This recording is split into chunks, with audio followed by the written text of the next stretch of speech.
Okay. We are live. Oh, mama. It's a miracle. The final miracle. descent into Avernus. Mhm. Avernus. Avernus. Avernus? Avernus. I think it's pronounced Ebenezer. Yeah. It's Ava Nisses. Anus. How about that? That's great, as long as it's 30 seconds into the video. Wait, you can't say that word? I have no idea. Okay. I don't know. Come on. Why That's would like you take a chance? It's like a scientific word, man. It's an official biological term. Okay, Jeez. now hold on a second. We got some major strobing issues. Strobing issues. And you're frozen. Who's frozen? You are. The stream is freezing like a dog. Let it go. In winter. Right?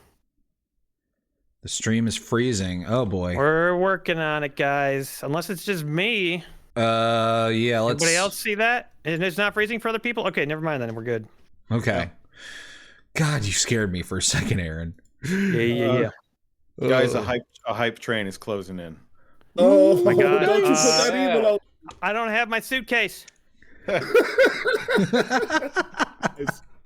voice of Zeke says, R.I.P. race. Listen, baby. I promised I wouldn't die. I didn't say I wouldn't almost die. That's guaranteed. Well, as it turns out, with some very minor retconning, you are not dead. Did you guys actually make that decision?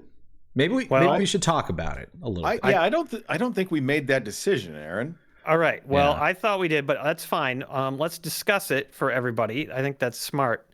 All right. Okay, so our options are: we discovered that we do have a diamond of sorts. Great, big thanks to you guys for helping us determine that. Probably Great White Spark or somebody.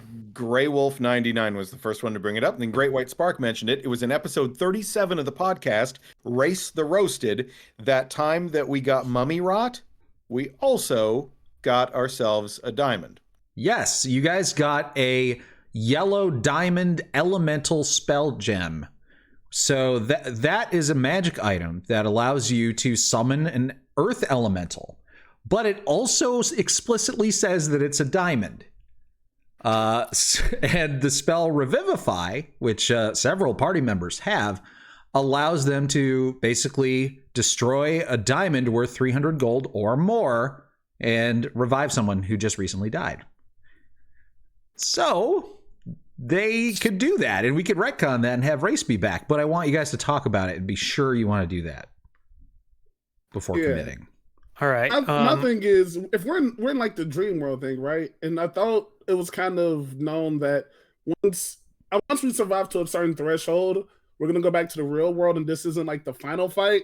So I'm wondering, should we save it? Because as long as one of you lives, I'll come back. It's just That's like the Freddy question, Krueger isn't rules, it? you know? That's the question. Jason P.I.T.M.O.E. just gifted 5 tier 1 subs. Woo! What a minch. Jason! Thank you. Thank you, my man. Thank you. So we actually have some people chiming in on chat whether you should save it or use it. Ooh, So let's see it. that's another thing we could We do have a is couple save it's. we could actually make a poll if we wanted to. Listen, we're only here because of them. So. Yeah. Why not? Maybe a little Let's do it. influence our decision. Let's do it. Emery, can you set that up? Because I don't know how to do it. Yeah, I'll figure out how to do that real fast. Great. I don't want to learn how to do stuff. Hype train has started.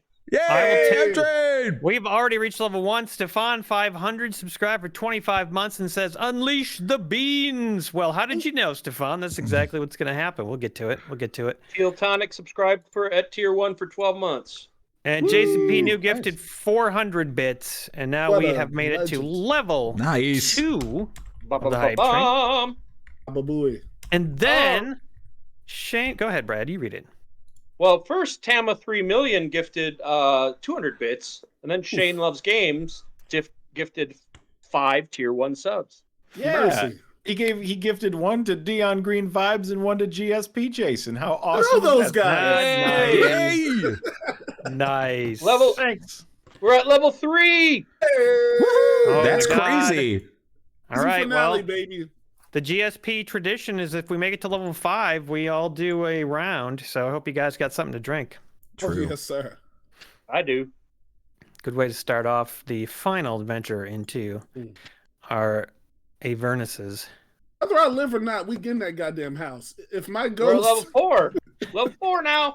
Yeah, even if it's as a ghost, we'll get it. yeah, make a You know? statue of me and Coslo just right out front with gargoyles now. False Vector says, "Can I just say that Rated RPG is low key my favorite thing that GSP streams?" Well, thank you, False Vector. Thank you. That's Crow awesome. Turtle subscribed with Prime. Thank you, Crow Turtle. Great White Spark. Subscribe tier 1 for 23 months. Hey. Crow Turtle, the good news is Jason is in for February 11th. We're going to do the why do I always Fiasco. We're going to do the Fiasco on beer and board games. Nice. Thank you, Great White Spark. And Scream Queen says I'm going to have to miss the gorgeous Phoenix Brigade peeing in the mouth of evil. You're going to have to miss it. Why? You can watch Listen it later. to podcasts. It's fine. Squid Lips We'll sent pee 200 extra hard. bits. Thank you, Squid Hey. Lips. Why does that heart look like a... Is that supposed to be like an animal? Is it Looks a like unicorn heart? It looks like a penis. Yeah, it looks like a dick, for sure. That's the GPB. So, yep. That's Thank you, the Digital Dark Knight. pee in the mouth of evil unicorn It's emote. moon color. Moon color. Definitely, yeah. Digital Dark Knight says, "Happy Friday, Pimps," and sends 500 bits. Thank you, Digital. Your package is on the way.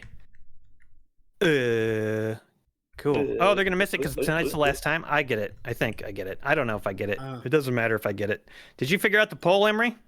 I did. Let's go with a 2-minute poll. Yeah, let's go. So, real quick poll. Allow additional votes? No, turning that off. People can't vote with their turbo crusts. We're going to start the poll. There's only 2 options.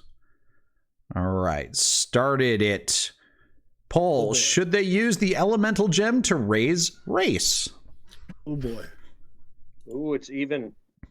Are we voting? I'm so. Are you guys voting? I'm not gonna vote. Yeah, I was gonna be neutral. I'm not going to vote. Oh, it's neck and neck. Oh wow. Ooh. The options are yes, I love race, or no, keep it for later. Can we not keep it for later and still love race? Yes, if you No, it's choose, either or. if you choose no, you can still love race, you guys. Emery made this very one-sided, unfortunately. Find the secret third option. Yes, You I have love to- Dead Race. Yeah, exactly. You have to use like the proper wording when you're doing a poll, man. Aaron, you're our poll guy. I know how to judge the fairness of polls. Let me tell you. This is an unfair poll. Take Aaron to any strip club, and he will judge the fairness of a poll. I've been to Right. school for judging fairness of polls. Let me tell you. Aaron is in the pole position. Yep. The big Jeff Gordon guy. Well, Aaron. Well, If yes you is out ahead now. Yeah. if you love puns, vote yes for race. My. Another I'm not sneak saying preview for that- people is I might be bringing out some more magic beans.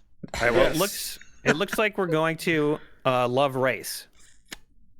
That's what it seems like. Just a few seconds left to vote on the poll, and currently they're double the votes for yes. Holy Toledo. Yeah. Okay. Well, let's do All it, right. baby. We're bringing race back. Screw it. Going right back down to hell. Hell yes. All right, I'm Grey Wolf 99 says Kozlo also bought diamond dust from Mad Maggie. Oh. Oh, that's what that was. Diamond dust. That wouldn't work though, would it? No, diamond dust is for different spells. This one requires an actual diamond. So it's super lucky that you have one. That's crazy. Bet you if we found that earth elemental, it could squeeze it into a diamond. Yeah. I Okay, think you guys. Kozlo is gonna rub like goose grease on his face and put the diamond dust on there and just dance in the moonlight. But I don't know. Goose grease. That didn't quite work out. Right. We got a PayPal while we're waiting for the poll to finish up in case there's an emergency flurry of votes. It already ended. It did. Okay, great. Well, the good news is Emery is going to pay for his badly written poll. 3 shots to Emery from Jason P.I.T.M.O.E. because the DM needs to catch up with me drinking. Hey, Oh. get him toasty. All right. Roll the die, Aaron. Odds will be good. Even's bad for Emery's shots. Aaron, take a good shot and happy questing. Thank you, Jason. And I'm going to roll this die for all of Emery's shots. I rolled a 13. Okay. I'm going to roll the tungsten now. I rolled a 17. That's 2 odds. Is that good shots? Well, you're lucky so far, man. That is lucky. The final roll is a 2, so you get 1 bad shot. All right, that's fair. Okay. Thank you, Bad shots Jason. tonight. I suppose I could have rolled. I could have rolled on roll 20. Yeah, roll to 20. See what you would have gotten. Let's do the roll 20 results. No. That's gonna be. What's everyone got for good and bad shots tonight? It's just all tequila all the way down, baby. I have cheap brandy, which is actually my good shot. Ooh, okay, All cool, right. Bell. Dude, I got some cream de mint. Emery, same results. Holy Not shit. not the same numbers, but the same amount of good and bad shots. So You're right. There you go. Okay. Well, I will take those results then. Okay. Awesome. Perfect. So excellent. What do you have, Brad? What do I have with me? I mean, what are you drinking? Did you already say? I just showed them cheap. I got some cheap brandy, some creamy de mint, and some Baileys. I've got Malort as per usual, and I've got the Yikes. Volersheim Curiosity Collection corn whiskey here that needs to get drunk. Yeah. I've got Jameson, and then I've got a bottle of 12-year Glenlivet. Holy shit! Yeah. Doing it up. Wow, I want that. All right, here's to you, Jason P.I.T.M.O.E. Enjoy your beverages. Cheers. Cheers. Cheers. Oh, Blah, yeah. blah, blah. Yeah, that's booze. Yep. Well, I'm just Those gonna days. do all 3 of my shots right now. Just gonna dive Yeah, on fuck in. it. Jump in, baby. Do it. Might as well, man. This is it. This is the big one. I don't know why I want did this you- in this order though. I did good, bad. That's not smart. That's really stupid. But you need to get a little bit tipsy so that you can start making mistakes, and this is easy. Yeah. Wait, did you roll something for me? No, these were just for me and Emery, but I imagine that you guys will have shots coming soon enough. Yeah. Oh yeah. You can also just drink if you want to. I mean, nothing. I just No, I did one because I saw Jason doing. I was like, "Fuck it, we're just breaking the seal on the first one." You know what I mean? and I thought I was supposed to do one, so you ended up with 2 freebies out of me and Dion. Wow. I'll do a freebie. Yeah, Incredible. I bet that. I bet you guys hated that. It was the worst thing can't ever. stand it. Furious. Wait, did Menox gift a bunch of subs? I must have missed it while I was. Yeah, Doing I must something. have missed it too. Wait, where it was? Oh! In the past, Menox has done that. Yes, Menox has gifted many. Oh my many God. subs. Yeah. Lennox, you gorgeous, just Phoenix. You might be the Phoenix. Yeah. Zeke, I love you, my guy. Ah, Or the Brigade. yeah. Yeah, we're the Brigade. Y'all guys are the gorgeous Phoenix, and it works. All right. Cheers. This is my bad shot. Shot. It's a healthy bad shot. Why is your bad shot bigger than your good one, Zimri? What the hell? I'm a bad guy. Oh no, he's filled his coffee cup full of bad shots. Every once in a while, I'll get an accusation by somebody that I don't pour my shots big enough. What? And so whenever especially when I'm pouring a bad shot, I think about that sometimes, and I'm just like, I'll prove those fuckers wrong. I always pour nice, big, tall shots. It's bad. I hate myself. I should stop caring what other people think about me. You know what I mean? I always tell you not to do that, and you usually don't listen to me. I know. I'm bad. But tonight, I don't care. It's fine. All right, I revivify Race. Well, I'm alive! Shit! Saw my uncle. He was high as shit. I'm so happy to be here with you guys. He's dead. Hey, Race, look. He's dead? Hey, Race, look down the street. Shit. Okay, You think you could turn into a whale big enough to crush him? ain't the biggest dinosaur, guys. I'm in the corner. So this happened actually because we had to rewind time for this to occur because Revivify can only be used to bring somebody back from the dead who has been dead for a minute or less. So this happened a while ago, right after the fight with the champion of Yanagu with all the arms that tore Race apart in like one round. That fight ended, and Glubjag, you were the one who had the gem in your pouch. So you rushed over, just thinking, oh, how can I bring my friend back? Race can't be dead. And you just remembered this thing that happened. It felt like years ago. Felt like back, maybe even before COVID was a thing, that you got this gem. And who is it that casts Revivify? I do. Me, Okay. Bobby. Bobby, you use your very last 3rd level spell slot. Yes. A slot that could be used to cast all sorts of powerful magic to stop Yanagu, but you sacrifice it. It was a hard slot to take.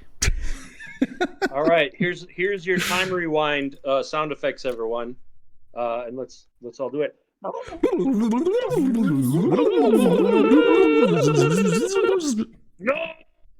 Bobby, take this diamond. Okay, but shouldn't I do a poll first? No,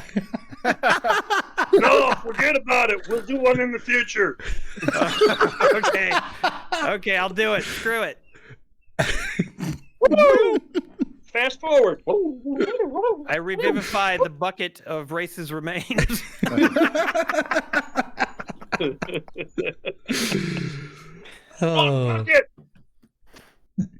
Oh. Oh, hold on a second. Yes. I just read the description of Revivify. Uh-huh. The last line. Because What does it it's say? important. This spell can't return to life a creature that has died of old age, which Race has not. But then it says, comma, nor can it restore any missing body parts. Race is in 2 pieces. How do we do that? Do we have to go get his... All right. It's not missing. We put them back together. Yeah. All right. That's true. just- Yeah, you found his legs. Yeah, we just stick him right next to his body. His top half had been thrown over the church, so we had to run over across the... Yeah. But we had time to do it. To be fair, the ripping him in half and throwing his torso over the church, that was an embellishment by me just to make it more dramatic. I loved it. Yeah. I wouldn't hold you to the fact that he got like separated into 2 parts because you're right. Yeah. It was the end of the night. Emery was feeling particularly violent. Yeah. And, he was taking out his aggression on us. It's not fair. It is like an important distinction though, because there are some attacks that specifically say they like sever your head or turn you into dust or something. Panflesh says the problem is you put his top half on backwards, so now he has front butt. Oh, that's a good look for you, Race. You know what? I think I was always born to be this way. I'm with it. Hey, Aaron, Great White Spark reminds you that you still have that time mushroom. Ooh. That's true. Yeah. Let's deal with that. So that is a mushroom that allows you to undo a single round's worth of events, essentially. Oh my God. If you Am I basically a god at this point? I mean... Yeah, if you can remember what you have in your pouch. Yeah. Well, you're fighting one, so you might as well be one. Yeah. You're a god that has half the challenge rating of the one you're fighting. Okay, where's that mushroom at? Don't worry, we all remember you have it. You don't worry about it. We'll just yell at you. The Bobby, you mushroom. Oh, I yeah, also perfect. have an enlarged mushroom, I believe. Oh, well, that's a little personal. You don't really need to tell us anymore. Congratulations. Yeah. I'm getting it treated. Okay. Penis-shaped Club mushroom. Club Chicks packing extends or something. Okay, all right, guys, we have a lot to get through tonight, so I think we should we should have things start happening. Okay. Okay, so you guys race the roaster. You come back with 1 hit point, but you guys do a short rest, and you all do a collective prayer to Lathander at the massive statue of Zariel in the center of the town. And this places a blessing over all of you. And I didn't tell you what it did last time, but I'll tell you now. This gives you protection from evil and good. Huzzah! Ooh. Yeah. Right. Have that. That's fantastic. Yep. Yeah. I'm sure Yanago is good, so that'll protect us. Yeah, it will definitely protect you somewhat. I think some people will protect them more than others. Plasto Joe says, raised the roaster. Gosh darn it. That's Yeah. good. You get a point of Inspiration. Plasto. We reused the roster. Okay, and then you guys sit down to rest. Race, like I said, you're only at 1 hit point, so we're gonna need to heal you up, I think, during the short rest. Oh, so what should I do? So- can I use hit dice for this? Yep, you can spend your hit dice, and you got all 12 of them. So Spend them all. yeah, Hell, I've never actually did this, I don't think. So would I just do a D10? You can just click on the character sheet underneath where it says hit dice there. Just click the words hit dice and you got it. Yeah. Yep. Hey. So yeah, just keep hitting that die until you add it all up and get 63. 5, 6, 7, 8, 9, 10, 11, 12. All right, I don't that's know how it. many- That's it. You can only do 12. So we're not going to count the last one because I think that was 13. But if you add these all up, they should be close to 63. 10, 15, 23, 24, 30, 37, 41. I'm at 47.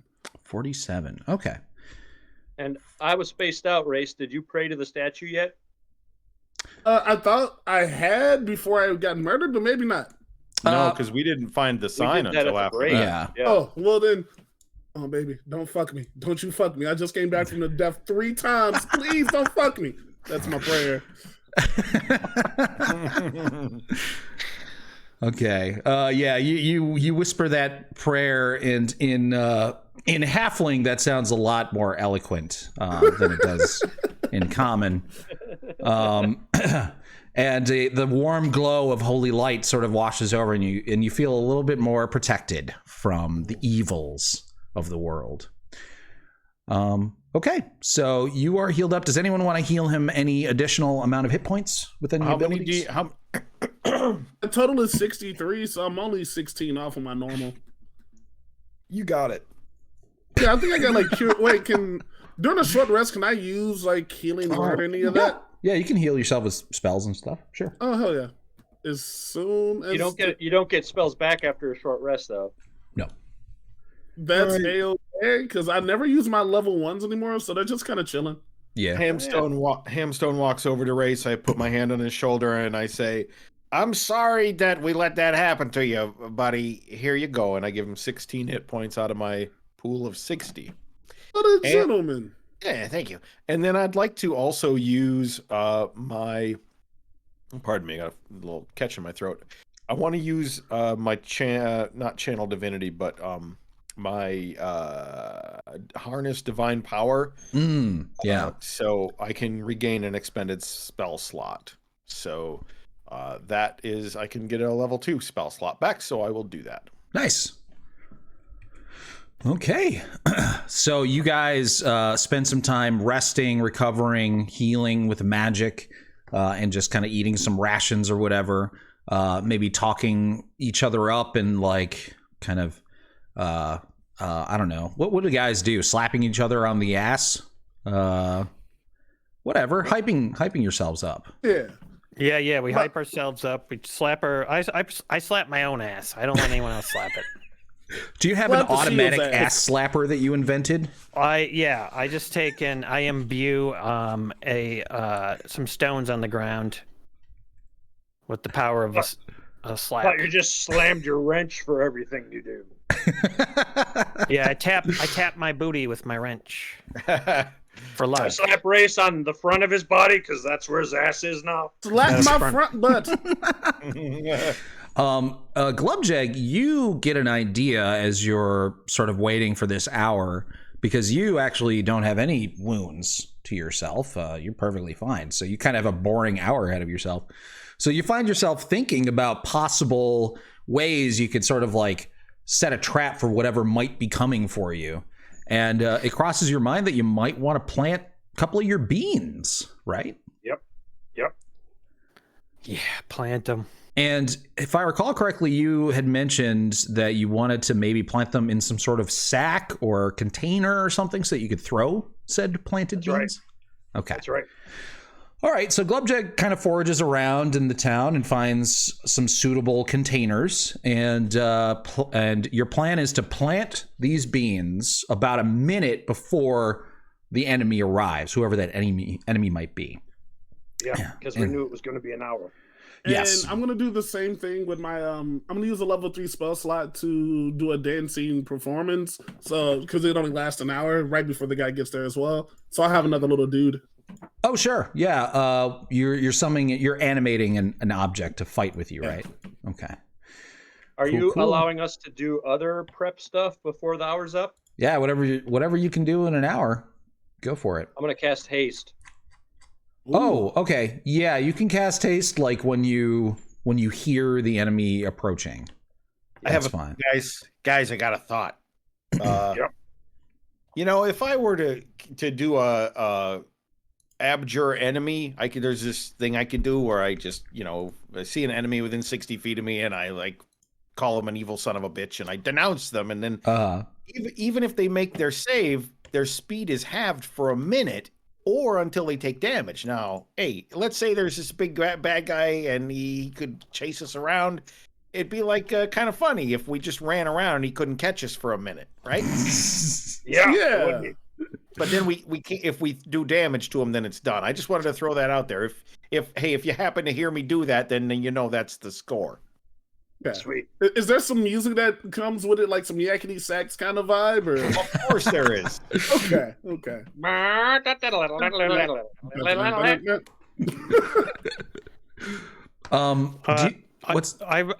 I remind Race that I think it's Race that has the bag of holding that almost killed him the that bag one of time. devouring? Bag of devouring, yeah. Yeah.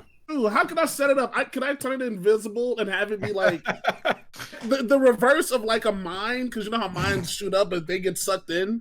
Well, I And mean, so if is that plausible? If I make it invisible, right, and someone's running at me and they don't see it, they'll obviously have to like do the pass or fail. But if they fail, they get that sucky.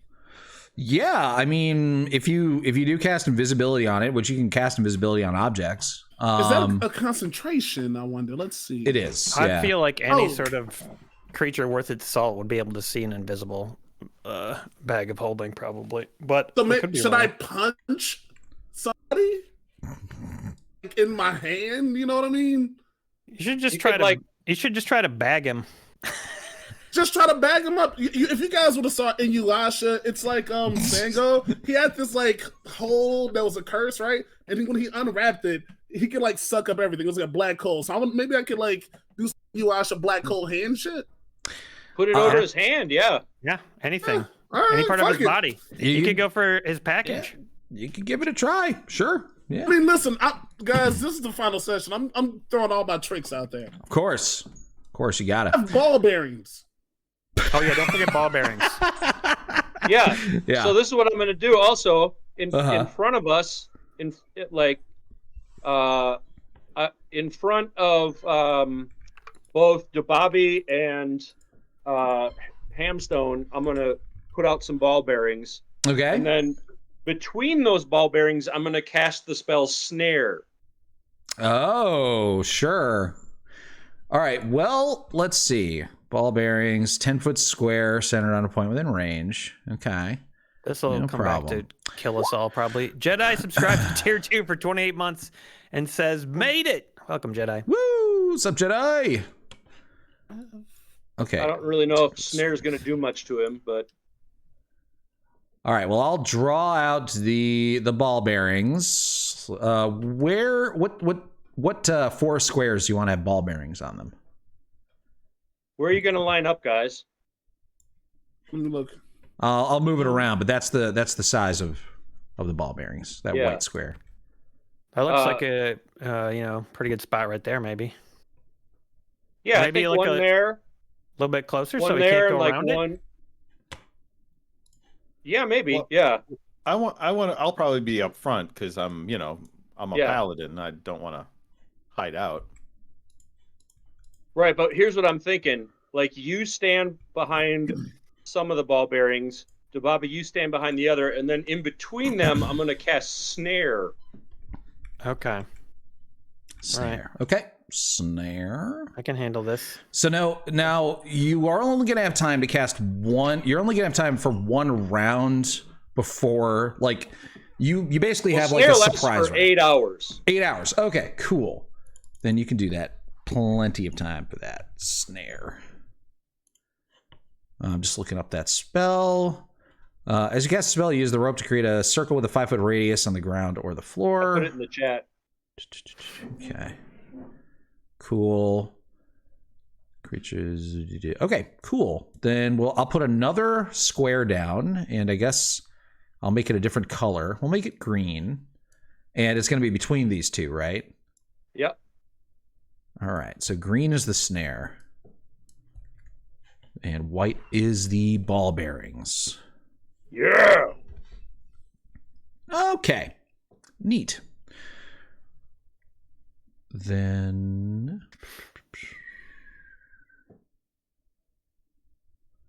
okay, dokie. Is that everything you guys are doing in preparation for whatever may come? Thanks. We're in the thick of it now. Fuck it.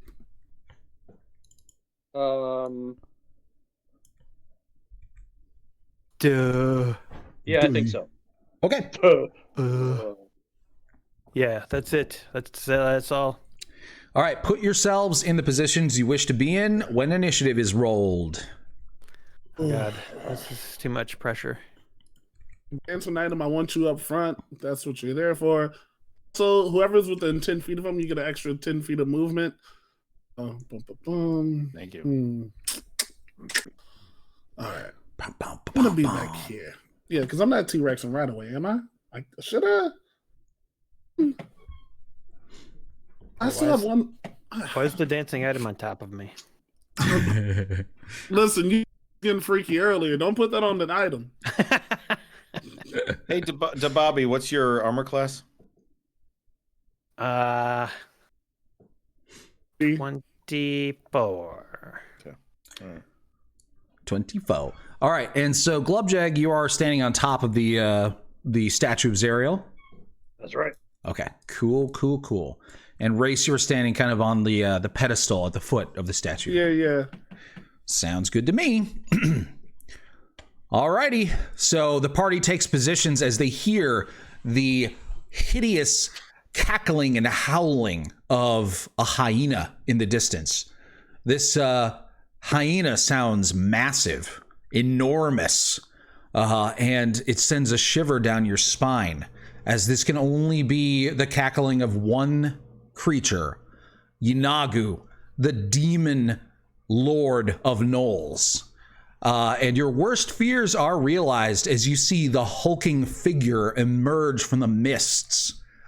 This creature is standing 14 feet tall, hunched over, with saliva and blood dripping from its mouth that is agape, just full of razor-sharp teeth. He is covered in chains with a flail that is larger than any man you've ever seen, each chain being at least 10 feet long, with spiked heavy balls, 3 of them. No, he doesn't have the balls. The flail has the balls. Okay, I don't see his balls in the art, so they could be spiked as well. But anyways, let's roll initiative, boys. Oh, mama. Oh, mama. This is it. Don't forget to select your character. Oh, yes, Sirski. Did I just roll a natural 20 on initiative for Yep. Yanagu? No, I think that was a mistake. Yeah, it was definitely a mistake. There it It goes. was a miserable roll. Only you can see it. Did I just roll a natural 15 for initiative? Yeah, all right, 18. Yeah, we'll do it. See where this is going. Look, Did I just roll a natural 8?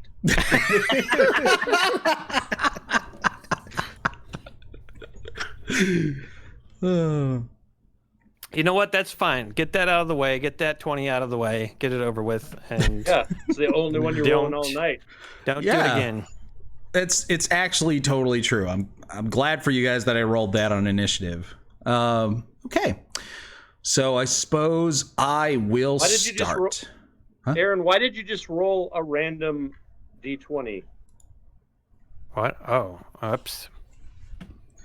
I got how to play things. Click your token, roll initiative. Oops. Sort by descending. Here we go. Did you just That's roll a better. Can I have the natural 15, please? I don't want my bonus. What? Did you roll initiative wrong? Is that what happened? Yeah, it's that's fine. it. I'll have the 8. I see. Who I cares? see. Take the 8. It literally You doesn't wanna see what matter. he does first. It doesn't matter. Yeah. Yeah, it does. Take the 15.14.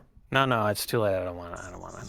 Well, I mean, it goes Yanagu and then the rest of you guys. So you guys It can. will matter. sure. It would actually be a 17.14 if you're doing that. Yeah, I should have a Okay. 17.14. Can you Yeah, give yeah. it to me? Change it to a 17.14. Thank you. Random Dot Guy subscribed to tier 1 for 42 months and says, shit, I missed the first 30. Sorry. You didn't miss nothing, Random. We just got set up for this fight, and now we're ready for the fight. So here we Yeah. go. Now what's Yeah. happening? We revivified race in case you're wondering what's going on. That's true. You did miss that. There was a poll, and we all voted that we loved race. And there's ball bearings happening.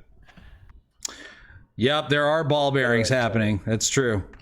Yes, and beans, and a bag of holding that kills things, and a Visible bags a mushroom that goes back in time, and a number of other things that make this slightly less likely to be a failure. All right. So, Yanagu emerges from the mist, cackling madly, and he looks down across this burning town of Idle Glen. And he sees some staunch, heroic defenders standing in front of the statue of Zariel. And with a loud howl, he disappears and reappears standing right next to you guys. What? Shaboop! I mean, Rude. I figured that was happening. That's good old teleport. Okay. Well, I immediately start walking on the ball bearings. Luckily for you guys, that's his whole turn. Nice. Race, your turn. I love how the strongest, scariest dudes just always want to get right up in my neck. Like that, I appreciate it. Thanks. I just walk around feeling like a fucking gazelle. All right. Dude, he shouldn't have teleported right next to you. You're gonna bag of holding that bitch. Oh, now see, that's the thing. All right. I got one of two options. Either I disengage and back up to a dinosaur, or I just bag right on his kneecap and suck his kneecap and soul away. That doesn't work. I'm kind of boned. Yeah, you are. If it doesn't work, It's worth a try, isn't it, guys? To bag of holding this thing. That I what don't we're know. here for? I don't know because you're not gonna get him. You're not gonna get him. What's with this doubt of confidence? Disengage. Handstone, don't you remember when we were fighting on top of a car and I turned into a dinosaur? That wasn't supposed to work, and what did it do? It worked. Yeah, but I also remember grabbing your top half and putting your bottom half together with it backwards. By the way, you mixed that. You know what? All right. Can't teleport twice. That's when that's a rule I made up. Everyone knows that. Sheesh. Do you mind if I delete this green line? Yeah, please. Okay. Actually, for some reason I always get the drawing mixed up with the measurement. Yeah. Oh, makes sense. Hey, I disengage and simultaneously throw the bag at him. Yeah. Chuck and run like I'm running scared. I'm running for my life, if you will. Yeah, you can essentially drop the bag and run. You can't throw it at him. That's an action, right? Yeah. Disengage is an action, and so is making an attack, which is what throwing the bag would be. Tough scene. Yeah. He has a weapon, right? Oh yeah, he's got a big long flail. Remember the spiky balls? Those are on his flail. Yeah. All right, I am going to disengage. Okay. And I want to go back. All right, you think about that. I just want to let everybody know that Random Guy just sent 5,000 bits. Woo-hoo-hoo! Random guy. Thank you. Holy Toledo. If you'd like Random Guy, that's enough for 2 shots for anybody that you want to take shots. Or any 2 people you would like to take 1 shot apiece. Your choice. And thank you. Race is like, run away. Have to, because of the murder possibilities. So I can only move 30 feet, right? Because the disengage doesn't give me twice double movement, right? Correct. Yeah, you just move your normal move, and you have a bonus action, so you can inspire somebody. True. Who's up next? Oh, damn it! Wait. I have Holy Weapon. Is Holy Weapon action or a bonus action? Because I could give it up to the next guy going. Holy Weapon. That's a good question. It might be a bonus action. I hope it is, but it probably isn't. It is! Ha! Fuck you, Batman. Do you have to touch the weapon, or can you cast it at range? Yeah. It is a concentration spell, by the way. So, Yeah. all right, and I have to touch it. I'm just 3 sheets to the wind, fellas. All right. With my bonus action, actually, I'm gonna have my dancing item make an attack on this jerk. Okay. Groovy. Then your dancing item goes immediately after you, and it's gonna go ahead and attack him. So why don't you actually wait? I can take my legendary action, and I will do my legendary action. Okay. So before the dancing item goes, Yanagu uses one of his legendary actions. We're going to go ahead and use, let's see, Swat Away. Yeah, that's a good one. Okay, so let's see. I think this is going to go at Reginald. Reginald, you see this savage demon, one of the many types of creatures you have sworn to banish and destroy on sight. It teleports right past all of your defenses and threatens Race. He is just quick enough and wily enough, as the tiny little halfling that he is, to get away from Yanagu before he can strike. Angry, Yanagu swings his flail around in a massive arc, trying to hit Race, but missing because he's just out of range, and instead the flail is aimed right at you. So here we go. Oh boy. Big fella. It's aimed at who? It's aimed at Reginald Hamstone. That means he has a 15-foot reach. It does. Does a 25 hit you, Reginald? As a matter of fact, it does. Okay. Critical? So that will be 10 bludgeoning damage, and he gets to pick an additional effect. Of course it does. Recognizing you as a paladin, he is going to just assume that you are very good at making saving throws. So he's just going to do an extra 2d12 bludgeoning damage to you. That's as his all. effect. Come on, ones. No. Oh. Okay. So, yeah, that'll be a total of 29 bludgeoning damage. And you need to make a saving throw, a strength saving throw. Okay. You stupid hyena. Or be knocked prone, is that it?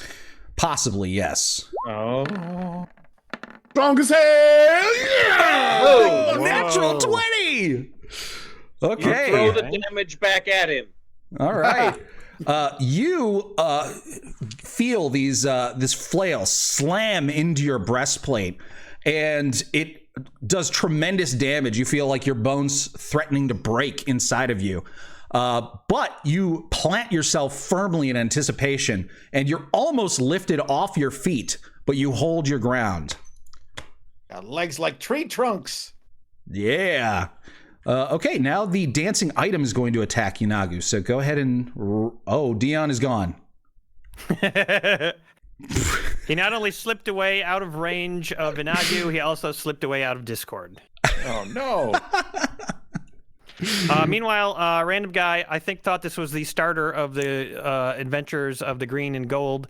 This is not the. This is the end of descent into Avernus. Yep. Green and Gold will start January, and we have a very exciting announcement about that, which we'll tell you.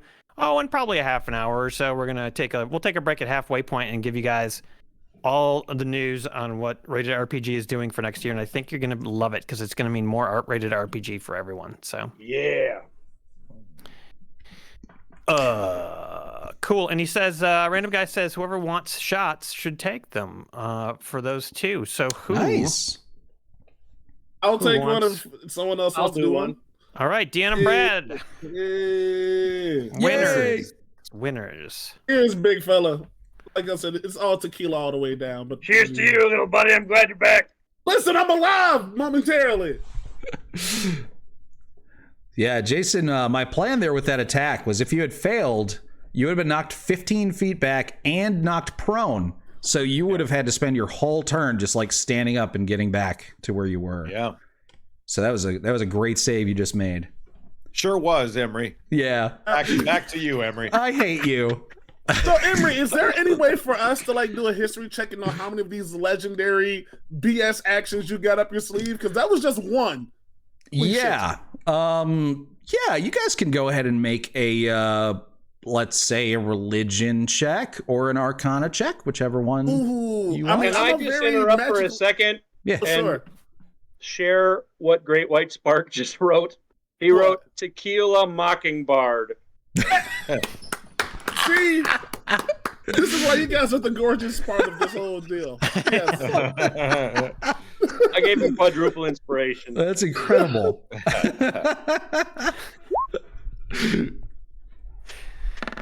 Okay. Arcana or what- history? Arcana or history? Or Man, sorry, that- religion. That flail Religion, knocked the wisdom out of me, Yeah, apparently. or the intelligence out of me. I don't even know which. Just knocked it right out of me. History or Arcana? It's Arcana religion or or arcana. Religion. Or Thank you. A 3. I'm feeling lucky though. I have to be lucky. I just came back to life, so that means All right. God loves me. Whatever we are wondering about, I have the answers. No, you don't actually. What? Yeah. He's So a the 24 challenge rating. yeah, the way that knowledge checks Jesus. work is it's based off of the challenge rating of the monster, and this thing's challenge rating is 24. And he's a unique monster. There's only one of him in existence, so that increases the DC again. So the challenge rating to know what Yanagu is capable of is somewhere in the 30s. Yeah. I'm sorry, guys. When we had a class on Inagu, but unfortunately, I was too hungover to attend it. So It's probably because there are very few individuals who have ever witnessed Yanagu fighting and survived to tell the tale. Yep. Um, Except for us four. yeah. Yeah. so far, Well, this is only a memory of Yanagu. I True. Yeah, I'm about to be a memory of Inagu. Yeah. Listen, we are surviving, boys. I got a good feeling. All right. So go ahead and make your attack with the dancing item race. Just roll a d20 and we'll add up its bonuses. Eat all over his ass. Okay, a 12 on the die. That is gonna be close. Let's see what your bonus is here. You were right, Jason. He has a low AC. Oh. Ian. dancing items attack is oh crap. I could go to. It's got to tell me in D&D and Beyond somewhere. It typically does. Yeah, I'm gonna look at your character sheet. You look at D&D Beyond. We'll see if we can figure it out. I'm sure we can. Hey, let's get it. I know how many hit points it has. That's cute. It uses the dancing stat block. What the? Sir, tell me the thing I want to know. Okay. Wait, that's just its movement speed. Yeah, it's telling me the hit points and everything, but let's see. Okay, so it says one target.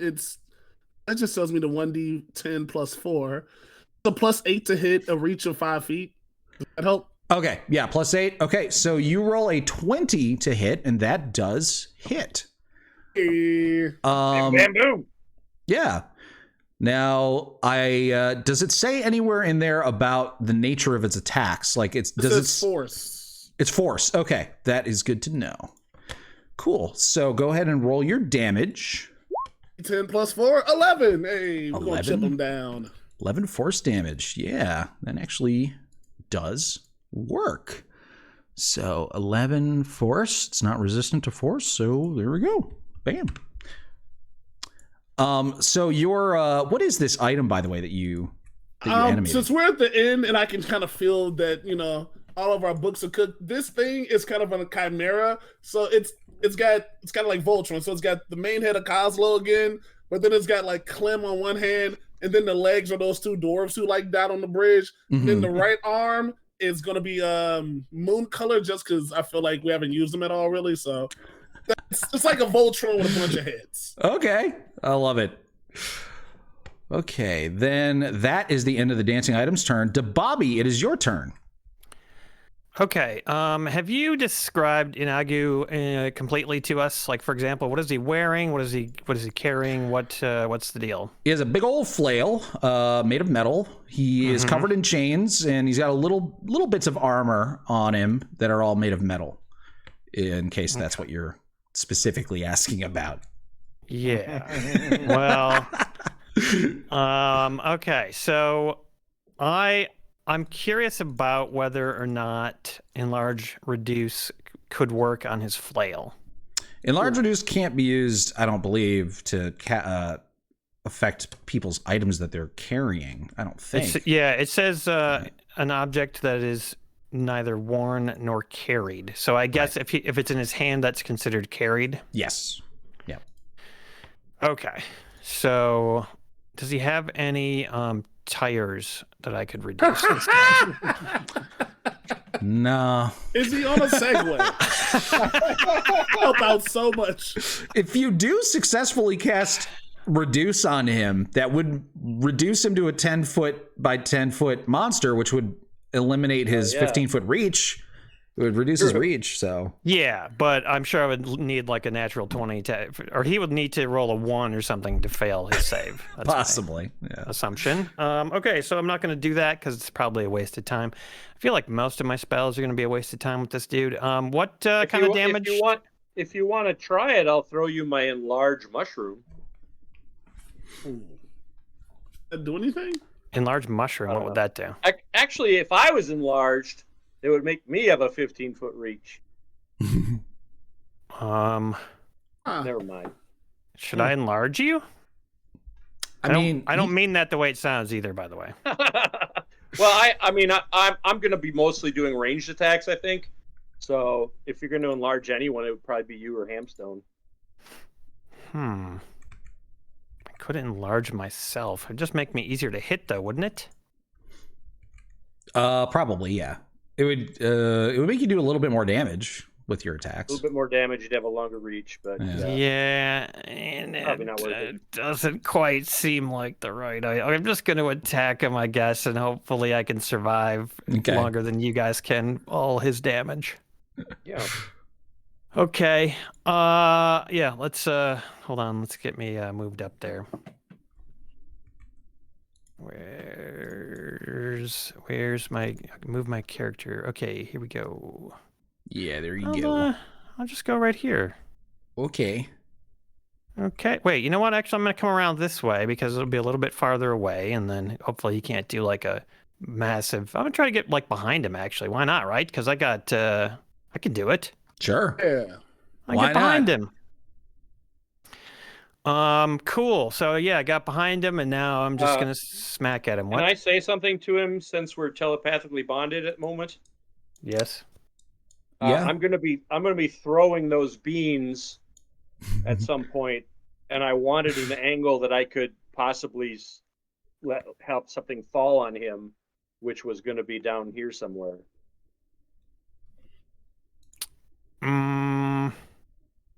Maybe I go here then. Yeah, What do you that's think good. about that? Okay. Yeah, that's great. How about if I run over here, man? Will this work for your beans? Yeah, that looks good. Okay, I'll be bean free and loving it. That's All a right. McDonald's catchphrase. Being free and loving it. Yep. Awesome. Okay, here we go. It's time to give him a taste of the old Thunder Wrench. Sure, it's not going to really hurt him much, but it'll at least stop him from attacking other people as easily as it has been. Yeah. Check number 1. Nice. What do you say? Very nice. Okay, How yeah. about You hit him. Boom. Yeah. He's almost dead. Yeah, 22 to hit. That is a hit for 9 thunder damage. Wow, so much damage. I can't believe it. I'm so powerful. Here we go again. Second attack. Here we go. There's a 16. Yeah. Okay, so yeah. Do you have anything you want to use to bump that up? Because that's a miss. Now, I got 1 hit in on him. I don't really have anything. Okay. I don't want to waste any of my special abilities right now. I'm going to need them for other stuff. I'm almost certain of it. All right. Does he get disadvantage on all other people now or not? He does, yes, because I hit him. Nice. That's important. That's important. Okay. So, Dababi, you maneuver around Yanagu and deliver a single slap with your wrench, which is very irritating to him. He turns and snarls at you. Oh, he didn't like it. You guys, thunder damage, maybe? He doesn't like it? No, I mean, it's the thing that you're making him focus on you. That's annoying. Oh, yeah, right. Yeah, that irks him. I get it. But very few things are resistant to thunder damage, though. True. Yeah, it seemed to do full damage. All right, let me see if there's any spells I can use as a bonus. As a bonus. That's a reaction. Okay, well, I'll save that. I don't know if there's anything super useful. About your shield. What about Hunter's Mark? Hunter's Mark is good. Yeah, should have cast that on him first. Hunter's Mark. I should have cast that already. Yes, you're right. Okay. So you cast Hunter's Mark on him, which focuses your ability to hit his sort of like weak points. And you can tell when he's like hiding from you. Yeah, if he tries to escape, I'm going to know where he's at. All right, Reginald, your turn. Or witness me! And I run up to him, and I'm gonna glaive his ass. Yeah, baby. Come on, Darlene. Glaive. Yeah, that's not quite enough. A 16 is a miss. Well, let's try it again. Second attack. Here we go. All right. Oh, this time.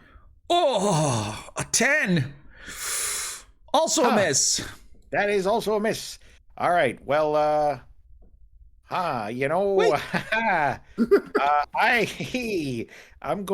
might as well try to hit him with the butt end of Darlene, because that's my last sort of shot to do that. Aren't you a vengeance paladin? Don't you have that thing where you like designate somebody and you have an advantage on them for a minute? Yeah, if I had any channel divinity left. Oh, you're out of channel divinity. Oh no. Yeah. Yeah, we wasted everything on what we thought was the final battle. Oh. Okay. Well, you're finding that you're a bit more exhausted and a bit more terrified of this fight than you thought. You put a lot of effort into these swings, but it just bounces off his thick hide. So the 17 Bobby, doesn't don't hit. you have Correct. that thing you can do to help him? I'm gonna fail, right? I can help him add like 1 die to his attack roll. I think you add your intelligence we hit bonus. with a 20 before. Yeah, I can add my intelligence bonus to his Is First that The a, last one, attack. would hit if you did it. is that a limited use thing though? It is. I believe I can just use it like 3 times a day. Let me check. Don't bother. Don't bother. All right. Four so times daily, and I believe I've used it twice already. Maybe I'm not sure. that sounds No. right. Yeah, Maybe I'm not so. sure I've used it. Actually, I haven't used it today yet. I haven't used it. That was Okay. old. Okay. AbHef93 says, Whore is acting like a real Torm right now.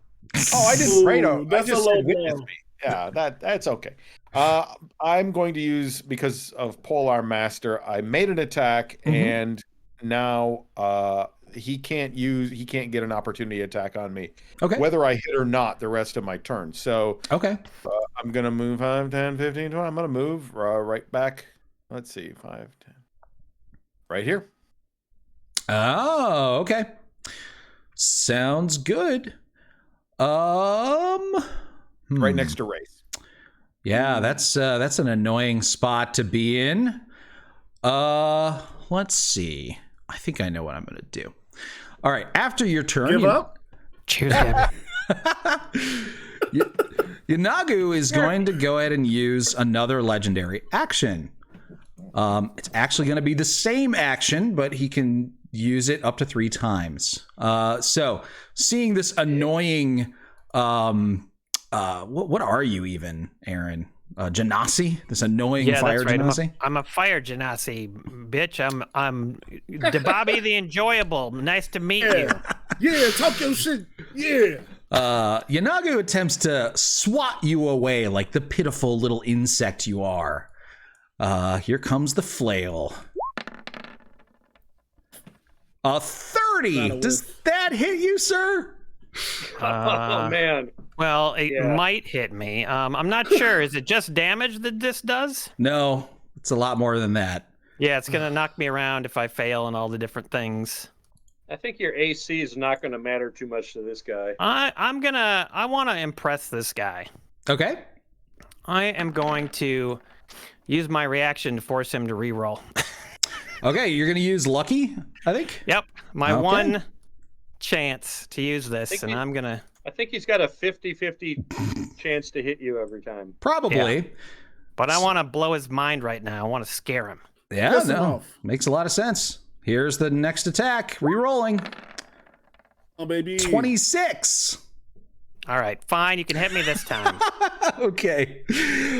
So he hits you for 10 bludgeoning damage, and let's see. He can tell that you are an artificer. He's an ancient being that's been around for millennia. He knows a lot about his opponents. So he's going to he's just going to assume that you don't have a very good wisdom save. So I need you to make a wisdom saving throw. Okay. I actually don't know if you have a good wisdom save or not. I don't, Okay. but I have something that I think improves my wisdom saves. Ah. What the hell was it? I Is it thought it's called wisdom? no. Was it? No. There's like there's some ability or spell that can help my wisdom saves, and I don't remember what it was. You pull out a whimsical old black man to just tell you exactly what'll help. Whoa, is this Bagger Vance? Exactly. Well, It's the Bobby Vance, yes. Aaron, I know that you can use your intelligence bonus thing, that thing you can do 4 times a day. You can use that on your own saves. Yes, I So, can. that's- and I'm almost certainly will have to right now because my wisdom saves are absolutely atrocious. All right, Okay. here we go. Oh, baby. Okay. 13? I don't know what I need, but I'm going to add my intelligence bonus to that. All right, what do you add? So what's the total? My intelligence bonus is 4, so the total is 17? 17. Going once, going twice. But I don't think there's anything else I can do. Lucky, I think. Yeah. Let me check. Hold on. I have such a massive list of shit that I can do that I can't even find anything when I want to do it. Now's the time to know it all. God, being high level and intelligent is too much responsibility. You know, you can't use Lucky because you already used your reaction. In fact, I don't even think you can use this ability that you just tried to use, because I think that also uses your reaction. Because I already used second chance. Yeah. All right. Yeah. No, I can't. You're right. Okay, so I gotta take it. that is a failed wisdom save. Now I need you to make a strength save as well. Mm-hmm. Hell. Okay. 17. 17. Okay. Wow, you were a great target for this. Your saves are terrible. All right, so you are knocked back 15 feet towards this burning tree. You don't land in the burning tree, but you land on the ground prone, and you take 10 damage. But perhaps more concerningly, you stand up and you are seeing like double, triple, quadruple. In fact, you can't even tell where your friends are or where you are anymore. All you see are enemies. You are confused. Yeah. He's fallen right into my trap. I'm in a corner. All right, Glubjag, it is your turn. Inagu never stood a chance, folks. Hold on a second. Dryer Bog just brought something up. Is any of this affected by protection from evil? Yeah, protection from evil. Wait a minute. You're right. I was wondering. He has disadvantage, which I don't think hits him. Yeah, then he didn't hit me. I believe you're right. That doesn't hit because a 23 doesn't hit. I right? wouldn't have gotten hit on the second flail attack for the second 10 bludgeoning. Oh my gosh, you're that's crazy. Okay, I am taking my ability back. Second chance. I got that back. Okay, so yeah, because your AC is 24. Yep. Okay. Then the flail against Jason. Thank you, Dryer Bog. I was going to mention this good and evil thing, but then I got distracted by something, which is how my life works. It looks to me like he got a 25 and a 32 for the flail against Jason. I'm not seeing that. Whereabouts? Should be right above your strength save. Okay, a 25 and a 32, that was 10. And then, he used his special ability to get the extra damage. You got it. I was looking at the second thing. Okay, yep. Okay, so only change is he didn't actually. Yeah, he missed you. That's what happened. So you're back to full health, and you're back to where you were. Thanks, Dryer Bog. Yes, thank God. All right. You also have advantage on saves, guys. That gives you advantage on saves. So. Yeah. Okay, that's so much better. Okay, then it goes to Glubjag. Your turn. Okay. Well, I got these 2 growing beans in my hand. So, I'm going to try to throw one, if I can do the math right, like down here somewhere. Okay. So that if it's that pyramid, like the corner of it will hit him, but it won't uproot this statue. Okay. And I'll throw them both and see what happens. All righty. Beans. Here we go, beans. I hope we just end up like making him really like freaked out by all the weird shit that's happening. That's what I want. Hold on. I thought it would work rolling on the table, but all right. Well, you figure it out. Emery, you are drinking 3 shots again. Jason is trying to fuck you up so you lose this fight. Wow. Okay. So I'm gonna roll 3d20s. Yes. Oh Jesus. We're doing the same thing again. Just do it in. Yeah. There you go. 16, 16, right. 5. Oh! Bads and the good. 2 bads and a good. That is correct. Yes, and I get 1 good shot. Thank you again, Jason. You're going to be the real hero of tonight, potentially. Dang it. Oh, that was so close. A nest of 1d4 plus 3 eggs springs up. Oh shit! Those only affect things when they eat them. Okay. Eggs! Oh my God. So there are 6 eggs in a nest down here somewhere that could be bad if somebody eats them.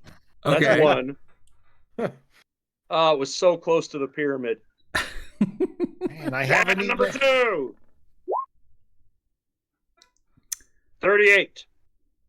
And that would be a campfire with blue flames. Yay!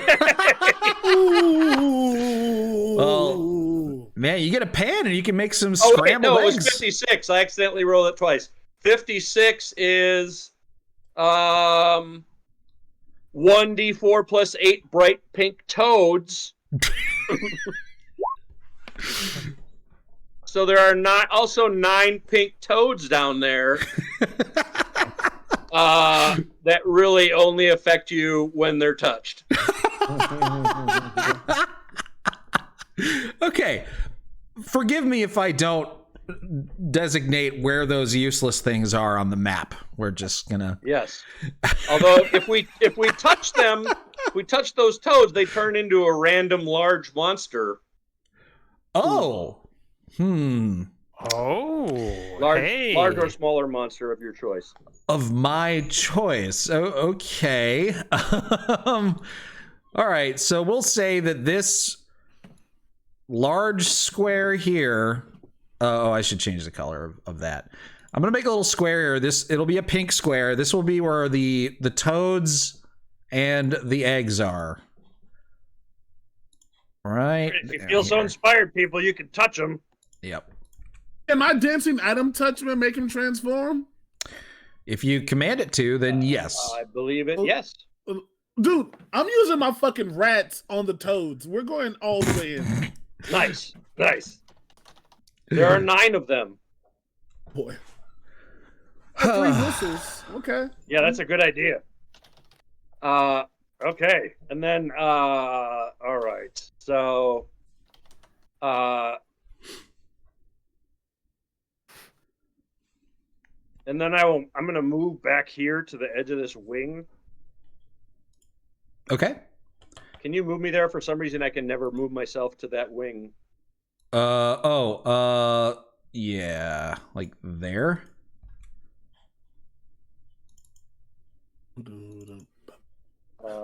Yeah, down that wing. Yeah. Okay. So But, just like but like all the way to the edge though. all the way. Okay. Yep. There you go.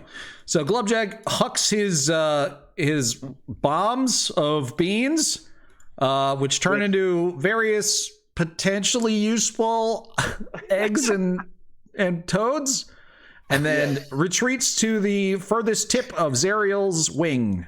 Wait, And each then toad turns into a monster? Yes. Oh my god.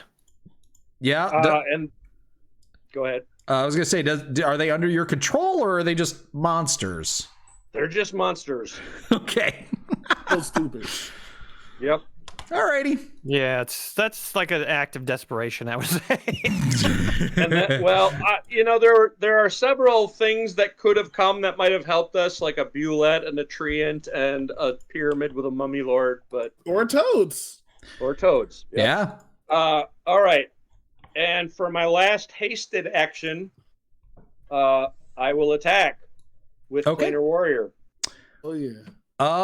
Yeah, because you can draw your bow while you move, so yeah, you can get 1 attack. Sweet. Morning shift. Give him the business. Ooh. Whoa. Advantage, right? So, well, I don't I don't think I have advantage. No. No. He has Yeah. disadvantage against me. Yeah. All right, so Morning Shaft, you fire off a single shot, which flies harmlessly over Yunagu's head. And you retreat to safety. Does After... it hit one of the toads? Oh, maybe. I think it would just kill the toad before it could turn into a monster. Yeah. Okay, at the end of your turn, Yunagu's going to use his last legendary action, and he's going to just try the same thing he tried against Dababi again. So here comes a flail with disadvantage. What? Outrageous. Hey, that is going to be a hit. Okay, this time I'm going to use my impressive ability to second chance. All right, because you haven't used your reaction yet, because we took that I all have back. not. Exactly. So what exactly does second chance, or what exactly does Lucky say? I just need to know if I'm also When a creature you can see hits you with an attack roll, you can use your reaction to force that creature to re-roll. Okay, so it rerolls both dice. That's Here right. we go. All of it. That's still a hit. 28 and 32. You rubbish monster. Okay. So this is just going to be a repeat of last time, except this time you take 20 bludgeoning damage because that's the damage I rolled. Oh, mamma mia. Doesn't bother me. I like it. And you get to make those saves again. I'm going to be nice and With just let advantage. you re-roll those saves. And you have advantage, yeah. So go for it. Okay, here we go. I should say one more thing about those eggs, everyone. Yeah? If you eat one, you have to make a DC Constitution saving throw. If you're successful, your lowest ability score is permanently increased by 1. On a failed save, you take 10d6 force damage. So we could also possibly force him to eat one. Ow. That's hilarious. What's the DC of that Constitution saving throw? 20. That's rough. Probably worth it. Constitution Yeah. is naturally -1. No, that's my strength. So Guys, just think about this for a second. If we defeat Inagu by feeding him eggs, we'll be the only players who have ever done this in the history of Dungeons and Dragons. It's true. Because the odds of those things happening at the same time, We're gonna insane. we're gonna teach Inagu to suck eggs. All right, Aaron, make a wisdom save with advantage and then a strength save with advantage. I will, but did you drink all your shots? No, I'm doing it now. I right, poured Infernal one. Dante. Oh, he running from that action. Infernal Dante subscribed for 17 months. Says 17 months, everyone make it out of this alive. Well, we're working on it. We just got to get those eggs in his mouth. Okay, here comes my wisdom check. Got this. With advantage, probably not successful, but I will add my +4 intelligence bonus to that and make it a 20. You can't because you already used your reaction on lucky. Oh yeah, I don't have a reaction, so I'm not going to add anything to that score. And then I'm also going to do the strength check. Now these are saves. You're rolling to save, right? Yeah, I'm pressing the strength. No, wait, it's not. let me You're just doing it wrong. Yeah. I'm not rolling saves. Where are the fucking saves? God damn it, I forgot about that. Okay, there it is. There it is. Wait, yeah, saving throws. Okay. Do you have any Here we go. bonuses? Yeah, I get great bonuses. All right, there's a wisdom. So you had no bonus to wisdom. What about to strength? Do you have a bonus to strength saves? No, dude, I suck. I'm the worst. Actually, his wisdom is -1. Yeah. Yep. Okay, so the same thing happens. You get knocked back 15 feet, prone, and you're confused. Okay. Well, you know, it happened a little bit later, and this is still all part of my master plan. That's right. Bad shot number 2. Oh, God. Jason says, eggs in the mouth of a boss fight? What is this, Super Mario Brothers 2? Yeah. We gotta Yoshi that bitch. All right. Yunagu, it's his turn. Even though he just did an action. That's how legendary actions work. They're so freaking good. He's so cool. He gets all of his legendary actions back at the beginning of his turn. And he moves. And he is going to... Let's see. Wait a minute. This is the start of... Oh, yeah. I would have a reaction. Uh-huh. So I'm going to use my reaction because he moved into my range. Sure. Okay. Here you go, bitch. Yeah, he doesn't know you have that ability. Ah, shit. Hey, maybe if we touch those toads, maybe Emery will make one of the monsters Lathander. Larger, smaller. Oh my God, Jason! If you had just had one of your channel divinities left, you would have been fucking this guy up real bad. Yeah, I know, right? How did you roll a 1 and a 20? That's ridiculous. But cannot Race help you with this? I did That's roll a an fail. one. Yes, He can. I bountiful luck. Ah! Yes, he can. Oh! Do that, bitch. Reroll that one, Jason. All right. Oh my goodness. Oh my goodness. Oh my God! Yeah. Hey! A 21. That is a hit. Yay! And I'm gonna smite him too. Oh boy! Gotta do it. Level. Come on, Third guys. level divine smite. We got this, you guys. Yeah! Come on, you guys. We can do it. Woo! Okay. So that is wow, so much. Now, did you roll your extra D8 because he's a a fiend. I think you did, right? Yeah. No, I didn't. I get that extra D8, but let me just give you. Yeah, because the fiend thing.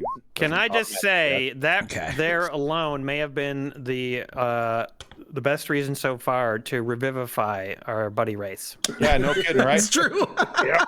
Yep.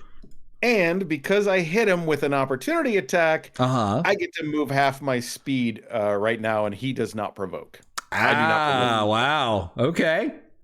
Sweet. Let's see, 5. Cool. I guess that means I'm just going to attack Race. Wait, no. I'm going to put myself right there. Yeah. Okay. All right. So, Sir Reginald Hamstone slashes at Yunagu with Darlene. Now, is Darlene magical? Silvered, but not magical. Okay. But the smite is magical. All right. So, Darlene herself bounces off of Yunagu's skin, doing absolutely no damage. However, you take that opportunity to channel a bunch of holy radiant light through Darlene, which pierces Yunagu's skin and sends black blood flying everywhere, and it's sizzling as it hits the ground. You do a total of 26 plus 4, so 30 radiant damage? No, 35 radiant damage. 35, yeah. There's 25, 29. Nice. Yeah. Okay, cool. And then that was just his movement, so he can finish moving. Let's see, he started there. He's got so much more movement. Unluckily for you, you're not quite out of his reach yet, because he gets to continue moving. Unless do you prevent him from moving? Do you have that feat? I don't prevent him from moving. No. Okay. I know that there's a feat some people take with Polearm Master where if you hit with an opportunity attack, you like prevent them from moving the rest of the turn. And I wasn't sure if you had that or not. Okay. Okay, so he moves up just to make sure you're in reach, and he is going to multi-attack with his flail. And this is me being nice, because if I didn't do that, he would just kill Race the Roaster right now. No question. Yeah. So he's going to do, let's see. Race is coming up next. So he's going to do 2 attacks against Race and 1 against Sir Reginald. These all have disadvantage. Oh, mama. All right, first 2 are Race. You could just fail. Third is Reginald. Oh, that's a natural 1 against Reginald. Because Reginald needs it, you know what I mean? He's a guy. Okay, unfortunately, the 2 hits against poor little just recently revived Race, those both connect. Let's see. He's gonna do he hits you, he's gonna do an extra 2d12 damage, and he's gonna force you to make a Constitution saving throw. Here's my I say Constitution. I'm assuming is that how you do it? Yes. Yeah. You have a +2 to your saves, it looks like, from something. What is giving you that? I want to take your word for it, but well, my Constitution's 0. Yeah, I know your Constitution is 0. Do you have a magic item that gives you bonus to your saves? Maybe. Let's see. Well, the +1 armor, whatever. It doesn't really matter, because even with that +2 that you may or may not get, that is still going to be a fail. All right. So that means that the first attack paralyzes you, and then the second attack hits you. And let's see what happens when you're paralyzed. I think you get something bad happens. Let's take a look. Things don't normally happen when you're paralyzed, so yeah. Paralyzed. Conditions. Paralyzed. You're incapacitated. You automatically fail strength and dex rolls. Attack rolls against you have advantage. And any attack that hits a creature is a critical hit if they're within 5 feet of you. Which he is. Damn it. All right. For me to die. That's the coldest shit I've ever seen in my life. So that second attack is then a crit against you. So he does 1d12 plus 9 additional damage. But next turn you'll be a dinosaur, right? Okay, he rolled kind of low on that crit, so that's good. Damn right he did, Paralyzed because they want me to live. They don't want me to suffer. Can you turn into a paralyzed dinosaur? Guys, I know it's bad timing, but I'll be right back. Okay, you're not going for a while anyway, so that's fine. Okay, so that is 48 damage, all said and done, and Race is paralyzed. How long is he paralyzed for? Let's see. He is paralyzed until the start of Yanagu's next turn. Oh, okay. What happens to his dancing item? Does it still get to do stuff? The dancing item is not concentration, so it can still keep attacking, which that was the last thing it was told to do. So it'll keep doing that. Great. Yeah, I'm not forgetting about my time mushroom. I'm just not sure if I should use it in this situation or when someone gets completely disemboweled and killed. Yeah. Seems like I should wait. All right. Well, Race's turn happens. He is paralyzed and can't do anything. Then Yanagu's going to take legendary action. He thinks it's funny that Race is paralyzed and unable to do anything. So he... It is funny. He's got a good sense of humor, Yanagu. It's funny. Got some levity to him, you know? He is going to slap Mr. Hamstone away with his flail. So here we go. Disadvantage, so 24 to hit. Yeah, that hits. All right, 15 bludgeoning, plus we're going to just do extra damage because you're a paladin. So 15 plus 15, 30 damage. And Okay. a strength save, sir. All right. Ugh. This will be fun. We'll be getting up off the ground every turn, Jason. So it should be. I won't be. Speak for yourself. Strong as hell. Okay, so you didn't pass the save, but you didn't fail it by enough to get knocked prone. You're just knocked back 15 feet, but you're still on your feet. Okay. And then, Dion, go ahead and make your dancing item attack. Oh, come on. Boogie for Papa, baby. Same thing as last time, so that's a hit. That is a hit. D10 plus 4. 8 damage to Yanagu. All right. Chip him. Chip him for me. Yeah, you guys are starting to actually do some noticeable damage to him, which is crazy. He's going down because on Glubjack's next turn, those frogs are gonna fuck him up, man. Shit the frogs. Guys, I think we should just grab him and push him over on the ball bearings and see what happens. It's like a big dog on roller skates is what it'll be. Okay, is it my turn? Yep, your turn. What are my options while I'm lying around? Can I do anything? You can spend half of your movement to stand up. You can watch Netflix. Yeah. Well, Sex. I'm gonna stand up. Okay. And then, oh boy. Now, I know he's going to have resistance to fire damage, but how much damage does a fireball do? 8d6 damage. So probably do... 40. Yeah, do more damage than I'm going to do in any other way this round. I think I should probably just do it. Fireball? Or I could firewall him, but then you guys will be trapped back there with him, and that's not really a good idea. Could you wonderwall him? No, unfortunately, I misplaced my Oasis CD, so I can't do that. Remember, Wall of Fire is only hot from one side. Yeah, I mean, I could make it real hot for him, and he'd have to move a little bit, but I don't see how that really helps us. Jason P.I.T.M.O.E, I'm finally taking my third shot, which is my good shot. So cheers, sir. Fucking shit, man. This guy and his fucking abilities. Yeah. And his stuff. I just want to pee in his mouth so bad. Well, the good thing is, I think most creatures who are legendary only get a limited number of legendary actions. So Do they? might- Okay. they might be done with that one. Okay. I just feel like maybe it's not the right time for a wall of fire because I only have one left, if I'm not mistaken, and I don't really see where I could put it that would help anyone. So I think, what's the range on a fireball? Can I hit him? Oh yeah, yeah. It's like 120 feet or something. Yeah. All right. I'm gonna move the rest of my movement, but not get within range of his smackies. What's that, like right there?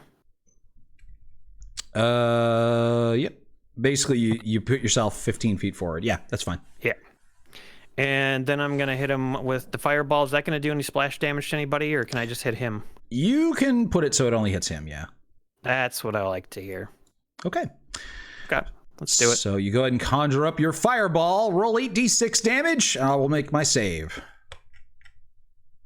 Okay, 8d6.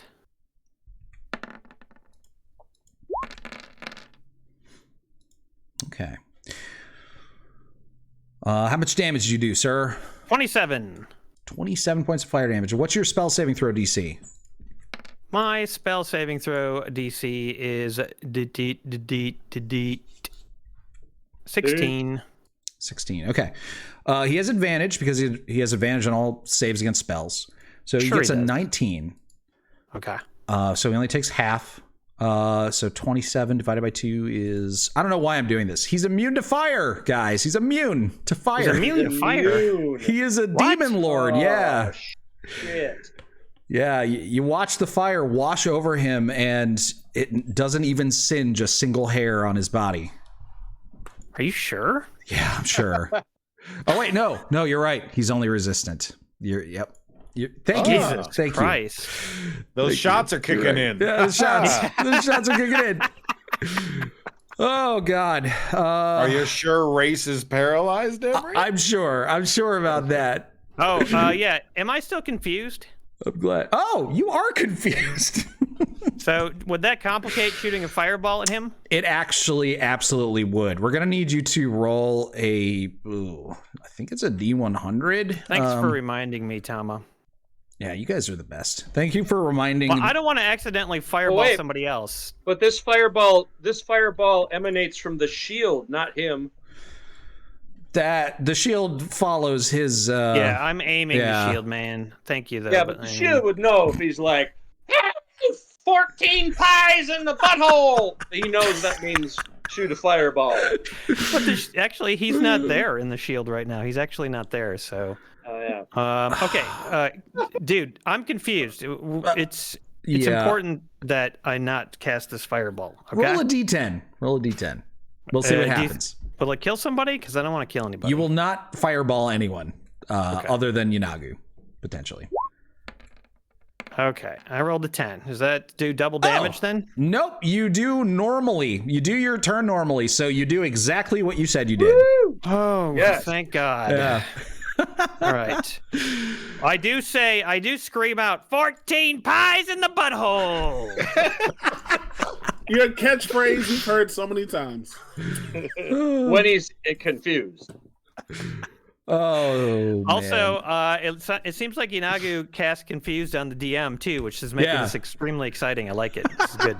I've had like 8 shots or something. This is nuts. You've had a number, yes. Okay, so you did a grand total of 6 damage because he passed his save.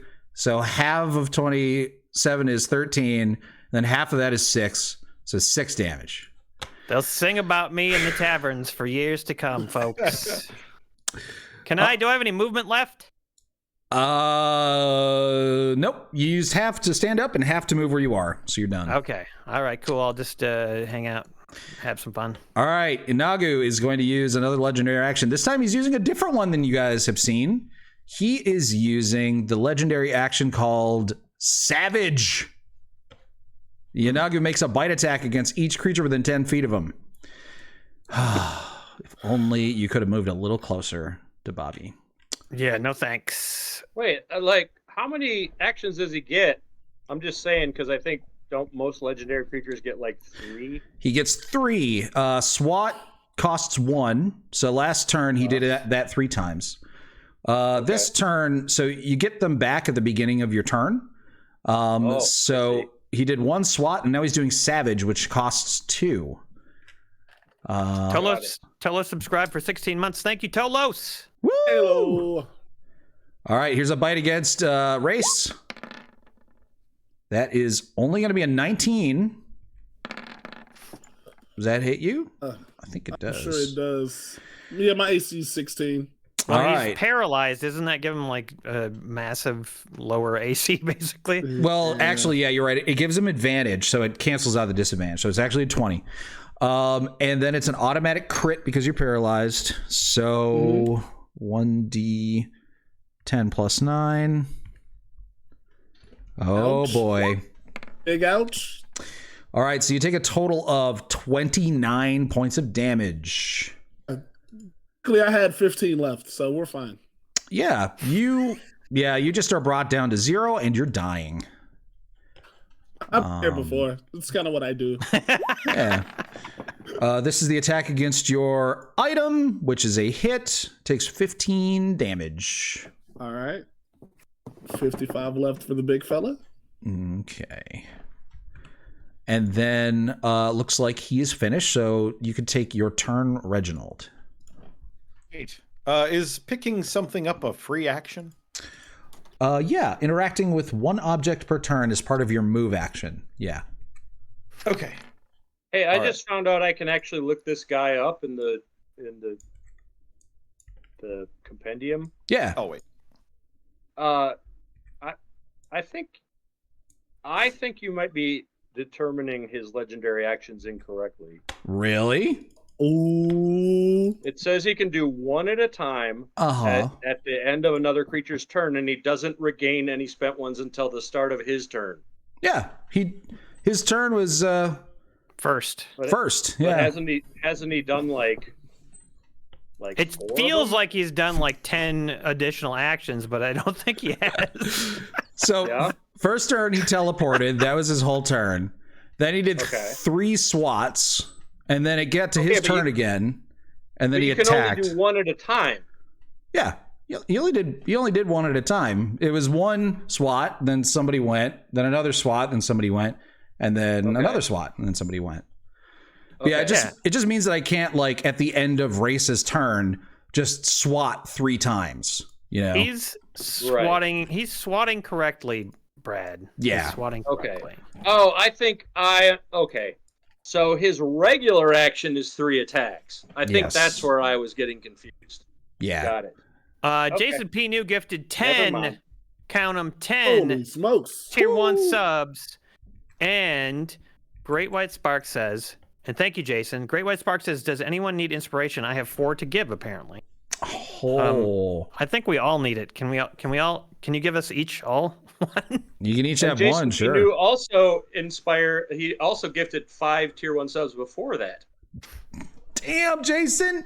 Holy shit. Wow. Jason's sending his finale off like a legend. Holy shit. Yeah, Jason's He's having some on a- fun. He's on a rampage, man. It's great. Tolos And I 89 promise I won't subscribed die for just for 16 you, months. buddy. Thank you. Thank you. All right, yeah, guys, Yanagu is a beast. I mean, he is one of the most powerful things in the universe, so yeah, he's That's great. why I wanted to make sure everything was on the up and up. He's not immune to fire, though, so good catch on that. Oh.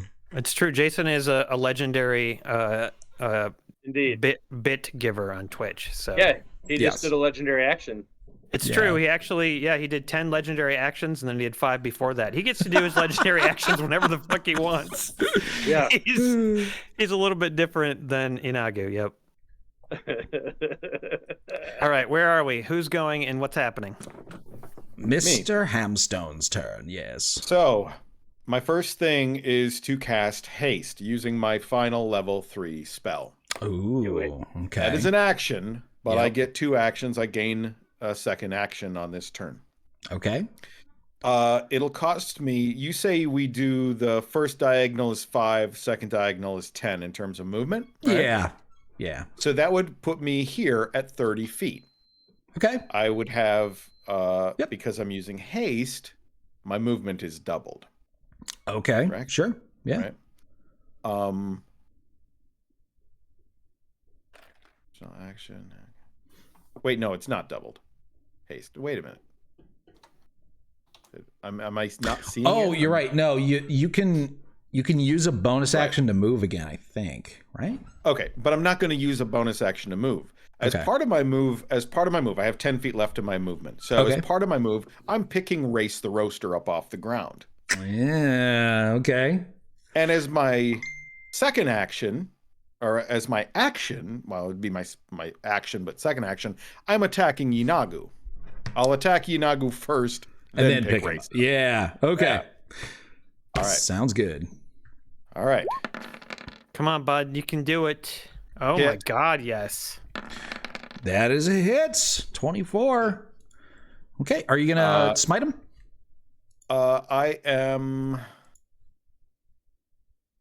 I will throw a level 1 smite on him, yeah. Sure. That is over here. Okay. Come on now.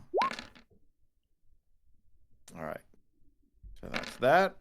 Plus I get the D8 because he's a shithead. I get special smite points for hitting a shithead. So I don't get the 10 slashing, but I get the 8 radiant, the 5 radiant, and the 11 and the 4 radiance. All right. So now I grab Race the Roaster by the scruff of his armor, and I grab him and I lift him up. And how tall is this statue? The statue? That's a good question. I think it's like 30 feet tall. Yeah, there it is. I'm holding Race the Roaster. I'm carrying Race the Roaster. Yeah.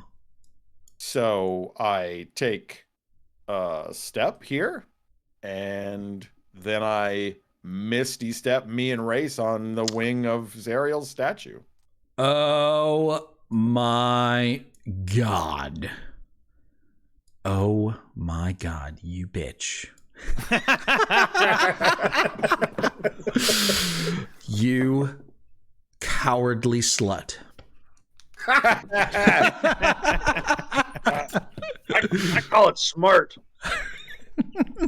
Now, unfortunately, I don't have anything left with which to like heal Race or do anything to stabilize him. But at least My man flesh. But at Flesh least is leaving. Hi, Man Flesh. Hi, Man Flesh. You can watch it. You know it. I have some mushrooms that he could eat that might help him.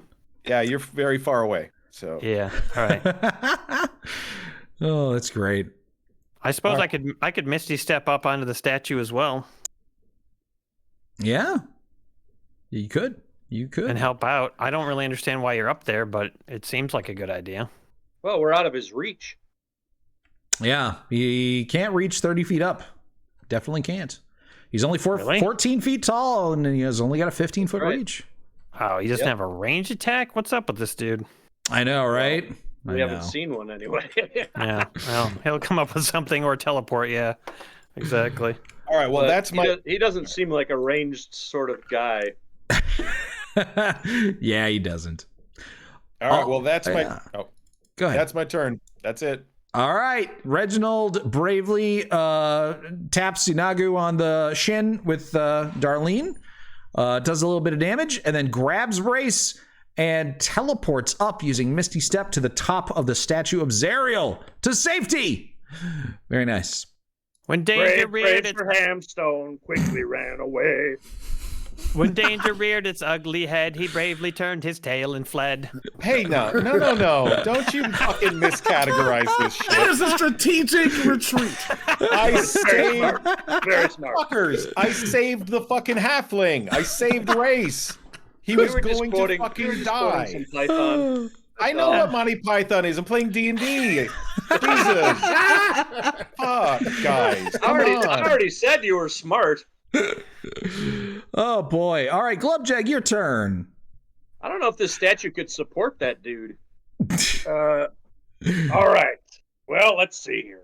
Yeah, can we get like an architect in here to check it?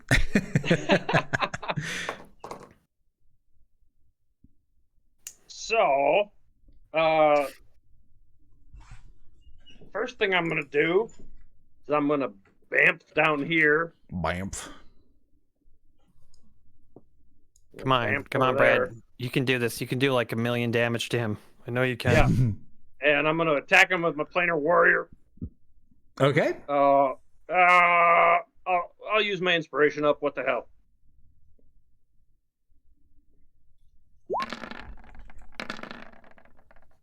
Didn't need it. Ooh, nice. 24 to hit. And Planar Warrior. So that turns all the damage to force damage. And you already know that works. Okay. And then I will vamp down here. Attack him again. Okay.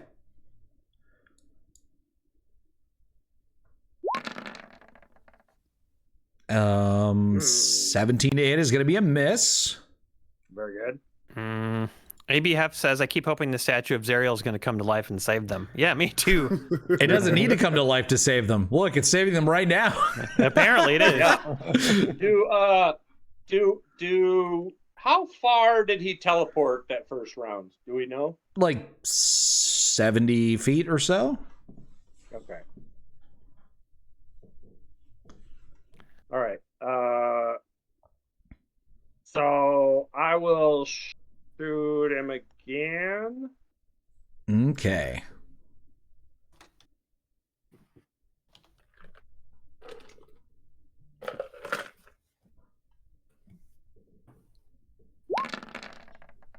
And that is a 22 to, that is a hit.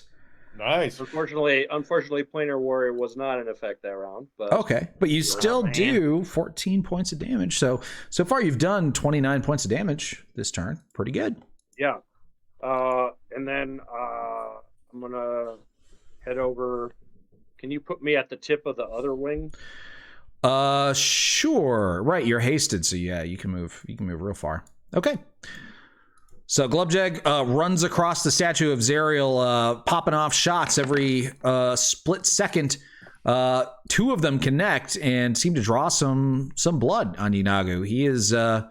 He's still looking very healthy, but you're clearly doing some damage to him. We must be getting close to 100 damage at least. Yeah, kind of close. Yeah. All right.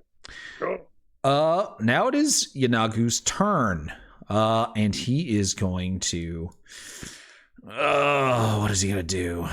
Well, he still has some opponents that are within his reach. One of them is clearly just an animated object, so he doesn't really care about that. He is going to move towards Mr. DeBobby. Get right up in his You think face. you're tough? You thought you were immune to fire. Turns out you weren't, bitch. God damn it. Okay. So, first flail attack. I'm going to roll these one at a time. First flail attack with disadvantage. That is a natural 1. Oh, no. Oh, no. Ooh, his flail breaks. Oh, no. There goes Dion. Oh, boy. He's taking a flail break. Second Flail me flail a attack. break. Flail me a break. Break me off a flail. He's trying to become flail safe. Okay, that's going to be a 28 to hit you. Right. Sounds good. 10 damage. I love it. I need you to make a Constitution saving throw with advantage. Deal. Constitution. Oh, I love Constitution flailing throws. Oh, Yeah, how's that? Pretty good, right? that was a decent roll, but not high enough. You are Oh, paralyzed. wait, I know I'm not because I gotta add 4 Inspiration? to it. Oh, never mind. All right. Yeah. 19. Probably enough. That is a 19. 19. That is a success. Oh, thank God. Very nice. Oh my God. Oh wow. All right. You still take 10 bludgeoning damage. Got it. Already got it. And then the last attack comes at you. 25 to hit. Ouch. 17 damage. 17 damage and another Constitution saving So throw. that's 16, 64. Okay, and a Constitution saving throw. My favorite kind. Oh, you know what? Yeah. I just read that each effect can only be used once per multi-attack. So I can't do this. You can't do it again this anyway. thing. Oh, Sorry Well, for your loss, Emery. Yeah, Lucky, Nagu. It really nerfed him, man. I know. I'm just gonna have to do the extra 2d12 damage. I'm sorry. All right, so that will be an extra 8 Oh, points. so low. weak. Yeah. So weak. Terrible. But I Hey, mean, don't you leave forget me no about your choice. time mushroom. You're pitiful, Inagu. You're pitiful. We're all just Yeah. gonna climb up on the fucking statue now. Can you teleport too? Of course I you, can. You I'm bastard. gone. I'm fucking gone. Oh, okay, Race. I'm gonna need you to make a death saving throw. Oh, you get a life saving throw because there's no death in me, baby. That's I'm right. dying. That's right. That's They don't right. call me Race the Roasted the Gray. Me and Gandalf got something in common. I'm the white now. And when You're I gonna get some lay. talking you're all gonna that get some shit, lay on for some hands. reason, reset roll 20. So somebody might want to roll me a saving throw because it'll I'll take a do it. second to load. Okay. Feeling real lucky. Hey, that's a success. Very I'm gonna nice. judge by the yells. That was a positive. So 16 for you. hell yeah. Okay, then at the end of your turn, Yanagu is going to, let's see. Well, he doesn't know that you're going to teleport away, even though you said it. So he's going, I'm going to do my plan before I knew you could teleport. So that's going to be a SWAT and then a charge and then a SWAT. Okay, so SWAT attack. Here we go. Ooh, only a 20 to hit. That's not enough. That's a miss. Brutal. Thank God. Yeah. Okay, Bobby, your turn. Oh my God. Okay. Let's see here. I don't suppose I could smack him once before I flee. I'm pretty sure I can't. What spell are you gonna use? Oh, I'm gonna use Misty Step, but I just want to make sure. Oh, it's a bonus action. Okay, good. So I can Yeah. attack twice and then use a bonus action. Am I right? You can. Totally. Oh, yes, I get to attack twice. That's so exciting. Okay. Here we go. I'm going to do very, very minimal, tiny damage, and it'll be super fun. It'll be hilarious. Damn. Okay. Well, That's I would've won. that's bad. Inspiration give you advantage? Too bad Race isn't unconscious. I do have inspiration. Will that give me advantage?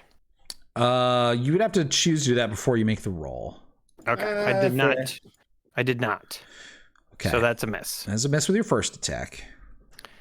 Okay. Second attack. Bing, bang, boom. That's a little bit better. And then I'm going to do an additional D6 Okay. for Hunter's Mark. That's Or a is that good per- point. Yeah. Is that per level of spell? No, it's only ever 1d6, sadly. All right. There's a very, very minor amount of damage that he can enjoy before I head off to Statue Land. It all makes a difference.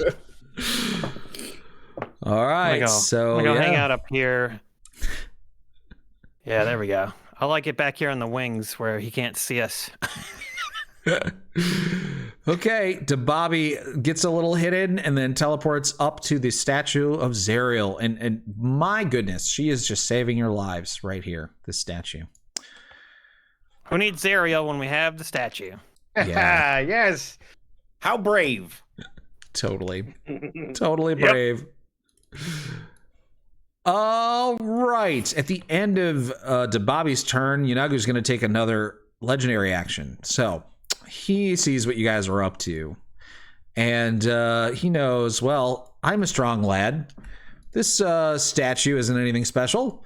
It can crumble under the onslaught of my flail just like anyone else. So he attacks the statue. No. Oh, is he? Yeah. I don't think Zariel's gonna like that very much. Nope. Yes. Whiff. That is a hit. And he's going to do extra bludgeoning damage. So, oh boy. We're all gonna die. How tall is the statue? Wait, he hit with a 1? Yep. Yeah, he hit well, he I rolled thought a 1 was always a miss. 26, so I don't No, know. that's not a 1. What are you talking about, Brad? Oh, I'm sorry. I'm too far up the Yeah, chat man. screen. Never mind.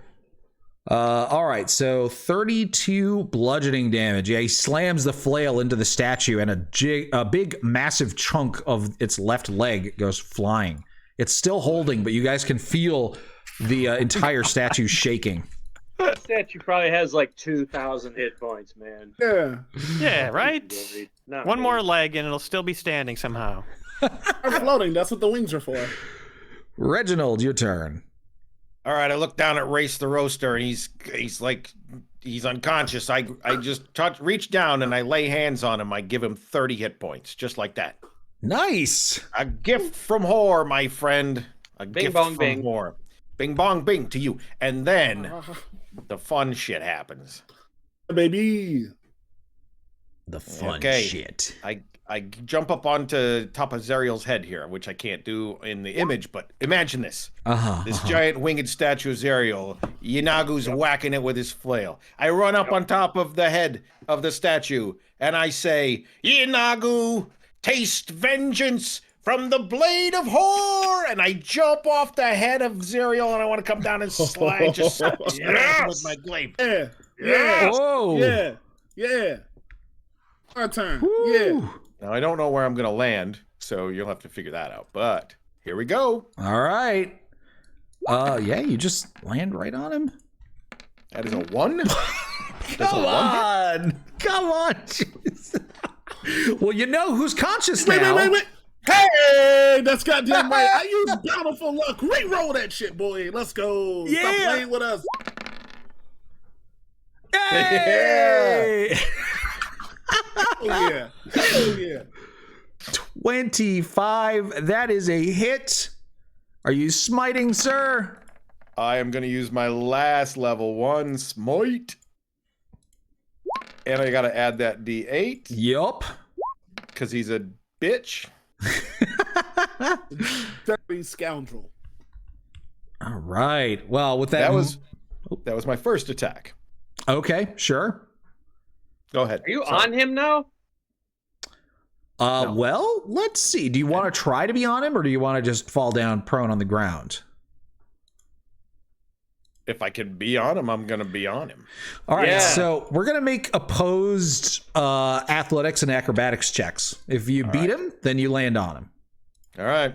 This is going You to be have tough, guys. advantage. I have advantage? I wish you I'll were get carrying one. some of those eggs. I have advantage. Do I have advantage? You could use your inspiration to have advantage on Sorry, this. that's what I. Yeah. Brad, we have I to have misty inspiration. step over to the eggs and the frogs. And throw them up there? Yeah. Hamstone? Yes. All right. I will. I'm not showing that I have inspiration on my sheet, but if you want to give me inspiration, I'll take it. Well, I thought that Great White Spark handed inspiration. Yes, to you do have everybody. inspiration, Yeah. dude. Everybody Yeah. does. Yeah. Yeah. Okay, cool. Yeah. Well, I'm going to use it then. This is athletics with inspiration. All righty. Oh baby. Okay. Not Not good. amazing. 15. 15. Yeah. All right. Well, Yinagu doesn't have any training in athletics or acrobatics, so he's just going to rely on his massive strength. So let's see what he gets. Oh, my God, it was a standoff. 15. Oh, man. He's trying to buck you off. All right. Well, so normally the rule is that in an attempt like this, if it's a tie, then whatever the situation already is what happens. So since you weren't already standing on him, you would fail. But I think this is worth, since we're right here at the end of the campaign, I think this is worth a roll-off, a re-roll, essentially. Ooh, I Okay. like it. All right. Yeah. But Can you wait? Can you What? help him, to Bobby? Don't you have that ability? Yeah, I can give him a bonus on his. Hold on, it's right there. Okay, so I can give him my intelligence bonus, yep, that would just make him automatically succeed. and he can automatically win because I'm within. Am I within 30 feet? 5, 10, 15. Yes, Yep. sir. Yeah, you are. Okay. I will use my reaction for this round to give you a flash of genius. You have 4 bonus points to your roll, and it gives you a higher roll than the bad man. Nice. All right, Let's get it. Let's get it. Yes. So I'm on him. Yep. Now my second attack. And as the glaive comes down, I say, remember the name, Gorgeous Phoenix Brigade! Oh, get him the business. Oh, that's a hit. He better stop playing with us. Yeah. And I add the D8. Woo! Whew. All right.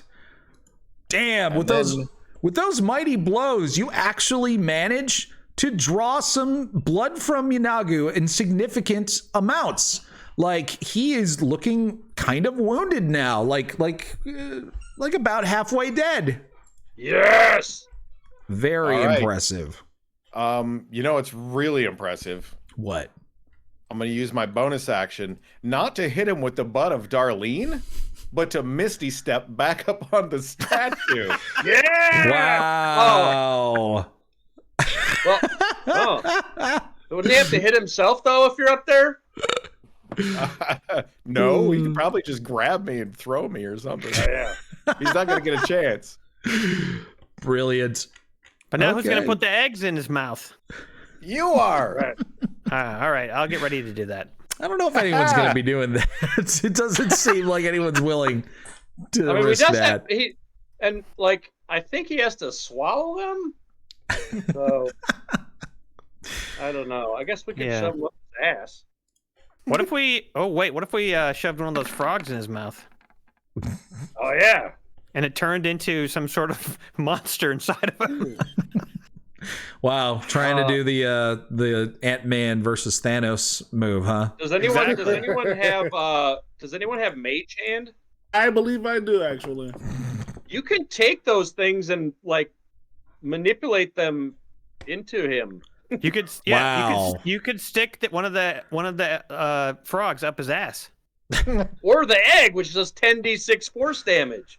Just Okay. a quick question: can you describe his ass to us? You haven't There's 4 of them. got a good look. You would have to like be prone in his space to have a look at his asshole. So Okay, all right. yeah, and no, you haven't read any books that really describe it in great detail. But he doesn't have clothing on, right? Yeah, not really. No. But you're saying those books do exist though, and we could get our hands on them at some point. Yeah, if you had rolled high enough in your knowledge check, you would have read the one book that was ever written that describes in great detail Yanagu's It was asshole. actually called- titled Yanagu's Butthole. Yeah. I think It's it a was poetry book. it was called Yanagu's legendary butthole. right. Yeah. Actually, it's called Ode to Yanagu's legendary butthole. He can have like 3 legendary bowel movements every day. Yeah. But no more. No. Each one more legendary than the next. So I'm gonna ask on the DM ruling. Yeah. Would sticking an egg in his butthole count as him having eaten it?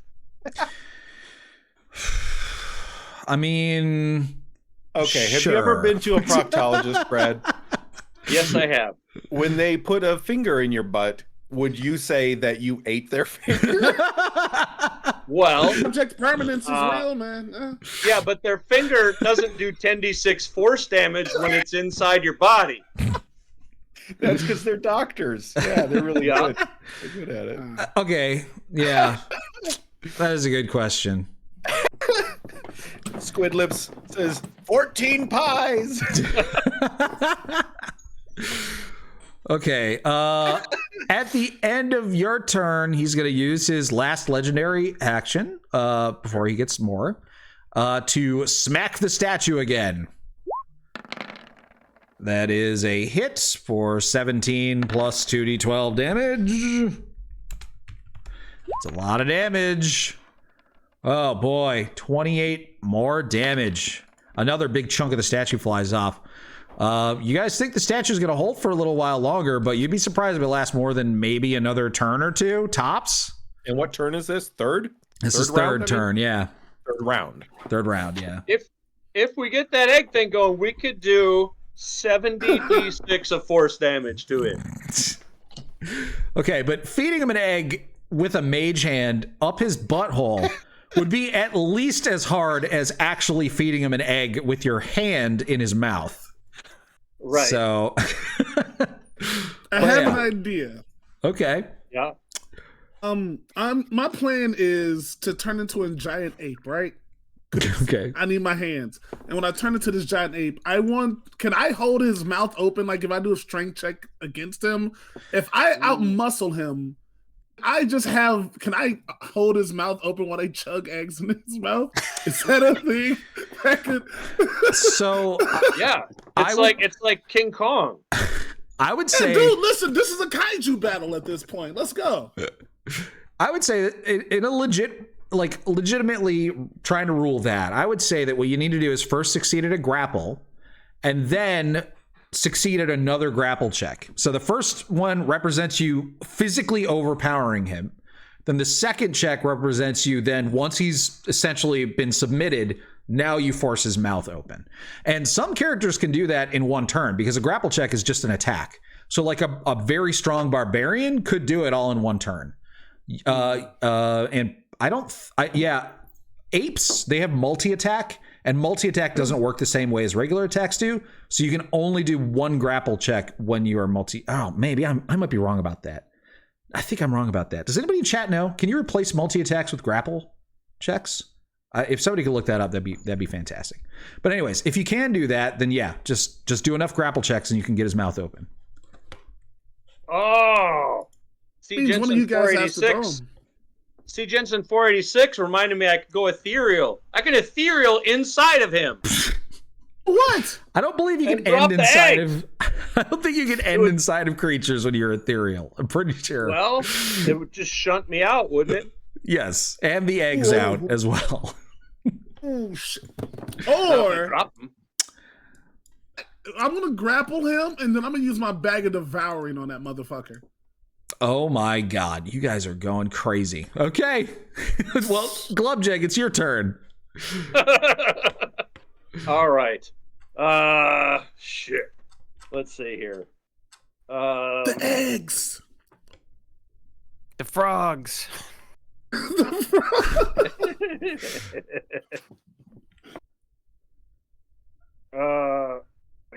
Oh man. I mean, we are chiseling him down, but it would be nice to at least have those eggs on me. Yeah, I don't know, man. You do like the most damage of anyone. If you don't do the damage, we'll never kill him. Yeah. Okay. Maybe if we get him low enough, he'll be like, fuck this, and leave? Maybe. How tall are those houses that are around here? I don't know, like 20 something feet tall, maybe. Let's see. Like, is the statue the tallest thing in the town? Yes, it is. Church is not as tall as it? I don't believe so. Okay. Let's see. Take a look. How tall are those trees? 30 feet tall. It doesn't quite say. It says the Temple of Lathander is 2 stories. Okay. That's not as tall. Yeah, I don't think anything's going to be taller than the statue. Okay. Okay. I guess since we have the advantage of the statue, I'm just going to continue to use it for the moment. Okay.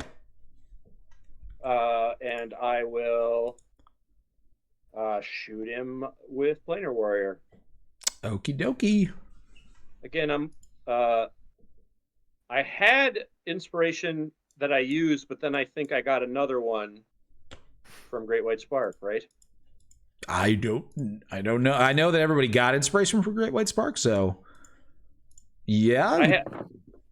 I had declared I'd used mine before that round. Okay. So,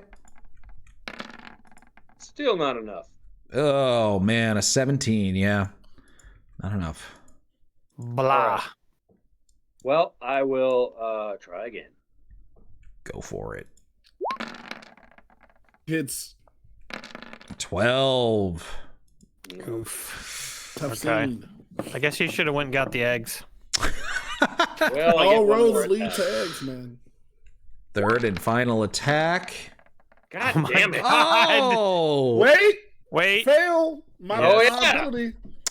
Didn't you I get to go just use that for Reginald? Is this still the same turn? It's just- yeah, you haven't had your turn yet since then. Fair. Fair enough. Shit. Yeah. All right. All right, yeah. well, that Because was he a attacks, so. shitty round. Yeah. Okay. That's all I got. All right. It is Yanago's turn. You guys are still standing on top of the statue. So he is going to just go crazy on this statue. Mamma mia. Doesn't really have much else that he can do. So 3 flails. Bang, bang, boom. Okay. Oh my God, he's rolling horribly. That's amazing. Even It's Get there for me, big fella. But it's 2 misses though, right? Yeah. That actually I think is 2 misses because don't natural ones automatically miss? Yep. I believe so. And objects can be missed. So it's incredible. Yeah. You got 2 natural ones.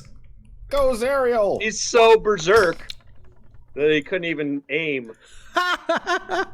Wow, that really puts a damper on his chances of breaking the statue. Wait, did he just use a special ability? Yeah, he just did A another legendary one? 2d12. So he only gets 2 more then before his next turn. No, right? that's not a legendary ability. That's a just whenever he hits with one of his flail attacks, he can just choose to do another 2d12 damage. That's just automatic? Automatic, yeah.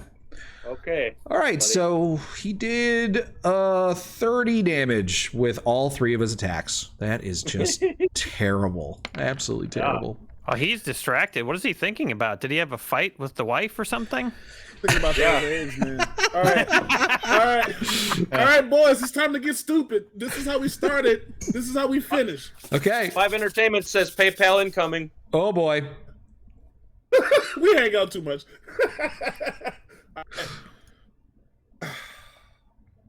Getting my ass kicked for a while. Let's put everything out on the table. Okay. And toss left and right like a teenager's cum rag, and I am sick of it. My French. I look down at him and I smirk. I hold on to that bag of holding, right? And I think the only options I have are to suck him dry into the nether sphere. Ugh. Listen, that's just how it goes down. I'm gonna polymorph as I jump down into a giant ape, rippling chest and hair the color of oak. Color Nice. is just a texture. Doesn't matter. Man, if we take him down with a bag of devouring, that will be epic. It would It's be only- amazing. It would be even and- better than the eggs. Can I grab him? I got multi-attack, right? So, and then someone said in the comments I can switch grapple for one of those. I'm gonna trust the people in the comments because I don't fucking know. Yeah, I Um, think that's probably right. Oh, attack 1. I want to grapple him. Oh, race. That's awesome. Jinxie says, according to Mike Merles, who is was, I don't know if he still is, the basically the head of D&D.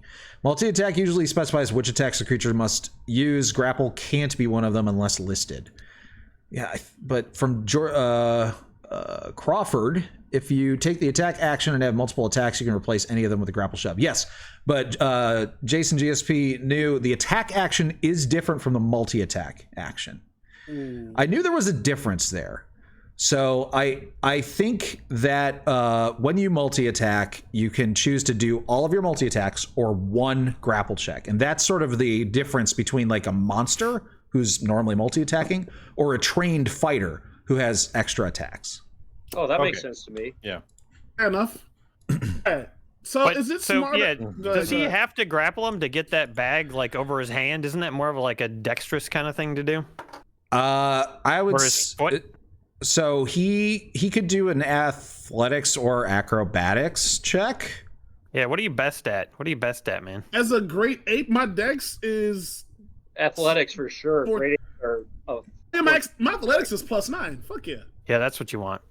Okay. Oh, then that's what it's gonna be, baby.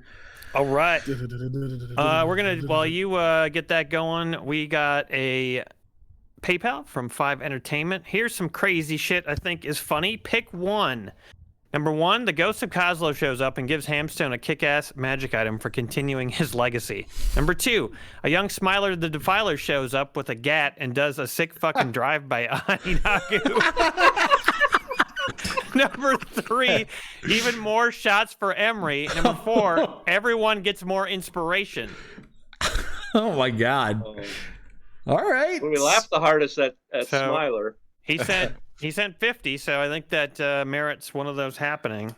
All right, so it's a D4? Well, he says pick one. Oh, pick one. Mhm. Oh. Or we could probably choose to do a D4. I think we should roll a D4. I mean, it's I like D&D random. after all. All right, Emery, you can roll since your fate is on the line. My fate is on the line. Okay, here we go. D4. Oh, Hamstone gets a magic item. Kozlo from the beyond. Okay, a magic item from the beyond. Kozlo. I can't sure would believe love it. it if Darlene could be magified. Oh my god. We knew that Kozlo would come back in some way, shape, or form for this final fight. Oh my god. All right. And now it's happened because of 5 Entertainment. What would be a good magic item for... And who gets this? Hamstone. Hamstone does. Yeah. Yeah, Sure. Kozlo shows up. The ghost of Kozlo shows up because Hamstone is continuing his legacy and gives him a magic item. All right. Back So to my boys. the ghost of Kozlo shows up and he says, hey, it's me from the future. I have good news. If you do things correctly, you can save my soul. Here you go. And touches Darlene. And Darlene becomes magical. Squeeze! Yes. All right. Darlene is now a +1 silver glaive. Oh my goodness, Hey. I couldn't get more hard right now.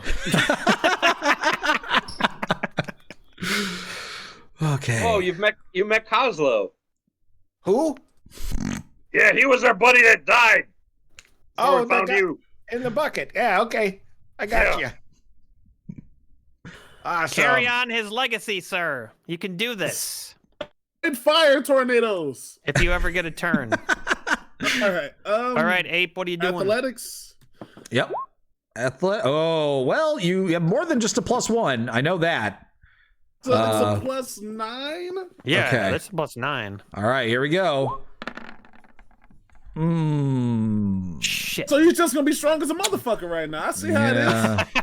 See what we doing. What it's gonna be, it's gonna be. Okay, well, you jump down, turn into a massive King Kong style giant ape, and begin wrestling with Inagu, Demon Lord of the Knolls. Turns out that his thousands of years of experience are a little bit better than your basically no experience with grappling. And he swats you away. Didn't he used to be in the WWF in the 90s? Yeah. Inagu?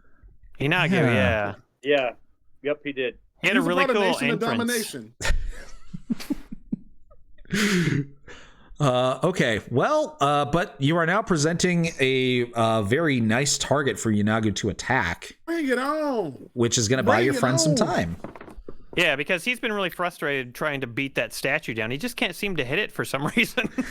Shut up. All right. At the end of Erase's turn, Also, my guy attacks the right, animating performance. Yep. go for it. Oh, hit him in the dick. Ain't gonna hit. That is a miss.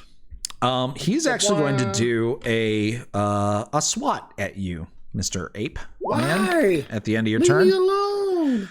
Oh boy, yeah, 33 to hit. Jesus. I'm going to need you to make 2 saves. One of them is going to be a strength save, and the other one's going to be a constitution save. I'll do this. I'll have you make the strength save first. Here we go. Strength save. My strength as an ape is 23 plus 6. I just don't know how to click. You know what I mean? Yeah, no, that's going to be a fail. It's a 3 on the die, so no matter what your bonus is. Oh. Now you're going to need to make a constitution save. Oh, Danny boy. Oh, Get away from me! Stop playing with me! Stop fucking playing with me! I'm not here to die! that is huge. Okay, that was going to be paralysis, which would have made you immediately lose concentration. Done that. Okay, got the t-shirt. Wow. However, you do need to make a regular concentration check now for taking 18 points of damage. Oh, Whatever. Kiss the blackest part of my ass. Woo! Hey. Okay. What time is it? Huh? What does the giant ape have for a constitution modifier? Yeah. Oh yeah. +4. Giant ape It's an has 18. +4. +4. Oh, man. So it goes up to a 9. Not but that's quite a strong good enough. 9. I mean, By the way, I just found online there was a band that wrote a song called the Yanagu. There are other lyrics. Okay. Yeah.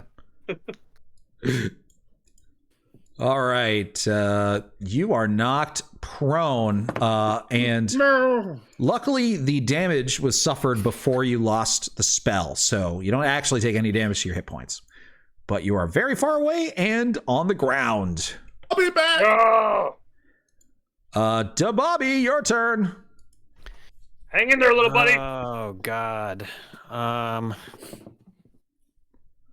think what I'm gonna do, since we're up here and he hasn't knocked the statue down yet, I'm gonna take full advantage of this time to relax and sun myself. What? Okay. I'm going to cast Mirror Image. Mm. So it'll make me slightly more difficult to kill instantly. Yup. That's actually a very good defensive spell for you. Yeah. So I do that, and then as a bonus action, oh, that takes. I can't do that anymore. Okay, I can't do a lot of stuff. Oh, what about right? Oh, everything takes an action. What? Did the dancing item do anything? Yeah, I whiffed it this missed. time. Yeah. Oh, okay. Of course. Of course. What's it going to hit? Piss I'm off. going to eat for my bonus. Can I eat a mushroom for my bonus action? It's a standard action to eat the mushroom. Oh, rubbish. Yeah. All right, then I won't do that. Okay. You won't do that. I guess I'll just I don't know if I've taken my 10 hit points recently, so I should probably do that. Makes sense. I don't remember you taking them. I don't know Okay, either. I'm doing it. Well, I did take them the first time I got smacked, but now I'm going to take them again because I still can do it 3 times a day. Fair enough. At the end of your turn, Yunagu is going to use his third legendary action that he's yet to ever use. And this is actually only his second one of the turn, so he'll still get another one after this. But his legendary action that he uses is called Charge. He moves up to his speed. Moves right there. And then Reginald Hamstone, it's your turn. You see Nagu is poised to crush poor little Race, who has found himself prone on the ground. He hates my whole spirit. I don't know what I did. Besides the bag and the monkey part, but man. Well, you're the only one who he can reach right now, so of That's course true. he's gonna hit you. All right. This ends now, ye Nagu. And if I jump from where I am, leap forward, Yeah. is it possible that I can attack him? Yeah. Okay, that's what I'm going to do. I'm going to leap forward, and I'm going to attack him on the way down with my magic glaive, Darlene. Super Darlene. Wow. That is a 21. That's a hit. Oh yeah, baby. Oh, extra damage because you're an asshole? Okay. A little bit of damage. All right, now I get that I land prone, right? Yep. You also take 3d6 damage for falling down to the All right, ground. let me get that. 3d6. Okay. 'Tis but a scratch, to quote Bobby. Okay. Bobby to Bobby. Yeah, it was me. I said that originally. Yeah. And then have I used movement? Have I used 10 feet of movement? Yeah, because you jumped 10 feet, so yeah, 10 feet of movement. All right. So that was my first attack. Okay. I've used 10 feet of movement. It cost me half of my movement to stand up. Is that correct? Yep. Mm-hmm. Half of my regular movement or half of my Half of hasted movement? Your hasted movement, yeah. Okay. So that cost me 40 feet to stand up, and I still have 30 feet. Okay. But before I use that 30 feet, I'm going to hit him with a second attack with Darlene. You son of a bitch. That is a hit. Ooh, let's go. Right on the Extra money. D8. Okay. More radiant damage. Oh, and slashing. I didn't count the slashing because Darlene's magical now. Yes. Ouch. So you got a 9 from before, and a 5 this time. And then... Thank you, Coslow. I'm smacking you with the butt of the polearm. Okay. Ah! Crit, you bitch! Oh! Stop playing. Damn. Okay. That's 7 plus 7, 14 damage. Ouch, sir. Ouch. All right. I look over at Race. I know I got 30 feet of movement left. Uh-huh. And I know that I just got to survive this fight. Well, no, actually, only one of us has to survive the fight, so... Strictly true. If one of us is going to sacrifice himself, it would be you. All right, and that's it for Mr. Hamstone? Well, I still have 30 feet of movement, and I'm thinking, do I want to... I'm going to go right here. Okay. Sounds Wait, good. that's 5, 10, 15, 20, 25, 30. I'm going to make him choose. Well, currently you're out of his reach, actually, because you're I know. 20 feet He's away. going to either have to come to me or he's going to have to go toward Race. He's going to have to choose. Gotcha. Oh, no. Okay. All right. At the end of your turn, he uses his last legendary action for now, and we'll swing it.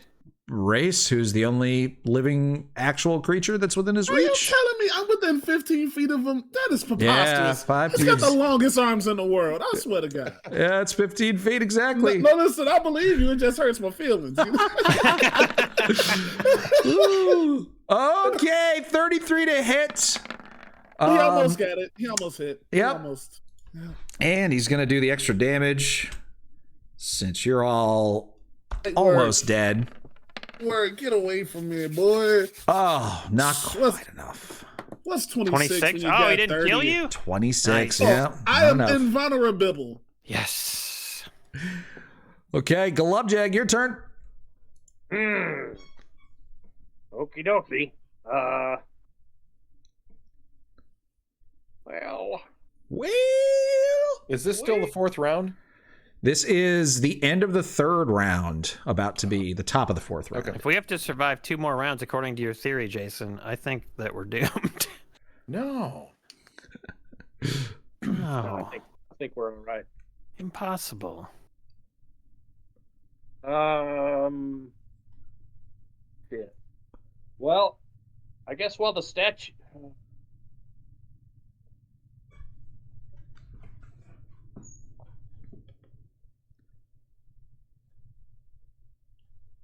Someone going to try to save Race? Yeah. Right after you, it's Yanagu's turn. So, yeah. Think we just need to save Rice? Is that part of the test? Kind of thinking that. Keeping us all alive? Oh, man. Okay. Or just not all of us dying? All right, yeah, maybe we need to keep Believe all of us yourselves, alive. fellas. I don't know. I don't... Dream. It's yeah. This is not Freddy Krueger rules. We're fine. Freddy Krueger rules. Oh, nice. Okay. Let me see how far this is here. Yeah. Okay. I'm gonna run here. And jump off Uh-huh. in and then I'm going to Let me think about this for a second.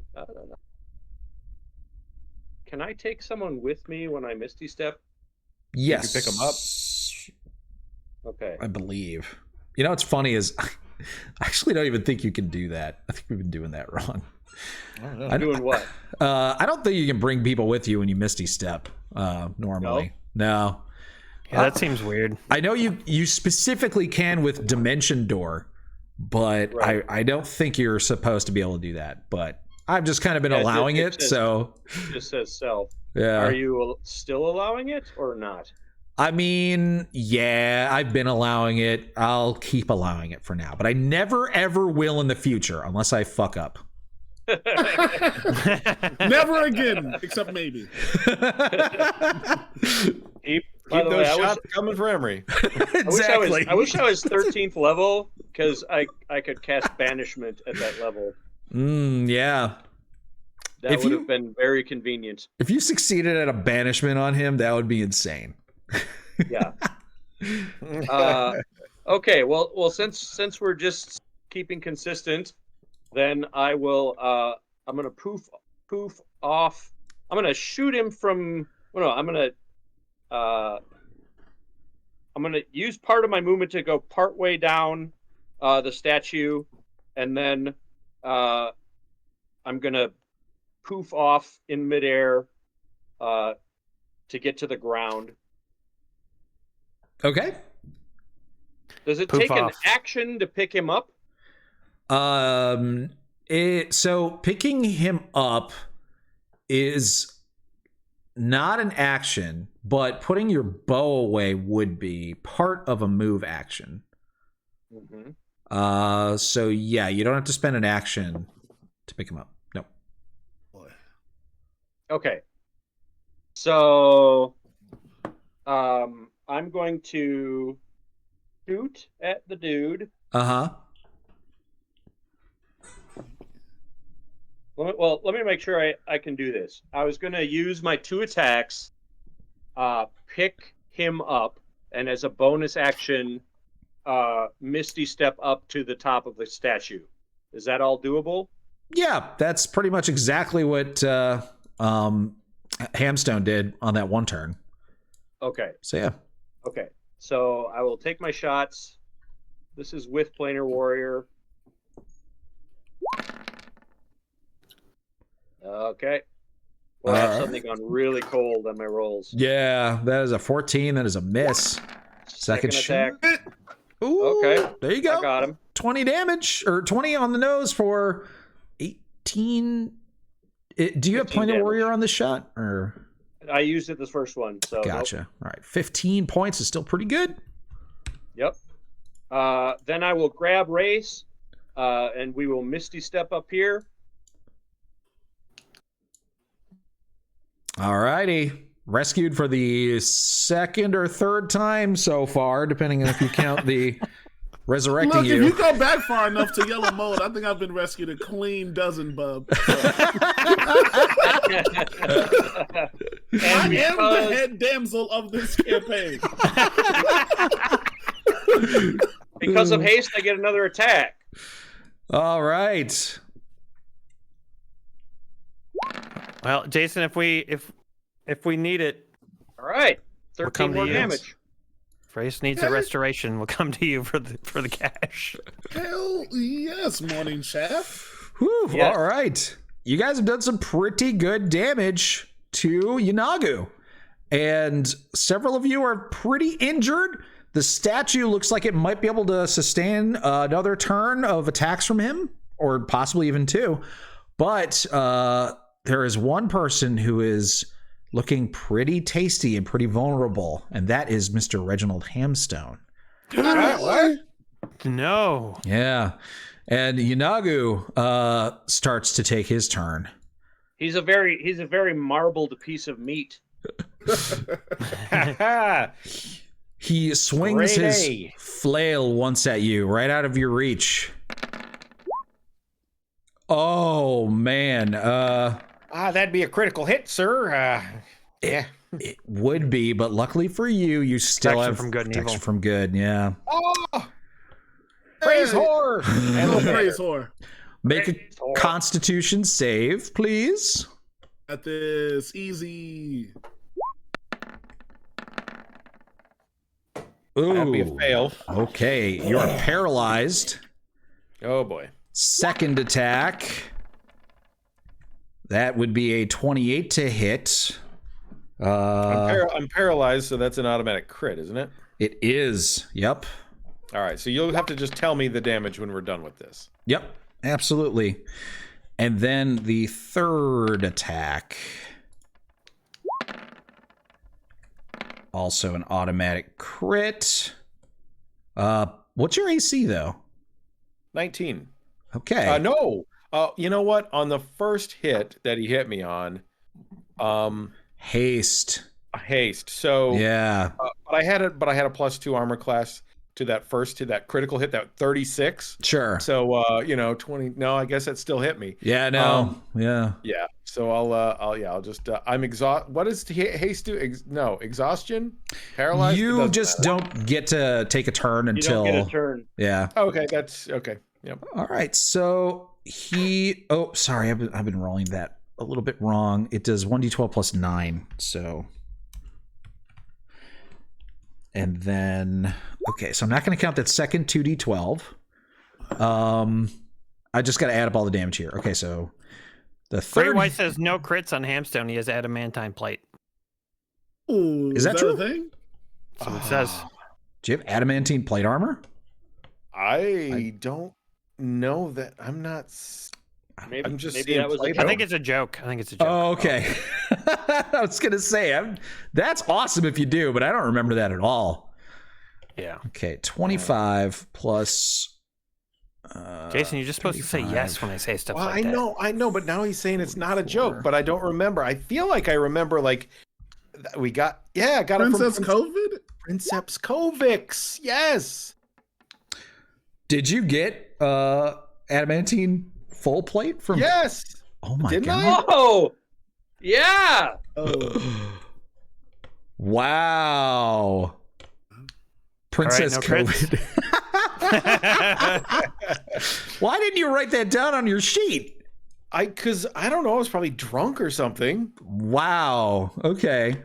Well, that is. I mean, if you indeed are immune to crits, you only take 10, 25, 34, 50, 60 damage. So on the first hit, how much damage did I take? 15. Okay, total of 15, right? Yep. So then I make my Constitution saving throw to maintain concentration, correct? Correct. Yeah, you fail it. I failed it. Okay. And then it doesn't matter because you failed the paralysis save, so you lose concentration anyways. Okay. Let me just see if I'm doing this math right. Yeah. 15, 25, 34 plus 16. No, it's only 50 damage. Only 50. So you're alive at 8 hit points. Thanks to your adamantine plate that you probably do have. And yeah, and Bossa Nova B says DeBobby didn't fit it to him. I'm sure he would have done that during the many, many hours of downtime. But yes, he does have the adamantine armor. I did just listen to all 90 episodes. Holy shit. Yo! Wow. And All right. Bossa Nova Bill did send a shot a little bit ago. He said roll to distribute the shot to whomever. So Nice. just FYI. Yep. All right. So do we all roll and whoever gets the highest drinks? Sure. Yeah, Okay. let's do it. Let's roll D20. Sploosh! Me. Not me. Oh, Ed. Brad? Maybe? Yeah, it's Yeah, Brad. me! Oh, Brad, Hey, let's nice. go. I'm cracking open the Baileys. You might Wow. as well. Best Treat part about yourself. that is that we got rid of a lot of low rolls. Yeah, that's true. And it's just about to be my turn. Thank you for the shot. Yeah, Bossa Nova. Thanks, Bossa Nova. So, Hamstone, you somehow managed to survive this vicious attack by Inagu. You are bloody. You think maybe a couple of your ribs are broken. You're bleeding internally. And you realize, oh gods, if he gets one more attack against me, which he will with his legendary actions, I might be a goner. And you can't even do anything about it because you're paralyzed and unable to move. And you think, well, I did my best. I can only hope that it was good enough. When suddenly the cackling demon lord shuts his maw and narrows his eyes, gazing up towards the sky, as a beam of radiant light pierces the haze. A powerful angel streaks down from above, followed by a gold-furred mammoth with feathered wings. The angel slashes her sword across Yunagu's chest and utters a spell. A portal opens behind the demon lord as the mammoth rams its head into Yunagu.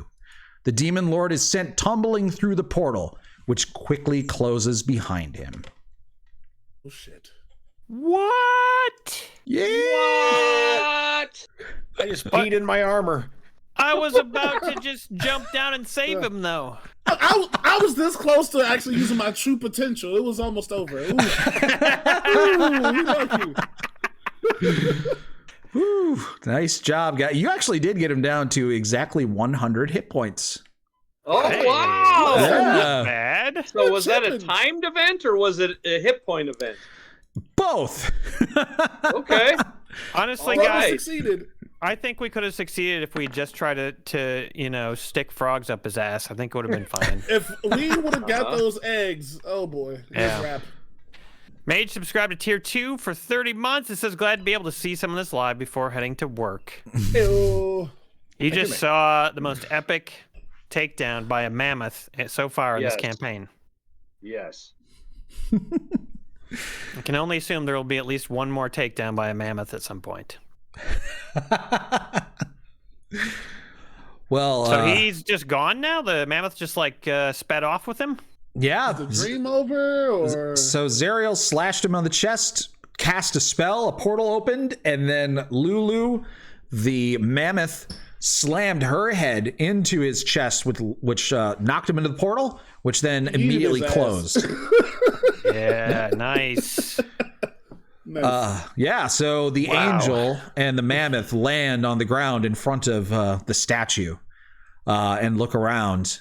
And the angel pats the mammoth on the head and says, "Good work, Lulu," and gets off of her. And she immediately shrinks down to a tiny little Does it hollow. look like Zariel? Does this look like Zariel?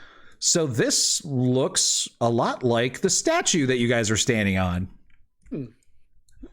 Zariel? She looks up at you and says, yes, it is me, Zariel. Who are you? My name's Glubjag. Well, Glubjeg, I must thank you and your companions for doing what you could to defend this town. She looks around Idleglen at the destruction. And you can see that she appears a little sad, but something else. Why don't you guys go ahead and make a insight check here? I'm actually gonna climb up on top of her head Okay. on the statue. Okay. Just so she can see me. Let me go ahead and delete Yunagu here. What's the check? Insight. Don't see none. Oh yeah, I'm the best at this.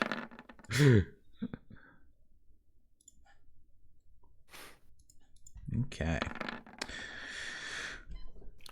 So, looks like we got a 17 for Mr. Glubjeg, and that is going to be the only one. So, Glubjeg, you're the only one who notices this, but she seems sad, but behind that sadness is rage, anger, that she is sort of like barely controlling and containing.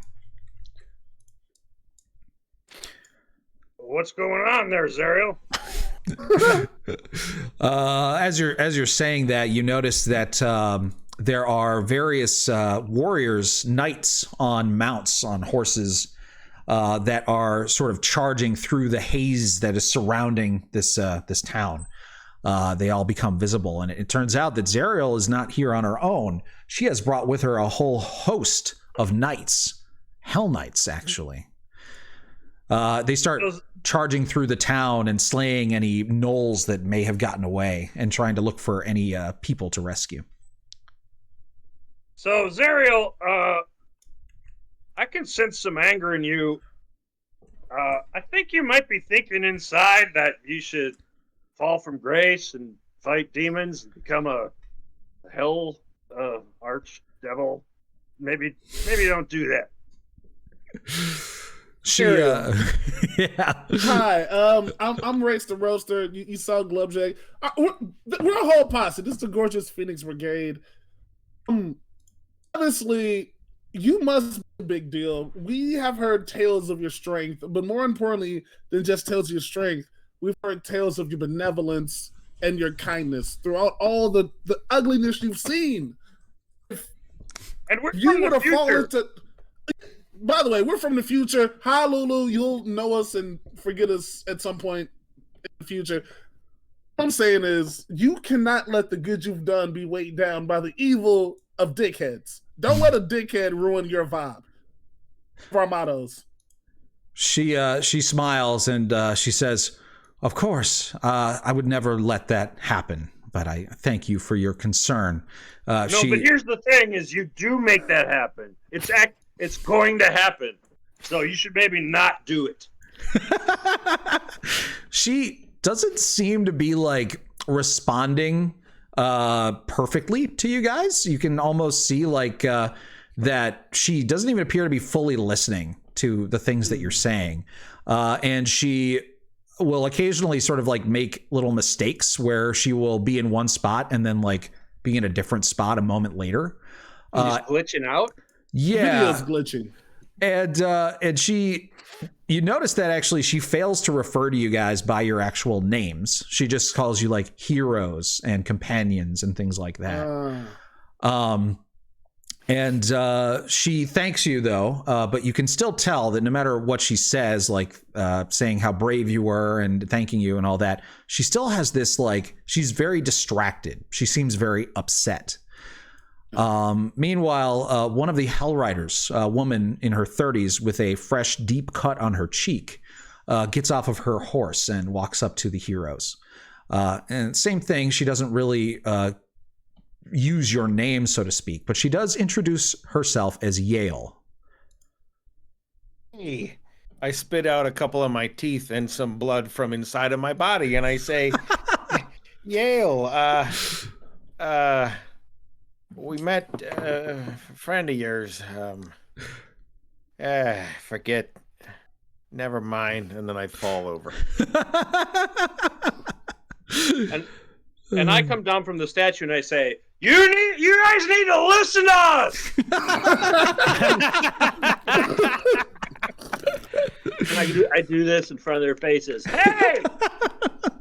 They seem to almost ignore you like you weren't even there. Hey, Yale, where are you gonna hide the sword? Have you thought about that at all? She just smiles and continues to thank you for all that you have done. You guys notice that Zariel has completely stopped acknowledging your existence and is just talking to more of her Hell Riders. In fact, she's talking to two characters that look very familiar to you. They look like, well, do you guys want to take a guess who they look like? Wait, who's the first girl who was our companion? Her. Yeah, no, she hasn't been born yet. No. Her. Fair. Is it Melanthius? Yeah. Melanthius. And the guy that was on Haruman's Hill? Yeah, Haruman himself. Yeah. It's Haruman, yeah. Yep. Oh, wow. She's conferring with two of her generals, powerful, full armored men on these massive war steeds, and you can recognize them even though they look very different. They're not undead. They're resplendent in their golden armor, and you just can't help but feel a little bit of sadness knowing what is awaiting them. What are they talking about? You're a little too far away to hear, but you can attempt to overhear with a perception check. Yeah. Doing it. Doing it well. Oh, I'm doing it. Probably not doing it well. Excellently. Okay. Doing it Wow. Amazing. Got some pretty decent rolls there. Yeah, so they're not whispering amongst each other. So anybody who got a 15 or higher can hear them. It seems like Zariel is attempting to convince them that they need to open up a portal or find the portal to Avernus that Yunagu used to come here and go through it and essentially pursue him and put an end to this once and for all. Wait a minute. Yunagu came from Avernus? Yeah, there is a rift in Avernus. Avernus, you know that war that's constantly happening in Avernus? There is a massive rift there that leads to the abyss. And so that he popped here from there. Yes. Okay. All right. So yeah, you guys overhear that, and it seems like Olanthius and Haramon are not really having a good time convincing her not to do that. Great White Spark says he took the elevator.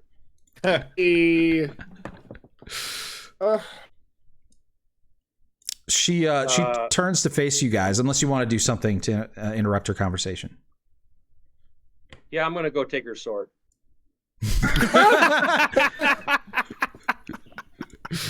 All right. No, don't do that. Let's. If she's going to talk to us, let's listen. Okay.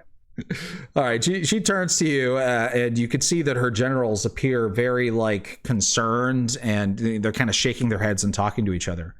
But she turns to you guys and looks at you and says, "Yunagu slaughtered those I swore to protect. I can stop him and others like him. I might have to give up all I stand for, but I could stem the tide of chaos and save many lives from the demonic terrors of the abyss. Were you in my place, would you risk it all to save others?" No. Nope. Yes. Yeah, I would. I would do it. What?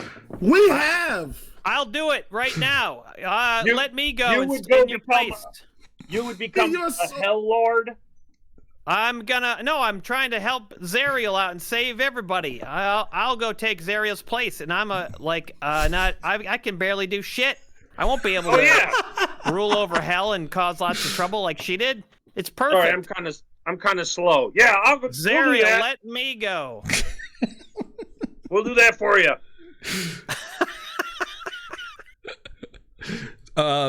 So she gets her answers from those two, and she doesn't give it a response right away to your offer to take her place. But she does turn to the other two members of the party, and she's looking like she's looking for an answer from each of you. I stand up on my wobbly tree trunk legs, blood dripping out of every hole in my head. And I stumble forward and I say, "Zariel, I am an Oath of Vengeance paladin. I worship Hor, the god of vengeance. But I have learned that there is a greater evil that needs to be addressed, and sometimes you need to wait for that to happen. You need to wait for your opportunity. You can't just rush off and let your anger in the moment drive your actions. You must stay. You mustn't go to hell. Horrible things will happen and you will lose everything." And then Ray says, Yes.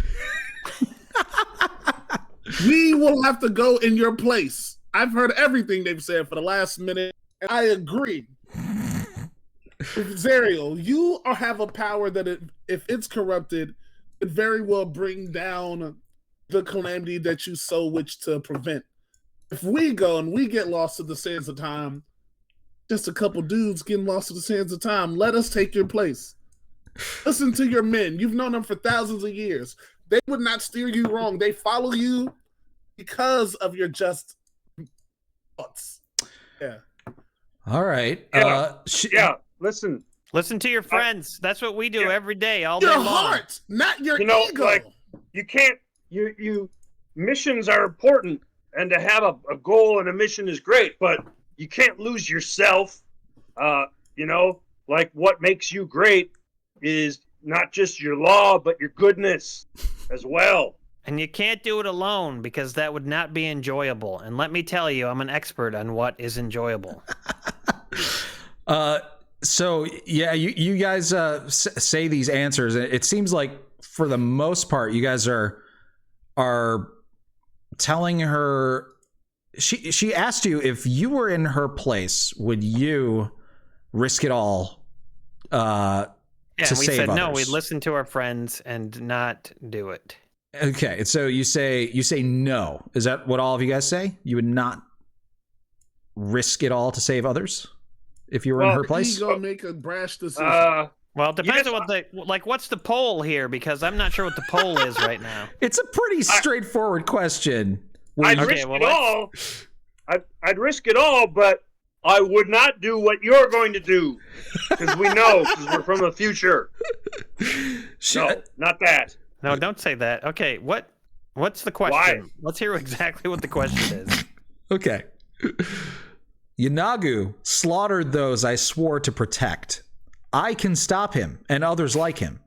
I might have to give up all I stand for, but I could stem the tide of chaos and save many lives from the demonic terrors of the abyss. Were you in my place? This is the important part. Were you in my place, would you risk it all to save others? Yes, I would. Well, yeah, of course. Obviously, if you phrase it that way. Yeah, if that's the question, then yes. Okay. Even if we do know that it's going to fail miserably and you're going to fuck it all up, sure. That's what we're trying to do for you, but you won't listen to that. So, yeah, all right. I wouldn't Do it. become evil, though. No, that would be lame. All right. So we got yeses from everyone except for Race so far, I think, right? It's because, look, taking into account everything that's happened with us, right?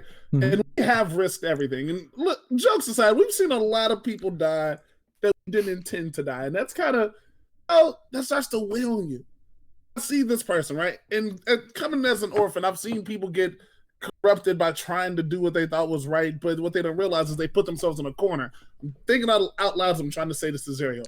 And long story less long, Zerial, I believe that if you have the respect of your men that I can obviously see you have, they would not steer you in the wrong direction. This is not all or nothing. You live a long life, you've lived a long, good life. It would be foolish for you. This is a pride thing. You're letting your pride and your survivor's guilt make you make a wrong decision because you're looking for a quick fix to something that is a slow burn. I think you're making the wrong decision. And I have risked everything. I've literally died. I saw my best friend die. And you know what I thought that whole time? It was the right decision. But if I could go back and get those lives back, knowing what I know now, I would make different choices. I'm trying to stop you from having guilt of something you can't repair later. You're letting your ego potentially ruin your life and the lives of your men. Yeah, he's right. I might do the same thing as you if I were in your shoes, but that's because I am flawed. And listen here. Okay. Listen here. I would give my life, but I would not give up who I am and what I stand for. Because Precisely. what's the point of that? If you I lose would who give you my life are, up. what's the point? All right. Well, she thanks you for your answers. She doesn't seem to be moved by any of your admittedly very persuasive words. Let's give it a shot. And but she does thank you for all of your responses as she says a prayer to Lathander over all of you. So you guys actually put a lot of work into those answers, and that's really good. And I think the reason why you did so is because you thought that there was some chance that this version of Zerial could learn things.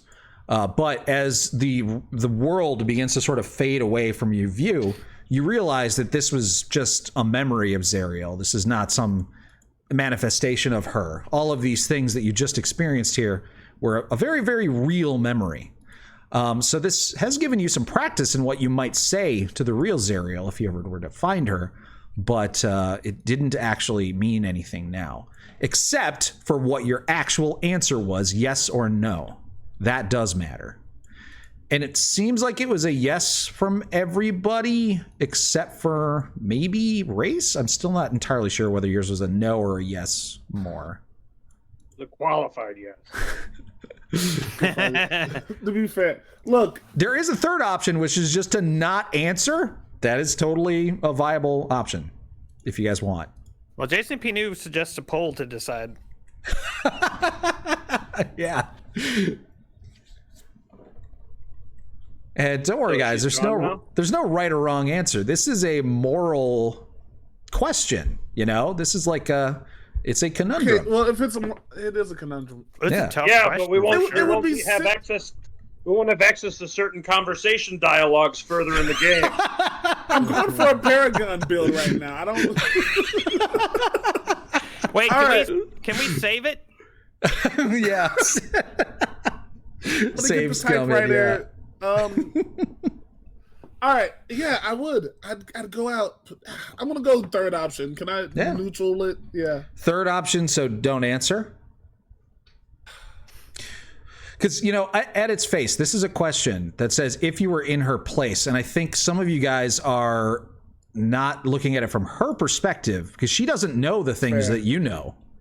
Fair. She just sees this as an opportunity to pursue Yanagu and stop him from harming others, even if she has to lose it all. That in that case, from her perspective, is Inagu kind of like the big bad to her? He's definitely one of. She is obsessed with fighting demons and hunting demons. Demons are chaotic evil, which is the opposite of her in every way. And so they're her antithesis, yeah.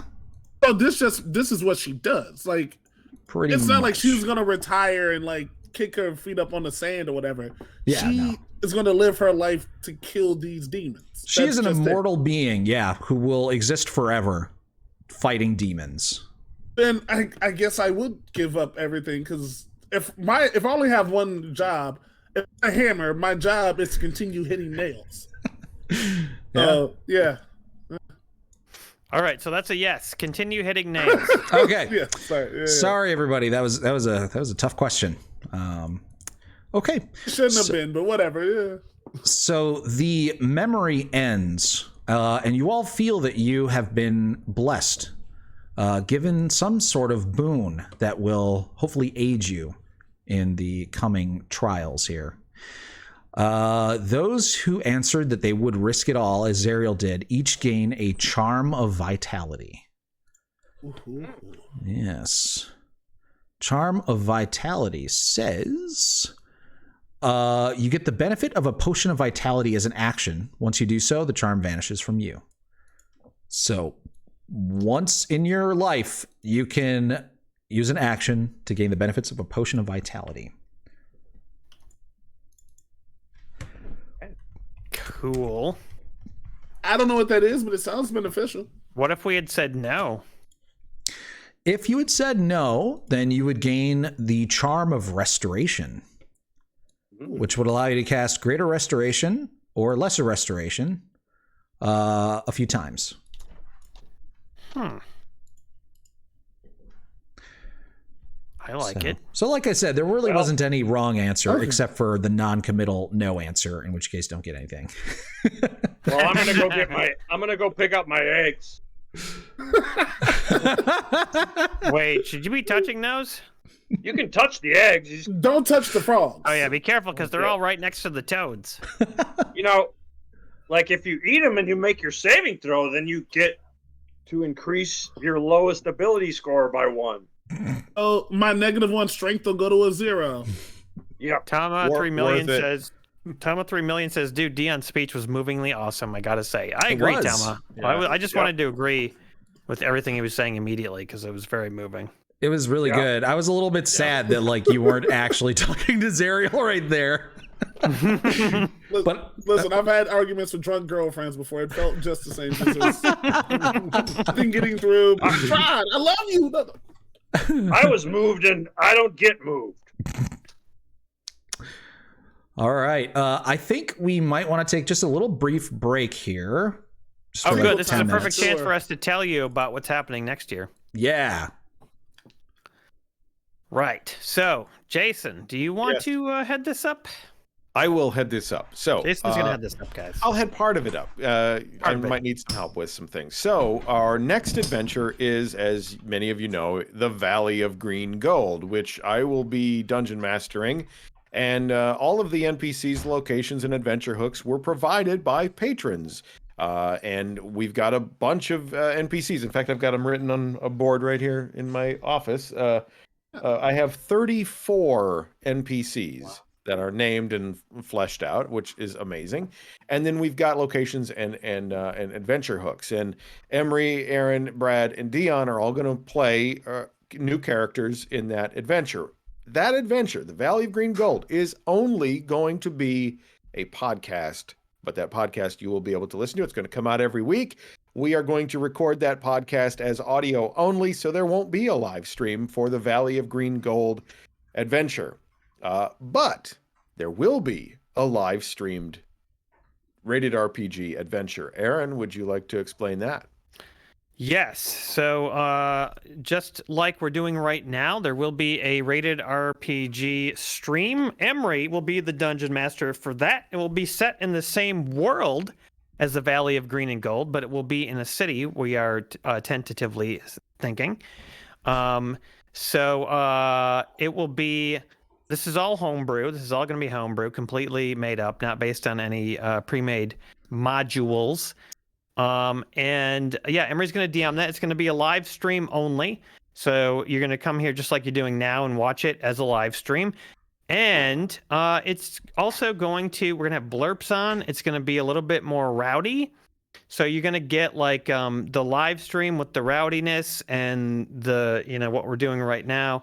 And then you're also going to get the podcast, which is going to be headed up by Jason and also will be influenced by patrons in very specific ways, but will not be broadcast live. So we're going to get sort of like, we're going to do this in both ways, which I think will be really fun. And it will just end up being more role-playing and more variety. And you can watch both of them or listen to one and watch the other. Yeah, and because you won't be able to see anything when we play the Valley of Green Gold, it's largely going to be done that way when we play it, because it's going to have to take place in our imagination so that we can play it the same way that you'll hear it when you listen to the podcast. So there won't be a combat map with squares and movement. I will describe things, the environment, the location, and the players they'll ask questions. Am I close enough for this? Am I near? Am I far? Am I in melee range? And then movement will just be part of that system. It's going to be more of a narrative style of combat. Everything's going to be the same. I mean, obviously we're going to be using the 5e rule set, but like Aaron said, this is all homebrew, and some of the NPCs have really amazing homebrew style elements, and those are all going to come out in the gameplay and in the role playing, and I hope that the guys are all ready to share a little bit about their characters. I'd love if they could share a little bit about their characters tonight. I don't know anything about Emery's character. Emery has fucking just not told me a thing. I don't know if it's because he doesn't have anything yet or if he's just not telling me. Let me tell you how I make D&D characters. I have essentially a near infinite supply of possible D&D characters that I want to play, and many of them are already created. And what I do is I wait for everybody else to make their characters, and then I pick a character that I think would fit the party and kind of fill it out for whatever it's missing. That's how I do it. Like that. So yeah. Okay. So if everybody else shares the basic gist of their character, then will you be able to make a decision?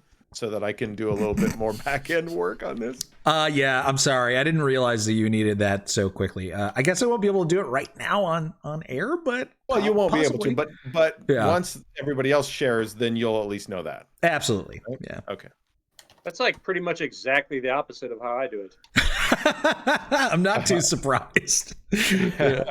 I think of an idea that inspires me, and I don't care what anyone else is. Yeah. That's Yeah. kind of what I did. Yeah, I'm gonna be a necromancer, and there is a chance. Jason, should I reveal the? Yeah, I'm gonna reveal the possible new race that exists in the Valley of Green and Gold. It would be species. The new species. Mhm. A new species? I am, but yes, the one new species, and I suggest that none of you do it since I'm going to, but you can totally do it if you want. Okay. I am going to be a wombat. Wombat folk. Wombat folk. You weren't joking when you said the other day to me that you were going to be a wombat. I thought it was a silly joke. Nope. Hilarious. I'm going to be a wombat with incredible digging skill that also is a necromancer. It's perfect. The perfect combination. It's a dream made in heaven.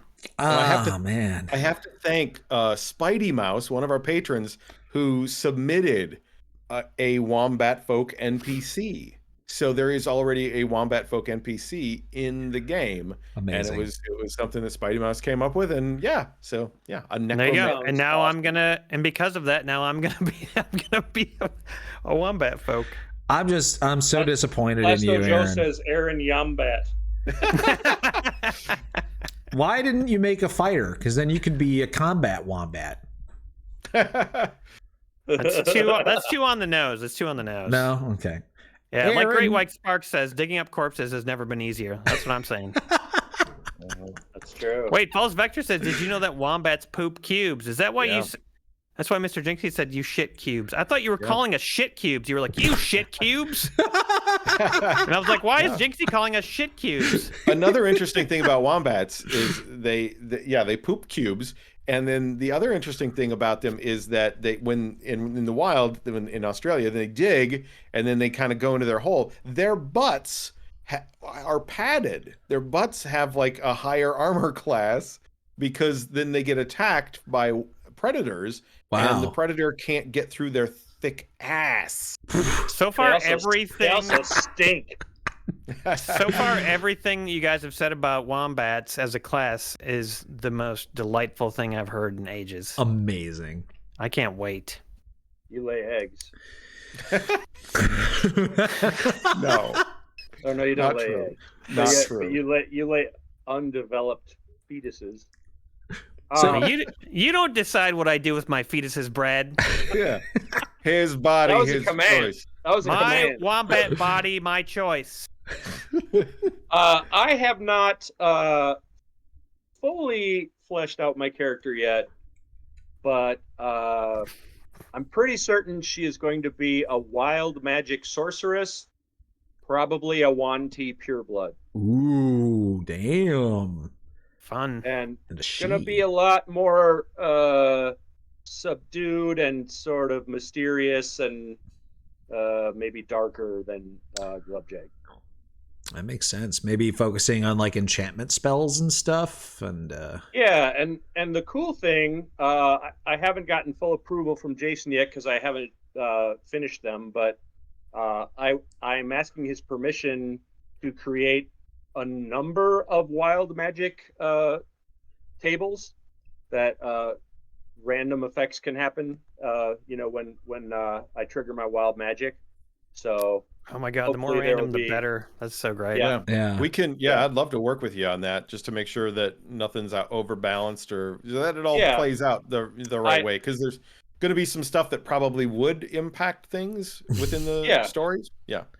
I made some a few years ago, and I found at least one of them, and I tried to really closely follow the one that already exists. So hopefully, we can work on that and have some fun. Dion, do you have a character in mind for the Valley of Green and Gold? Oh yes, I do. It's just the Valley of Green Gold, Aaron. It's not the Valley of. Yeah. Yeah. Sorry. Very So- important distinction. Well, I've never been there, so I don't know what it's called. I'm making a professional wrestler who's gonna be part monk and part bard. A Yeah. monk bard? Whoa! Yeah, because I gotta be able to cut promos, shit talk. And I've actually been working so much harder on this, and I think race just kind of feels like a basic extension to me. But I've been in the lab and shit, man. I got a lot of cool ideas for Nice. it. Yeah. I don't want to give it away, but basically, I'm gonna be like a hybrid of like Stone Cold and The Rock. Is kind of how his swag is gonna be. I'm playing a human variant. I'm gonna be taking those 2 feet out the gate that are gonna be like to benefit my wrestling move kind of mindset, because there's no like real wrestler kind of vibe. But yeah, that's what I'm cooking up. Damn, nice. Okay. Yeah. All right. Well, now that you know all that, Emery, it's gonna be like you're really gonna have to come up with something fucking crazy to. Or maybe you should just be no. You know what you should do? You should just be like a fighter. Yeah, just a boring ass fighter. Basic ass fighter. Well, strong. I've already determined a fairly significant weakness in this party, which is nobody can heal anyone. So I feel like I'm gonna have to make a cleric. Frontline, tough, can heal. That seems like a pretty good idea. Maybe a druid of some kind, but I'm not a big fan of druids. Not that there's anything wrong with them. I don't know. I don't like nature. I don't like animals very much, So, aren't you a cat guy? I love cats, but cats also hate every other animal in the world too. So that makes sense. No, You should be like a Khajiit then. Damn it, A tabaxi. Yeah. You could be a tabaxi that just like summons a tabaxi druid that summons animals just to kick them. Oh my god, dick. that's actually Don't give really him funny. ideas. You're giving him shit. ideas. No. Oh, that's a really good one. I like that idea. Maybe. So you said like more random the better, and of course Brad as a wild magic sorcerer would have these random wild magic tables. Sure. Well, I have great news because we are going to premiere some new Patreon levels. One of the Patreon levels that we'll be premiering is a $10 a month level. Another one is a $25, and then the third new one will be $100 a month. And so we've got copper and silver and gold. Now, if you become a patron on the copper tier, there is going to be a D100 copper table that at the start of each session, because each session will be recording 2 episodes of the podcast, and then during at the start of each episode we will figure out how many rolls we get. I think we're going to go with like if you're a $10 a month patron for 3 months, then you donate 1 roll on the copper table. Otherwise we might get way too many things, but things that can be items and other things that can be given to the party in the game. And so that'll be kind of like a bunch of 100 random things. And so you've got the copper table, and the silver table is going to be even more powerful things, weird things that fit into different spots in the adventure. So yeah. Well, and what I love about that is like, because it's homebrew and you're creating it, whatever we get, you could then tailor the future adventure paths to utilize those things. Most of those story paths are sort of already at least sketched out. So it's going to be a really open world vibe. You guys will arrive in Merchant Harbor. Perhaps some of you will arrive before others. Maybe we'll even start with just one character at a time and have that be just a one character focus for the first 4 episodes. You each get your own episode of the podcast where you focus on each. So that was, it's kind of a living idea. And I just love that idea of like focusing on character and focusing on story and having you guys like be a part of this world, because everybody donated so many fantastic ideas. I just want to use them all, Yeah. Well, I know you talked to me a while back about the reason that we decided to split off the live stream from the podcast is because when you try to do both, they kind of cannibalize each other. It's difficult because one is, the podcast is an audio medium, and that is theater of the mind. And, you can do both. Obviously, we've done 90 episodes of the podcast, but I think what you're going to find with the podcast is when you listen to it, we're going to follow the D&D rules. and also it's going to be more immersive. We've got new audio, new music, and sound effect libraries that we'll be busting into. Yeah. I'm really excited for it. It's gonna be awesome.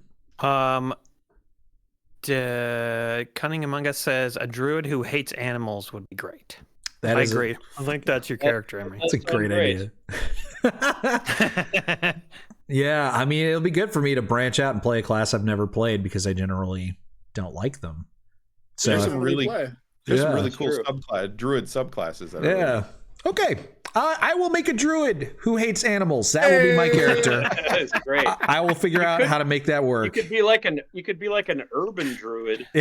Yeah. I run an extermination business. Yeah. Oh man. You have extensive knowledge of nature and how to exploit it. Great White Spark says, you already have Gallagher, though. Yeah, I don't know if I really count him. Right. Exactly. Oh, God. All right. I ordered the last dungeon pizza of the year. Oh. What's on it? What kind? What's on it? It has spicy classic Italian sauce, house blend cheese, ground beef and sausage, and red onions and tater tots. That sounds delicious. God, that sounds like the best pizza ever. It really does. Oh, you rolled well for that. Holy shit. Yeah. Oh, hey, this is a good question. Fatal Teddy Bear asks, I'm not too familiar with podcasts. Where will it be available to listen to? Podbean is where we put our podcasts, but you can. Jason will link it as soon as he. Yeah, I listen on Spotify, but that's just because. Yeah, you can also. That's it. That's the one. Yep. There it is. There it is. Yeah, but I believe you can find it on any other place that you go to for podcasts. So if you find that you like Spotify or iTunes or whatever, like you can find them there too. Mm-hmm. But if you're new to the whole podcast thing, just go to that link, ratedrpg.podbean.com. Yeah, Spotify, Apple. Thanks, Bossa Nova. Yeah. We will be getting back to the game here pretty shortly once Jason returns, I think, because we typically want to wrap these up by around 11, and we still have a bit left. We still have 11 hours of adventure left. Maybe not that much, but we have. That's okay. I will cut some of the things. I had some stuff in case you guys got through things really quickly that I could cut. We're just going to hit the important parts and really give this sucker a good ending. Sweet. Yeah. Yeah. Yeah. You know, I was kind of hoping to kill Hamstone in the end of this little dream. I was kind of hoping. I don't know. When I say hoping, jazzed about it. When I say hoping, you have to understand that what I mean is that it would just create an interesting like a hurdle if that were to have happened for you guys. It wouldn't have like ended the campaign. It would have been even a permanent death. He would have woken up just like everybody else. But it would have created an interesting hurdle that would have maybe spiced some things up. Yeah, because he's like a goody two-shoes and stuff. Yeah, there's a little like mechanic in this whole dream that you guys, or memory that you guys just went through, that punishes you for dying. So right now, Race is the only one who has that punishment. Oh, that's what. Mm-hmm. Oh, boy.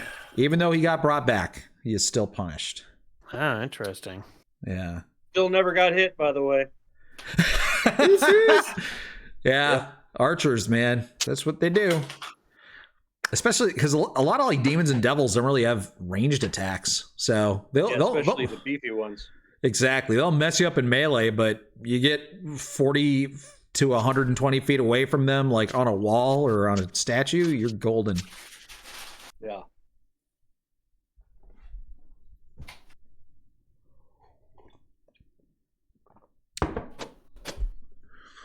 Whoa. Jason P.I.T.M.O.E says, a good podcast. If only I worked for a company that promotes podcasts. Oh, wait. I work for the #1 podcast company in the world.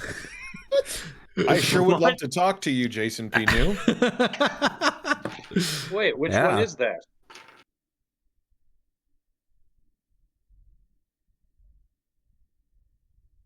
Yeah. I don't even know.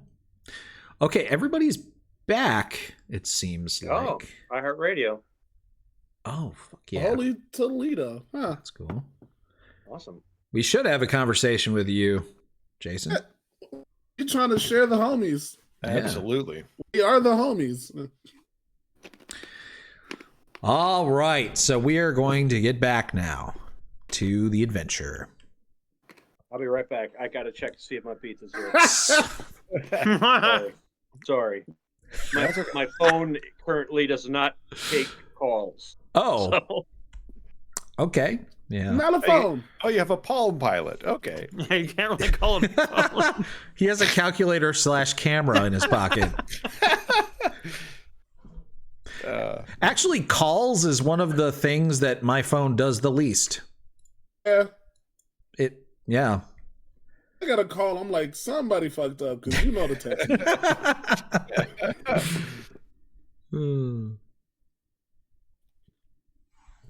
Beeper. I'll just watch my emails. Okay. Yeah, that's smart. All right. So the memory of Idle Glen fades away. You guys recall here the story of Zariel. You've now seen the beginning, the middle, and the basically the end of it. You saw how she started off as a warrior for light and good and justice, tasked with ridding the multiverse of the chaotic and evil threat of demons. A quest that is pretty much never ending. Yet Zariel pursued it with a level of zeal and righteous anger that was unmatched by any other being in the universe, perhaps. You saw as this drive to protect the innocent and punish the wicked caused her to save Idle Glen once from the forces of Inagu. She was the hero of Idle Glen, and they erected a massive 30-foot tall statue in her honor. And then you saw that many years later, the forces of Inagu attacked yet again. But this time, Zariel was not fast enough to rescue the people there. Thankfully, a group of heroes, who may or may not have been you in this weird time travel-y scenario, did manage to rescue some of the people who were taking refuge in the temple to Lathander. But by the time... I'm sorry? Was one of them Ella? Ella? Yeah. That's Ella was a woman cart. who, yeah, she was under the cart and then. Oh! Yes. Yeah, she made it out. Thanks to you guys. Oh, thank God, Ella. But by the time Zariel arrived, the majority of the town was in ruins, many of the townsfolk slain. And this was the last straw for her. As the memory fades away, you find yourself standing in the Bleeding Citadel before the dais, atop which glows the sword of Zariel. Also before you are Lulu and the ghostly warrior Yale. The Hollyphant is the first to speak. I remember everything now. Idle Glen was the last straw. We followed Zariel into Avernus, but the evil there proved to be too much for us. Asmodeus appeared and promised Zariel infernal legions to end the blood war, but she had to give the Lord of the Nine Hells her fealty. She accepted and became an archdevil, but not before Yale and I took her sword, hoping it could redeem Zariel someday. I gave up my magic and my memories, and Yale gave her life to construct this place to protect the sword. Yale's ghost then says, "You have faced many trials to claim the sword of Zariel. I'm sorry to say, but you face one more. As the inscription on the dais says, the hero who becomes one with this blade exists no longer. which of you is brave enough to draw the blade and be gone forever? I will do it. I guess All right. he's got dibs. He said Hi, it first. Hamstone. Yale steps aside and motions towards the sword in the stone. I walk up to it. You And can. The place is silent as the footsteps of Hamstone echo across the Bleeding Citadel. Everyone is. Hamstone, wait! I turn around. Why? Why? Because There are 4 of us. It should be a decision. We should all do it together at the same time. Yes. Except for Glubjag, he's ordering pizza. what is pizza? Bugbear not delicacy. It's not important right now. Okay. What's important is that we all touch the sword at once and die. You have nothing to live for. That's not true, Race. I mean, you guys are my best friends. You're my only friends. I never had no friends. The Hell Riders didn't want me. My family didn't want me. How the heck do you think I ended up in hell? And I got hungry, and the next thing you know, there I am, trapped in a bargain with the Wandering Emporium. Look, this is the best thing that's ever happened to me. To be here with you guys and fight alongside you and almost die is the happiest I've ever been. I can't let you guys get sucked into this too. Well, you know, Hamstone, yeah, I did love me a Kozlo, but you're probably the best replacement we could have gotten for him. And you've become dear to me as well. And, you know, like, I don't think I've ever said this in all my years of campaigning in the military, but I'd give my life for all you guys. So I also think we should all do it at the same time. Well, if you guys want to do that, then I guess I got some real friends. Yeah. Gosh, you guys are going to make me cry. Lulu is already sobbing incoherently. She's like, should I do it too?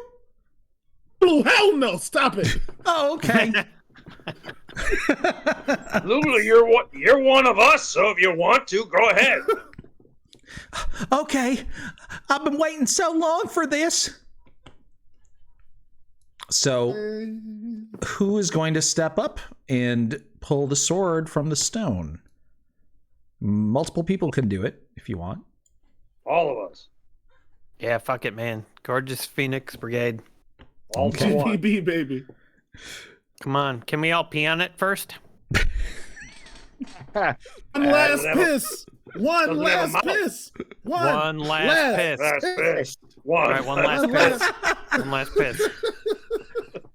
Lulu looks disappointed. Yale has no fucking clue what's happening. She's like, what? Well, I've got to vomit, of course. It's tradition. Selfies with lips. All right, well, All right. You do one last Let's- piss. There isn't any evil in here. There's no evil allowed in the Bleeding Citadel. Wow. We didn't get to so- do it on, what's his name? Oogie Boogie. Well, you know, if you replace the I with an O, change around the order of the letters, evil becomes love. We're peeing in the mouth of love. I'm actually Right. wrong about that. You do have one evil mouth that you could pee into. I've been waiting for this. Is it the Wait a shield? minute. Yeah. All right, Bring yeah, we're that gonna son of a bitch out here. we're gonna For a pee, second, I thought Hamstone was Wait. secretly evil. we're gonna pee into the Should- mouth of the Should shield. we release him? No, we'll just leave the shield here and go not exist. All right, so you take the shield off, the shield of the hidden lord that contains within it a powerful devil named Gargoth who's been trying to convince you since the day you found the shield to just let him free, man. He'll totally help you with all your problems. But you've never listened, and you put the picked the shield wrong on guys. the floor. And you all Hey, Shield, we're gonna pee on you now. I already vomited. Why? No! I can help you! Cause you're evil, bro. Yeah. So are you. You are all evil. None of you are worthy to draw the sword. Whatever, Cross man. the streams, guys. Cross the streams. You drown out Gargoth's cries with urine and vomit in his mouth. Yeah. Great White Spark says from now on he'll be known as Gargoles. Yes. That's right. Oh, God. We just lost 15 new viewers. Just kidding. I mean, this is what we do. If they can't handle it, then goodbye to them. All right. And then as the shield is laying there silent and stained and defiled, the gorgeous Phoenix Brigade, all 5 members, stand around the stone with Zerial's sword sticking out of it. And you each place a hand, or in Lulu's case, a trunk, around the hilt of the long sword and begin to pull. For a moment, there's a little bit of resistance, but the sword slides free from the stone. And now you're all kind of awkwardly holding it together.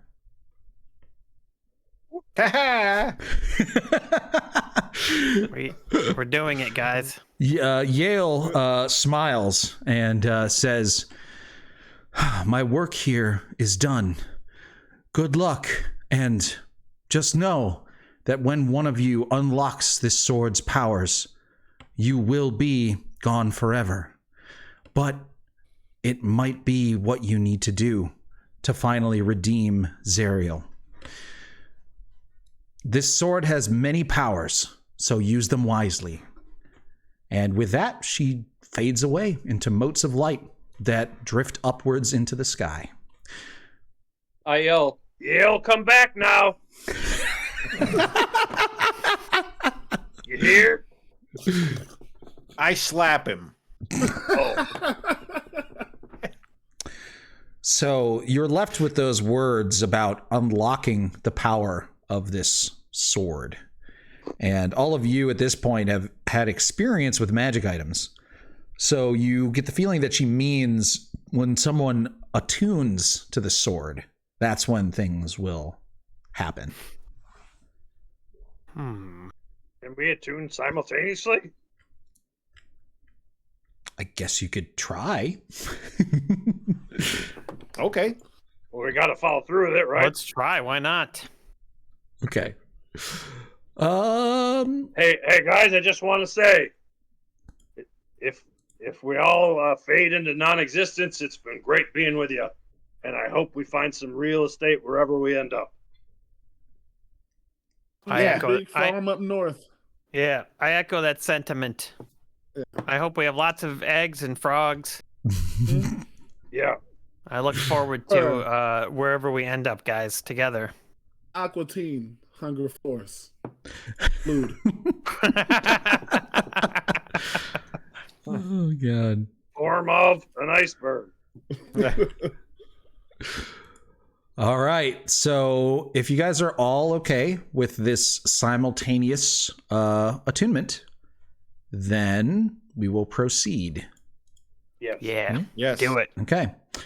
So there is no mechanic for everyone simultaneously attuning. So what I'm going to do is I am going to have you guys make an initiative roll. Because that represents how quickly you're able to do pretty much everything. So Oh boy. the winner of this initiative roll will be the first one to attune to this sword. And the attunement happens instantaneously. It doesn't take an hour like most things. Oh, I guess it's not me. Oh my god, I think it Oh. might be Reginald. Ooh. Hold Ooh. Ooh. Wee. Yeah. It's gonna be Reginald. All right. The guy who said he was going to do it. Jason, I'll let you decide whether Reginald actually did try to just attune simultaneously, or if he made the decision, you know what, I'm going to tune a little bit before go. When everybody says 3, 2, 1, go. I'm true to my word with these guys. I think he would have tried to attune simultaneously.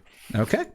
So you just got the luck of the draw then, as you feel your soul begin to be overcome with warmth. Your memories begin to change along with your mind. When you attune to this sword, you are completely changed as a person. So we are going to need to roll some dice. First of all, you get a new personality trait. So go ahead and roll me a d8.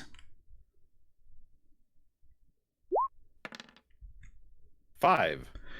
All right. So these new personality traits will override any conflicting personality traits, ideals, bonds, or flaws that you previously had. Number 5, personality trait.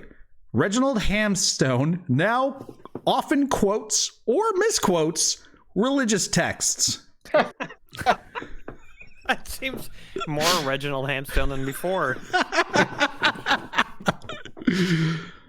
Okay, ideal. I need you to roll another d6 this time.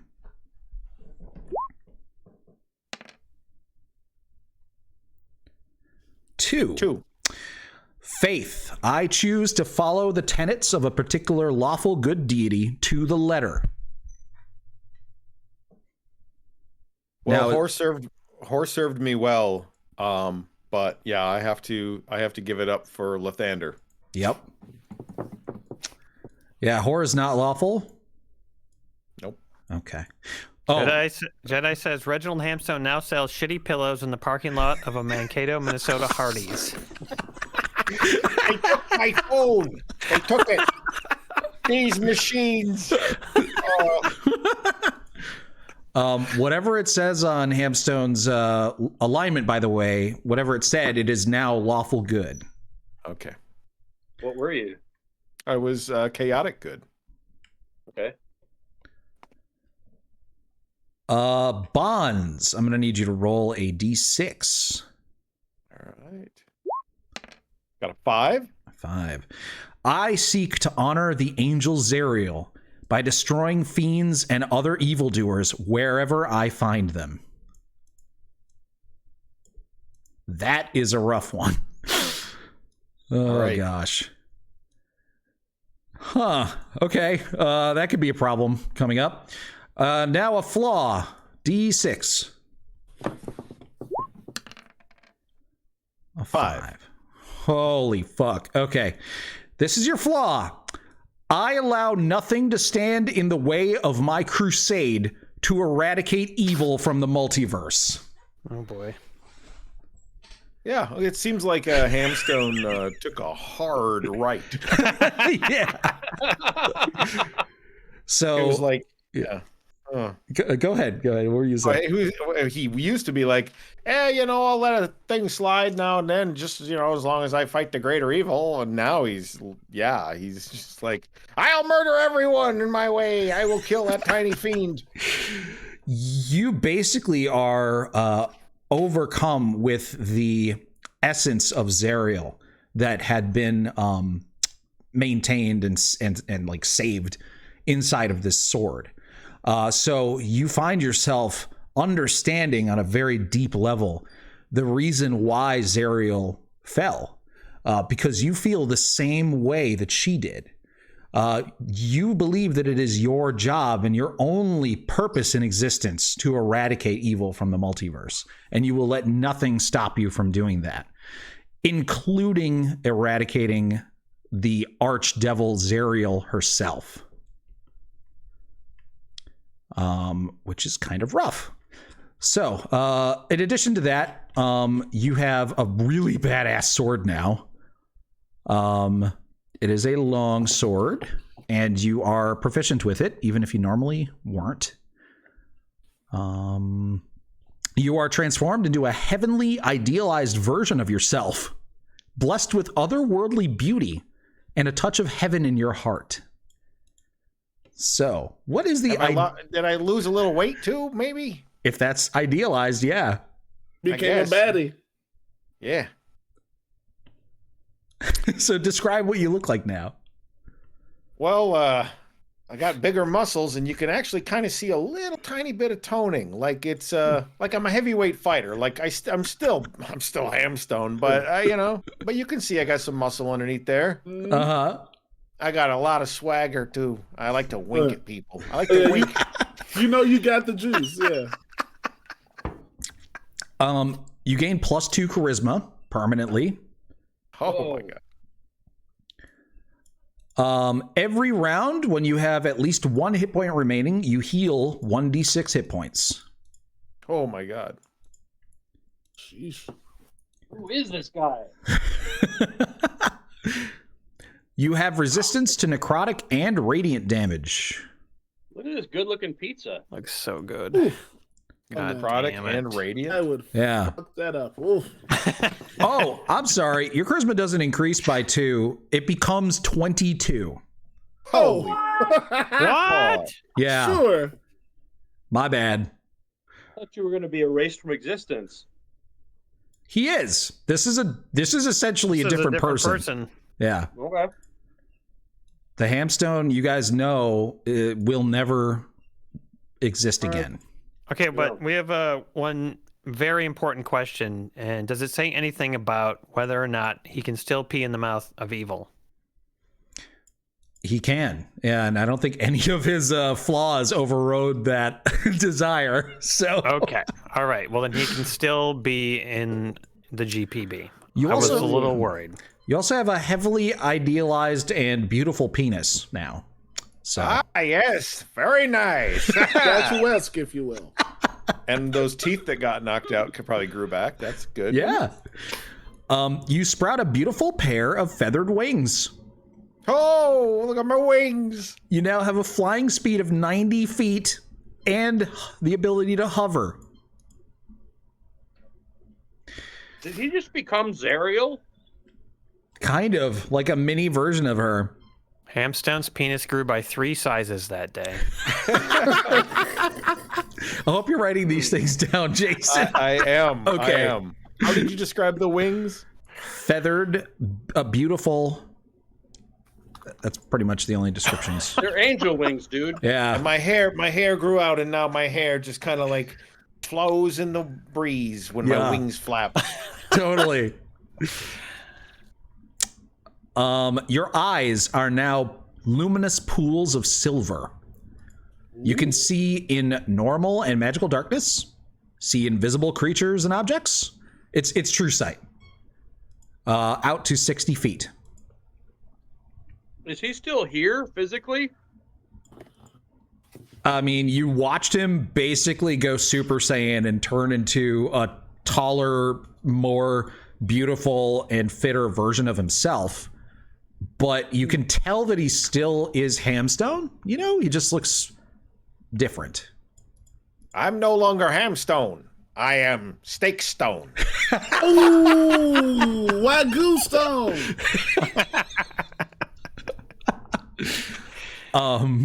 You are Sirloin. Yeah, Great White Spark's name for you is appropriate. Glamstone. Glamstone.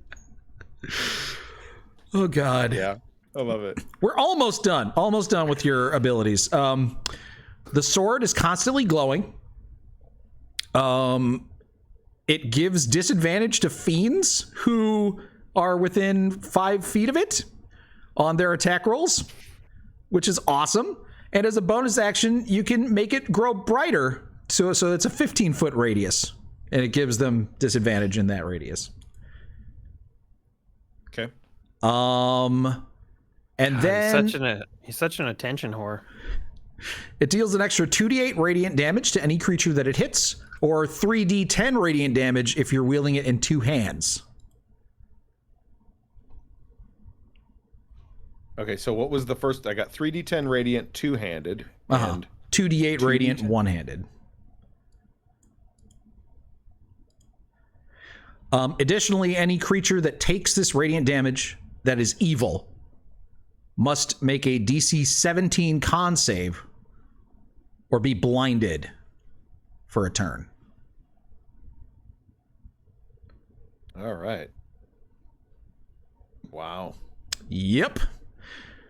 And then finally, I swear this is the last bonus. You have advantage on all insight checks.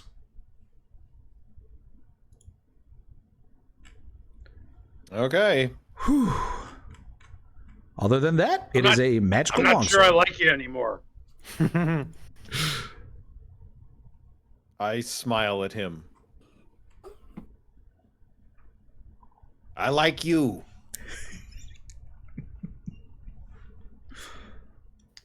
All right. As you exchange that beautiful little bit of dialogue you just did there, you guys feel a rumbling under your feet, and through the stained glass windows of the Bleeding Citadel, you can see the like pulsating bloody scab that has started growing over this whole place, and you see this glowing light begin to burst forth from Zariel's sword, and it just keeps growing and growing until it completely fills the room and blinds all of you. And you feel and hear an explosion. And when you are able to finally see again, you see that the scab in its entirety has been completely blasted away by this light. And you are now standing in the Bleeding Citadel, surrounded by like half a mile of just gore and blood and dead demons. Is Moonstone alive? Yeah. Moon color?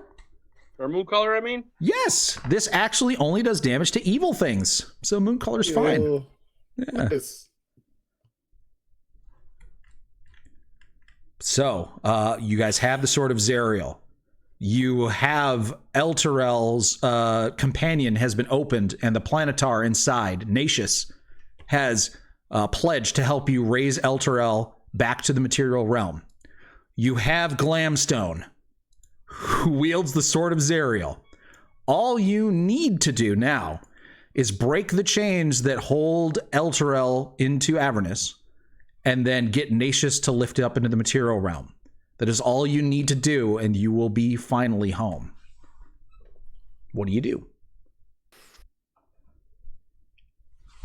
We said we would try to save Zariel. We can go home, or we can finish the mission. You always have to finish the mission. Yeah, we gotta finish the mission. We can't ask the Zariel? shield for help now because we peed on it and I left it there. I mean, Well, didn't Nacius say he thought he could break the chains? Nacius said that he thought he could lift it, but he could not break the chains. Well, then obviously it's Glamstone's job now. I shall break the chains of evil which hold the city of Elturel down here. Glad to see you still have your accent. Yeah, what? I'm still the same guy, kind of, you know. It's like Lathander always says, you look in a mirror, sometimes the mirror looks back.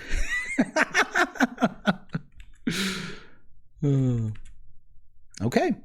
So you guys make your way out of the Bleeding Citadel, which is at this point actually just opening the front door. And how you just see like this mountain of dead demons and gore out in front of you. And about a half a mile away, you can just barely see your little fiendish vehicles that you parked over there. So some of you walk, others of you sexy fly over there. Sure do. And you insert your last soul coins, not the one that may or may not contain Koslo's soul, of course. And you drive off towards Elturel to finish what you started oh so long ago. Yeah, that's right. oh yeah. Hours pass, and you see Elturel in the distance. It has gone significantly closer to the river Styx beneath it. being drawn apparently at an accelerated rate by something. And you can even see from this distance that there is a much larger battle being waged around Elturel.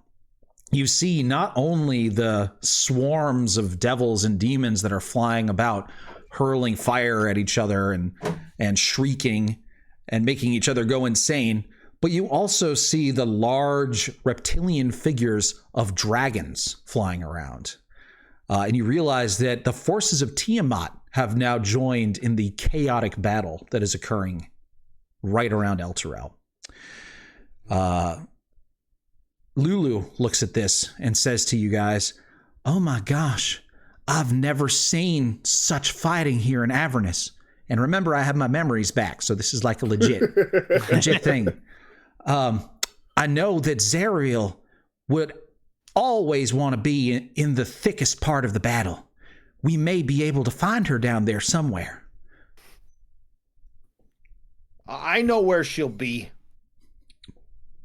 Yeah, you feel, Glamstone, you feel compelled to go there as well. Follow me, boys. And All right. We're off. Yeah. Lulu says, "Hey, would you guys like a ride?" As she hops off the vehicle and transforms into a giant mammoth that flies. Hey-o. Yeah. Yes, please. All right, so on the back of your now massive, powerful mammoth, you guys fly towards the massive battle that is occurring right around Elturel. So you have a choice to make here, guys. You can either try to find Zariel and do something, or you can just fly straight to Elturel and try to break the chain using the sword of Zariel. All I know is that we've become metal as fuck. Dude, I'm trying to imagine what Glamstone looks like now, like with that sword and with his like flowing hair riding on a mammoth. Yeah. Oh, so cool. Pretty much. Well, just what like, do you think, boys? Pretty much just like Jason with a sword. Yeah. Yes. Well, I think Hamstone would understand that, freeing the city of Elturel is really important, but with his new ideology, I think he would want to go right for Zariel. Works for us. All right. Well, let's do it. What if we can't turn Zariel back? Mercy And- kill? Well, I mean, what I'm saying is, it appears that possibly Elturel is in imminent danger of being sucked into the river. So, True. what if we can't turn Zariel back, and because we went there first, the city is lost? Should we have an hard out? Is there like a time frame before we just kick rocks? Well, Brad makes a good point. Like, if we go and start to free the city of Elturel, she'll find us. True. Right, that's a good point. That's a All right. stronger calling card. Let's do it. Okay, so you fly to Elturel, deciding that perhaps you can save the city, and in the act of doing that, attract the attention of Zariel. So you take a hard right turn and head towards Elturel, and you land next to one of the massive chains, or you could just stay flying next to it, whichever one you want. So yeah, you're now in front of one of the massive chains. What do you do? Hamstone, you Flash. think you can cut these up? I'll give it my best shot. Do it. And I swing for the fences. Okay, Lulu stops you for a moment. She tries to stop you. Do you heed her attempt to stop? Yes. What is Okay. it, Lulu? She says, "I don't know if what you're doing is right. I mean, what if you can't break the chain? What if it's too strong? Then what?" Well, then we'll make Mouse. Zariel do it. All right. If you really think this is the right thing to do, I trust you. All right, I swing. All right. You swing the Sword of Zariel, and it contacts this massive hellish chain that is holding El Terrell down. And the sword passes through the chain as if it was butter. However, all of the chains begin to break and shatter once you strike this one chain. And this massive sort of ringing echoes across the battlefield as these humongous chains crumple down to the ground, squashing and crushing hundreds, if not thousands, of demons and devils that are fighting beneath it. You turn and look. Lost there. Yeah, it worked. You're sure that it worked? Of course it worked. Yeah. And you all celebrate for a moment. And you turn, though, and notice that Glamstone isn't celebrating. Glamstone looks down at his hands and sees that the Sword of Zariel is broken. Oh, shit. I broke it. Oh wow! Maybe you shouldn't have hit it so hard. But you did successfully rescue El Terrell. Well, I'm just going to bring up one thing real quick. Mr. DeBobby, you can turn back time if we don't want that to happen. You mean like Cher? Well, you can eat that. No way, mushroom. Cher couldn't do that. You have 6 seconds to make this decision, by the way. You guys, should I do Yeah. it? Does it look like this? Wait, but you didn't describe what happened. Did the city rise back up, or like what happened? City rises, but if we do that, then we can't save Zariel. That's I think we've lost the chance to save Zariel if the sword breaks. Eat it. All right, guys, what do we want to do? Do we want to save Zariel or not?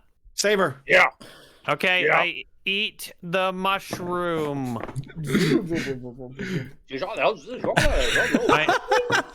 undo the sword smack. So it is now a few seconds earlier. Lulu has just finished saying, well, if you're sure this is the right thing to do, then I trust you. It's not the right thing to do. Not at all. Don't do it. Zariel. The only one who went back in time, so to speak, by the way, is DeBobby. So, DeBobby. Oh yeah, we don't know this happened. Yeah, Okay. DeBobby's the only one who knows. Guys, listen, no. I saw what happened. I had to eat a mushroom and come back here to stop you. You can't do this. Zariel can't be rescued if we do this. You ate your mushroom? I did. I ate the red mushroom and canceled out us smacking this, and because the sword breaks. Oh, crap. It breaks the sword and Zariel's doomed. Lathander, praise your fungi. Let's go to Zariel. Yes. It was a delicious mushroom, by the way. Tasted very good. Shiitake? Okay. That was brilliant. Great work. It was a fan who did the mushroom thing. Oh, man. Yeah. Yeah, It was in the Emporium. We bought that at the Emporium, yep. Yeah. That patron, whoever came up with the mushroom idea, just saved the whole campaign. Saved all of our motherfucking asses. Oh, Holy shit. So, Zariel! All right, I'll cross that off my character sheet. I'm so glad I didn't use it during the fight. yeah, me too. All right, so now crisis having been averted, you guys turn back towards the thick fighting that is happening. Nova B says he thinks it was J.W. Mangrum. Really? JWM. Yeah, maybe. Corb says, "Did I do that?" I don't know. It was not JWM. Never mind. Okay, go. So you guys ride Lulu through this battle that is happening all around you. Explosions are going off. Spells are being slung everywhere. Arrows are flying. Firebolts are scorching through the air. And Lulu is dodging all of them like some sort of expert pilot in a Star Wars movie, of which there are many expert pilots in those movies. Jar Jar and such. Yeah. Like Porkins, yeah. And you can see that there is this massive clearing where Zariel is squaring off against some sort of incredibly large demon.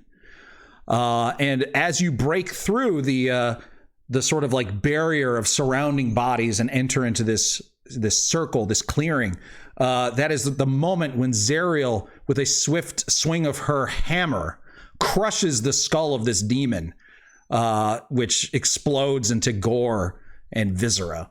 And she turns and looks at you as if drawn by the power of her sword. And her eyes sort of squint. What do you guys do?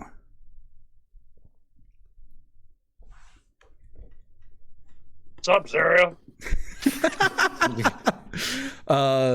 Jason, do you have any? What would I Moonstone am do? going to jump off of the back of Lulu, float down on my angelic wings, Mm-hmm. planting the tip of Zariel's sword into the ground, landing superhero style, right? Down on one knee, Totally. bowing my head in front of Zariel. I seek to honor you, the angel Zariel, and rid you of the fiendish plague that has befallen you due to your pride. The sword glows with holy power as you say these words, and it begins to glow even more, and you can start to feel it actually trying to leave your grasp, as it's like almost like it's trying to pull itself towards her. Do you resist its attempt to leave your hand? Does it feel like it's trying to harm her? Like, is it trying to get me to strike her? It feels like it's just gently trying to leave your grip.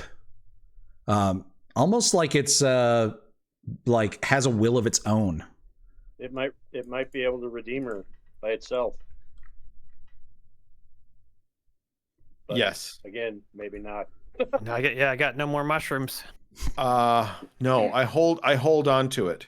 Okay. I want to hear what she says. She sort of like floats down to the ground. She was probably hovering 5 or 10 feet above the ground.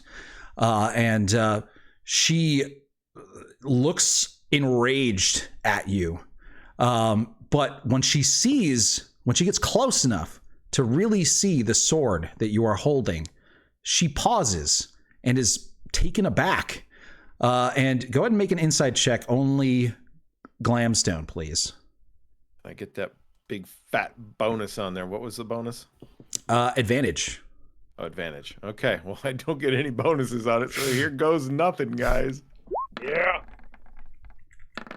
17. 17. Okay. Yeah, that's good enough. She's not doing a very good job of hiding it, but she is completely just taken aback by the sight of this sword. And this is a rare moment of weakness for her. She has spent the last 140 years being completely single-minded and having absolutely no doubts about what it is that she's been doing. But you see doubt creep across her face as she sees this sword in her hand. Again, the sword tries to leave your hand. Do you resist or do you let it go? I resist. Okay. She speaks. She says, "Who are you to wield such a sword?" I am the gorgeous Phoenix Brigade, and we are the gorgeous Phoenix Brigade. I jumped down next to him. You all do an anime style like party shot with all your cool different landings and poses. Mhm. And then I say, amongst our weapons are. A comfy chair. Sounds like it was Danny Bell. Ah, With nice. mushrooms. Danny Bell. Danny Bell goes way back. Danny Bell sponsored Skyrim for Pimps, I think, once. She looks up and sees Lulu, and she gasps again. It looks like she's even more beginning to experience doubt. You realize that this is going to be the time, if there's any chance for you to redeem her, it will be right now for you to convince her to say words that would make her realize the folly of what she has been doing for the last 140 years. Well, even though I have a 22 charisma, race. I got this. You gave up. As a bullhorn out of my animated performance, so she can really feel the impact. You for the last 140 years, everything that you fought so hard for has been lost. Look at Lulu. You know where we found Lulu? Your magnificent Hollyphant. She was in a bar, sipping beer from her trunk, like damn circus animal. How dare you give up everything because of your ego? Look at you. How many kills will make that pit of your fucking that pit? You know how there's never enough killing. The killing of demons was never what really fulfilled you. What always, at the end of the day, fulfilled you was being able to save people, and you can't even save yourself right now because you lost your way. You kill me with the snap of your finger, and that wouldn't do anything. Anything that's ever going to make you feel whole again that's coming back to yourself. Wake up. You might as well die because who you are doesn't exist when you aren't living as the person you should be. Wake up or give up, but I'm tired of seeing this. I got a little drunk dad at the end there. No, I love that. That was great. Bravo. Does anyone else want to contribute anything to this? He's still going to be the one who makes the roll, but does anyone have anything they want to say? Yeah, I say, just look above you right now. There's a city of innocence that's being dragged to its doom. I fought in the military my whole life. I know about missions. You don't just do a mission at the extent of innocence. Innocents are what it's all about. You have to find a reason to fight, and that's to save those who can't fight for themselves. And you've got on this ridiculous mission to kill demons. You forgot about who really matters. I say, Zariel, don't try it. I have the high ground. I based that off Great White Spark's hilarious quote. You were my brother. I loved you. Either you don't know, you don't show. They don't give a fuck about what's going on in South Central Los Angeles. Come on, Zariel. A little boys in the hood. Anybody? Nope. I add, finally, Zariel, the angel Zariel. Say goodbye and betray Asmodeus. Betray what you have become and be what you truly are. Become Zariel, the angel. Take your sword, sever these chains, and let us return Elturel to where it belongs and save these innocent lives. And I let go of the sword. The sword floats from your hand. It's not violently pulled, but it floats gently towards Zariel and hovers about 4 feet away from her. She sees in its highly polished blade her own reflection. However, it is not the reflection of the Zariel that is now. It's the reflection of the Zariel that once was. And a tear sort of falls down from her eyeless sockets. And she looks over towards the battle that is raging all around you, towards the faraway mountain where Tiamat is or was held at bay. She looks towards the gaping maw of the abyss where she has been fighting for the last 140 years, hoping to stem the tide of demons, but having made absolutely no progress towards that goal. She looks at you all and says, I've done so much, so many terrible things in the last century and a half. I don't know if I can be redeemed. How can I be redeemed? She looks pleadingly at Glamstone when she says that. You just have to do it, Zariel. You just have to take the sword and do it. Stop being such a fucking evil. Don't. Look. We all been through it. Now's your chance. Take up your sword, Angel Zariel. All right. You get replaced by, oh God, what's the Just Do It guy? What's his name? Do it! Just Courtney, do it! Courtney says hi, everybody.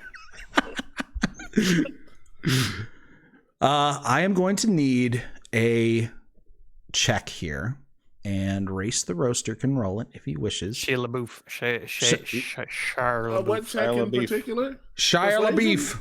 Shia LaBeouf. I'm going to need a persuasion check. It's your weapon. Strike me down. I'm going to use my inspiration also that Actually, I haven't used. I'm actually going to require an inspiration or a persuasion check by everyone. Okay. Ooh, Yeah. all right. Now we're talking. Wake up! Go. Uh-oh.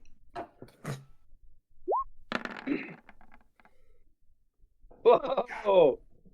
Double Boys, crit. Wow. this is how you close out a campaign. I mean, That Holy shit. Jake's the muscle, okay? He doesn't have to be cute. He's Yeah, the muscle. I was like, do whatever you want. Hey, Zariel, you got to make things a little bit more enjoyable, okay? Yeah. Double crit. You can piss in the mouth of evil without becoming evil yourself. You should try peeing in the mouth of evil, Zariel. That's where it's at. Yeah. And what I said Cigarette to the after waiter sex. was, don't even try. It's not going to work. And then I slap him. Zariel's trembling hand reaches towards the gleaming hilt of her sword. Her fingers brush against it, and she grimaces as radiant light sears her flesh. As her grip tightens, she gasps in pain, then speaks an oath through tears of confusion, sorrow, and dawning joy. I, Zariel, supplicate myself before the holy light of justice. If it should accept me, I vow to take up this blade once more in its service. The Archdevil's words hang in the air for a silent moment, and she glances upward in agonized uncertainty. Then, Zariel is bathed in a brilliant wash of radiant light. Her fiery halo disappears, and feathers burst forth from her leathery wings. All of her diabolical features vanish as her angelic form is restored. At the sight of this blessed transformation, Lulu gasps in delight and transforms into her celestial mammoth form with golden fur, feathered wings, and gleaming tusks. Yeah. You all say, yeah. Way to go, Lathander. Hey, can you scroll down on the die rolls? Because I don't think I see the double crits up there. Oh, yeah, I wasn't updating. I had to alt tab over. Congratulations, guys. You did it. You got the good ending. Yeah. Yeah. Round of applause. Does she release Elthro?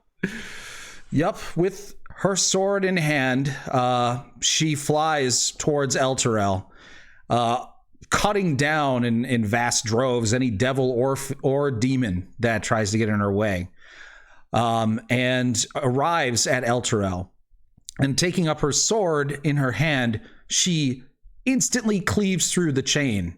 And unlike when Glamstone wielded it, the sword survives. The Planetar Nacius, who had been hiding inside of the companion, he like cracks it open and is like, "Is everything safe?" And he sees Zariel, and he flies down and is like, "Oh my god, good job, guys! I knew you were gonna do it. No problem." And he lifts the city up on his strong shoulders and flies it upwards. Nice. And you guys have a choice. You can go with, or you can stay here. Get the hell out of here. Yeah, we're going. Hell. Awesome. There will be fiends to fight. Elsewhere, I shall go. Get the hell out. Gentlemen, let's go home. Moon color. Coming? Or are you staying? Oh, she's coming. Or he's coming. Lulu, Zariel, They're coming. are you coming? Yes, Lulu and Zariel accompany you, along with the whole city, as you guys ascend towards the material realm. You can buy the Smiler wherever he is in this crazy mixed up world. We'll be back. Holy shit. If not for that mushroom, you guys. No, that mushroom. Look. That was indicative of this entire campaign, right? Just narrowly missing out on badness for. Goes all the way back to the yellow mold curtain. That's right. Hey, I'm a Horizon Walker. We'll be back here. Yeah. Berto Beansworth says, "Nice job, Gorgeous Phoenix Brigade. That was awesome." All right, well, so yeah, epilogue time, huh? Yeah, epilogue time. So, as you guys are now on the material realm, we're just going to go ahead and fast forward through a little bit of stuff here. So, People are asking about the soul coin. yeah, that's a good question. It is a bright sunny afternoon in Baldur's Gate, and Race the Roaster sets foot onto the freshly mowed lawn of the mansion that he now lives in. Mm-hmm. What are you doing this afternoon? You know what? After all that stress, I just wanted to come back and be a family man. You guys remember that orc woman I had at the bar fight my first fight for me? Half over, my friend. Even better.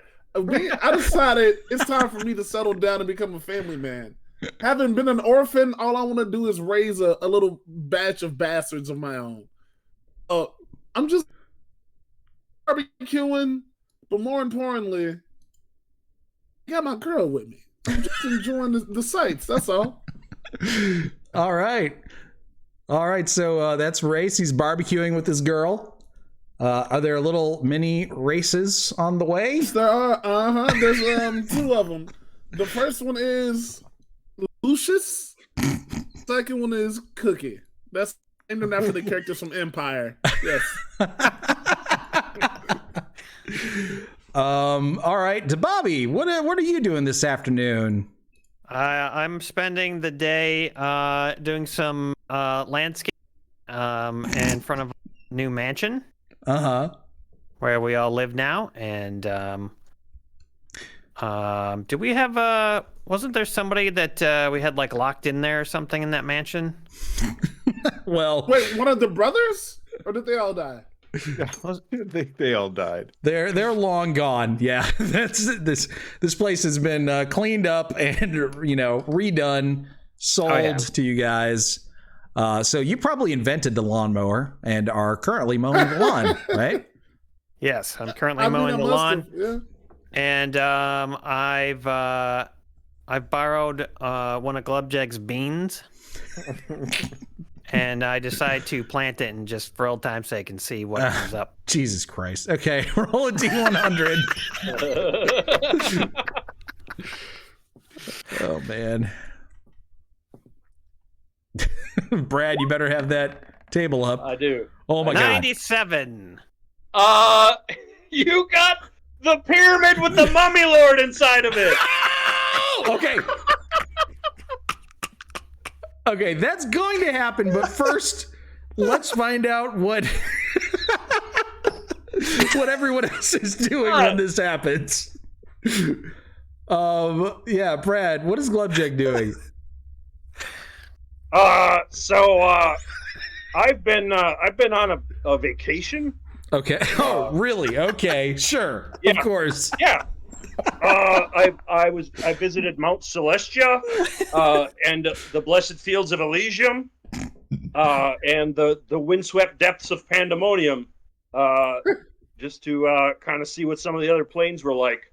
Okay. And so I am coming up the street as he plants this bean. Glamstone, you probably went with Zariel to Mount Celestia, where she has begun her penance. She is not going to be killing any demons for a while. She has been essentially put into anger management training up there. So you've been kind of being a support for her for a while. But go ahead and tell us what else you've been up to. Well, you know, the guys, they had this soul coin that they were pretty convinced that, like, Kozlo's soul was in this soul coin. At least that was the theory they had. So while we there on Mount Celestia, it's a powerful place, and I got some new powers, so I got to working on this. And, you know, perhaps we figured out how to get this soul out of the soul coin. So yeah, in fact, I would like to go back to the mansion and, you know, help them free the soul that's in the soul coin if I could. So you went with Zariel to Mount Celestia, and while there, you know, told her about the unfortunate fate that Kozlo met while trying to redeem her. Not to guilt trip her, of course, but, you know, maybe a little bit of help might be appreciated. And she informs you that when she was redeemed, it invalidated her contract with Asmodeus, first of all. But second of all, it invalidated any contract that was made with her. And so any soul coin that was created while she was the ruler of Avernus suddenly became null. So the soul of Kozlo is now free. And she says, would you like me to bring him back? Yeah, I think that's a good idea. I mean, we're here at Mount Celestia. Can you bring him back and, like, have him with his old buddies? Sure. She closes her eyes and opens them up like 4 seconds later, and she's like, it is done. All right. So just as DeBobby is planting this bean, where's the soul coin? The soul coin is probably in the pocket of one of those three guys. Who has the soul coin? Yeah, I was carrying it. I was carrying two for sure. Does anybody actually have it in their inventory? I thought I did, actually. I wrote it down. I thought DeBobby did, yeah. It was in my inventory. Okay. Oh, yeah, this is important. Yeah, it was me. It. Yeah. DeBobby picked it up, yeah. By the way, Bardrum is with me, too. Of course. Good. Of course. Yes. Yeah. So, as you've planted and watered the bean, DeBobby, you hear a familiar voice and the sort of creaking of the gate that leads to your front lawn. And you turn and you see Kozlo. DeBobby! Oh my God, Kozlo! Hey, What? I didn't get, I got burned alive, and then, here I am. You were dead. What happened? Am I dreaming? Is it because I planted the bean? You did what? I planted a bean in the ground. One of those magic beans, remember? Oh, From down the block, I yell, Kozlo! He's back. Kozlo's back. What? He Hey! lives. Race, you're there too. You see him. Hey, Race! I run over to give Race a hug. I overtaken because I in his bucket. You know what I mean? So to see him in the flesh, I'm just a weepy mess. I can't believe it. I'm like, I got babies, man. Look at my baby. They look like you, but they're different. It is. Can't believe you're here, buddy. I know. I almost died with you, man. Yeah, I was Oh there. my God! What a reunion! What a happy ending for all of us. Hey, what Wait, is that? Bobby, did you What? plant a magic bean? Yeah. Just for fun, you know. I thought maybe some eggs would come out or something. At that exact Oh, boy. moment, a pyramid with a 60-foot square base bursts upwards, exploding half of the mansion and launching all of you guys 40 feet in the air. Oh my god. And then the camera gradually pans up into the air, away from our mansion and all the hijinks. And it's The last slowly. thing we see is the Bobby's mouth going up into the air. Oh, God. fades to black. I hope we don't get mummy rot again. Race is just on the ground, like with PTSD, just rocking back and forth. And out of the pyramid comes Brendan Fraser. Oh. Well, that was it. That was Descent into Avernus. That was Congratulations, guys. It says there's also a treasure of the DM's choice in there. What do we get after we kill the Mummy Lord? That nobody will ever know, Brad. Nobody That's will ever true. know. Maybe that'll be an adventure we do at some point in the Yep. future. Yeah, if anybody's Years sick, from now. we're doing that. Oh, All right. That was awesome. yeah, I know. That was We yeah. finally got the pyramid that I've been waiting for. It without the pyramid? Come on now. I think that was the first time someone other than you planted a bean, right? Like, Yes, yes, Yeah, and then I immediately rolled pyramid. yeah, yeah. I got statue that yelled my name, shriekers, eggs, and toads. And you get a 60-foot pyramid with a Mummy Lord. I've had some luck with the die rolls. I will fully admit. and the mushrooms, the screaming mushrooms. Did you mention that? Yeah, shriekers. Yeah, Yeah. okay. Yes. Oh, yeah, the Yep. shriekers. Okay. Oh, Good fuck. Lord. All right. Well, does anyone have any last things they want to say? This has been a great campaign, and so I just really Oh my want to God, thank. yeah. Yeah, it's been. Thank you so much, Emery, Yeah. for all your Yeah, work. thank you, Emery. You're welcome. Amazing work. Yeah. I think Did we won. we- We won. Did we do Yeah. this through all of COVID? Yeah. From Yes. we started right before and through it. Yeah. Yeah. Yeah. Holy We shit, started you in guys. February. Everything shut down in March, and here we are. Wow. Yeah. Fucking 3 years or something. That Dr. Yeah. Fauci. It was. Little Teddy Bear says standing It's ovation. not, Thank you. It was. Thank you, We everybody. started almost 3 years. That's like a month shy of 3 years. Yeah. Yeah. Yeah. This was a really great campaign. So much fun. dude. Post-credit Eli scene. 1984 says best 40 billion year campaign I've ever seen. So there is a post-credit scene, guys. So Yeah. hopefully you, all you people watching stuck around through the credits. We're back in Avernus. You guys aren't there, but we are in a familiar place. It's hot. There are forges all around, fire giants hammering on massive black iron implements of war. And floating on his throne is Bell, the Forge Master, the one who sort of kind of helped you figure out how to open the companion, but not really. Former ruler of Avernus until he was supplanted by Zerial. Sits on his throne as an imp flies up to him and whispers something into his ear. And Bell chuckles to himself and says, "Excellent, excellent." And he begins to say something else when he hears footsteps. And immediately the smile on his face sort of turns into a frown, and almost scared looking expression is on Bell's face. And the footsteps draw closer. they sound not like shoes, but almost like cloven hooves.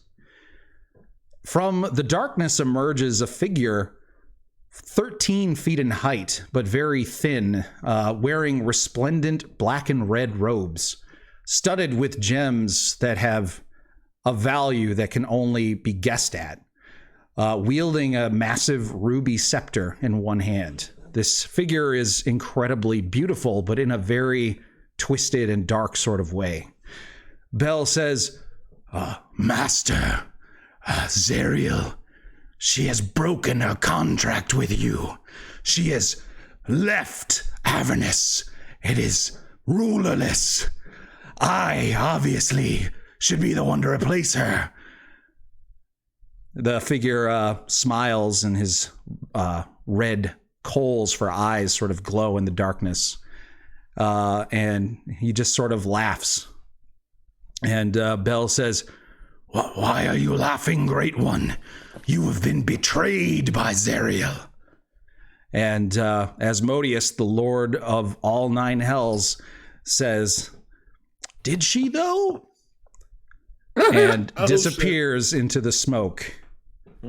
And leaves Bell sitting on his throne, wondering what the fuck just happened. And that's the end of the campaign. Coming June of 2025.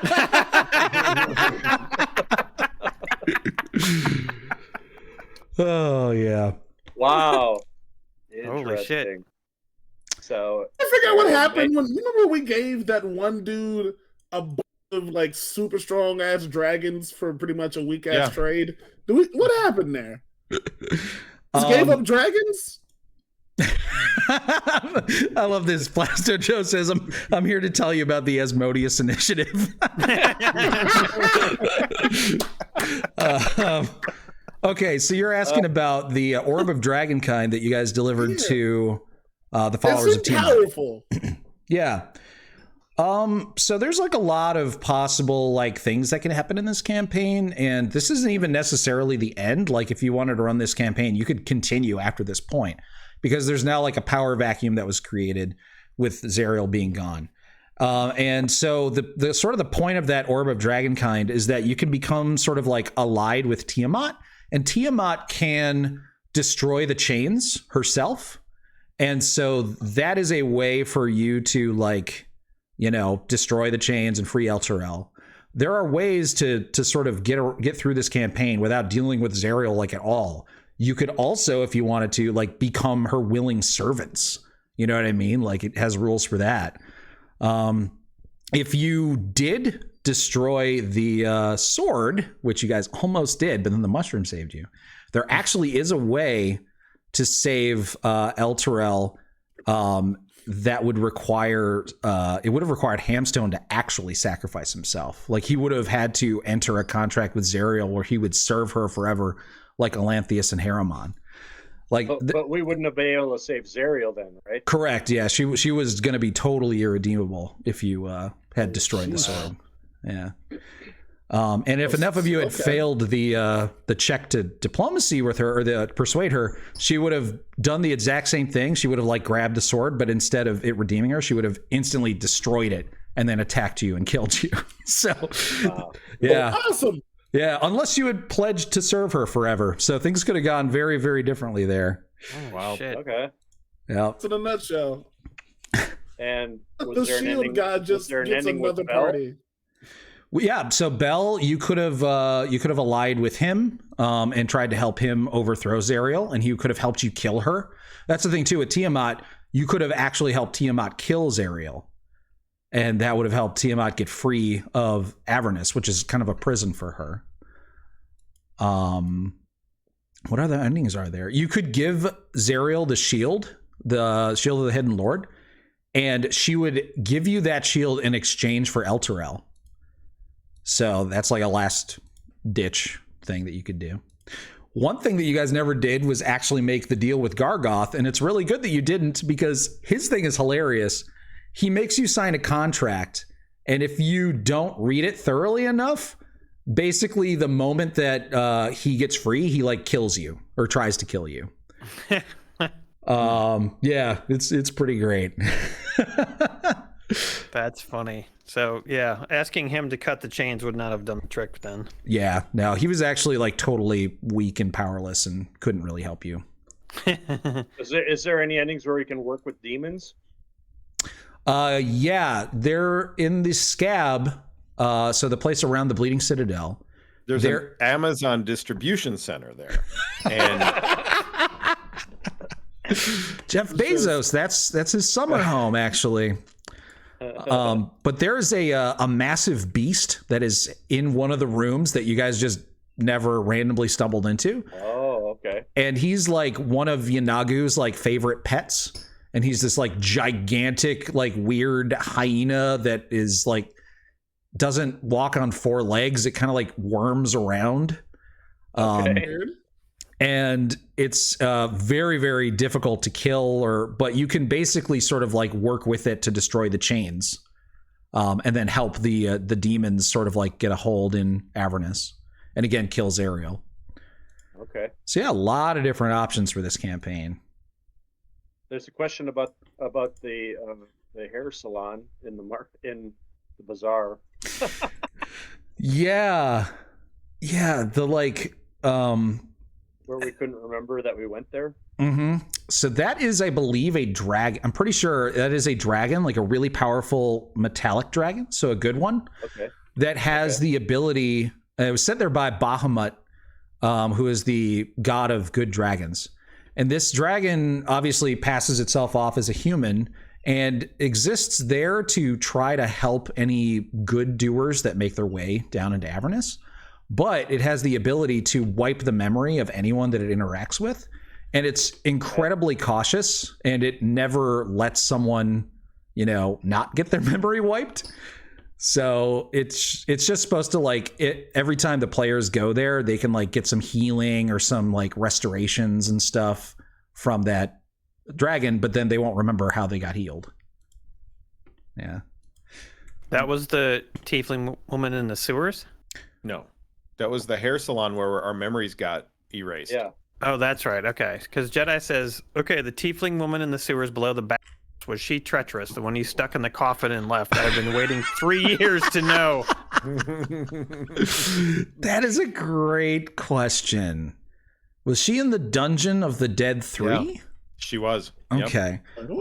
Let me look at her real quick. I believe Glubjack's dog was still back in the city, so I assume that the dog was with us when we got back to the mansion. It probably also got flung 40 feet up in the air by the pyramid. Yeah, I said she was with me. Oh yeah, On my all right. travels. There you go. Yep. Horseradish, you did indeed catch the last 5 minutes. Oh, hey, before we end, I do want to share a couple of things. So we talked about the Valley of Green Gold and when we're going to start that. I have a tentative, but hopefully it's going to work. Premiere date for the Valley of Green Gold, which is going to be podcast only. There won't be a live stream. It'll all be just podcast. That'll premiere on January 23rd, which is a Monday. And the previous Friday, January 20th, I will be on Bad Movies Live with Greg Benson. That's Greg Benson's Twitch stream show. And we will be watching the year 2000 masterpiece, Dungeons and Dragons. Oh, horrible. Nice. And Yeah. Greg didn't even, he was like, I didn't even know that movie existed. I've never seen it. And Greg actually he created an NPC for the Valley of Green Gold. So that's Nice. kind of why we're doing that. Nice. What about for the Valley of Green and Gold? That's where you go to a bar and they play the Packer game every Sunday. Okay, all Yes. right. They have Jello shots. Yeah. Cool. All right. That's where my character's from. I found the tiefling lady if you guys want to know about her. Okay.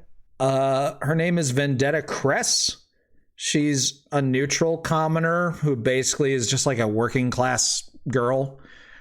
She was tortured because she has some connections to some of the nobility in Baldur's Gate. And if you had healed her and talked to her, she would have given you a little bit of a clue that there was a secret door nearby. Other than that, she would have just tried to flee the moment she got a chance to.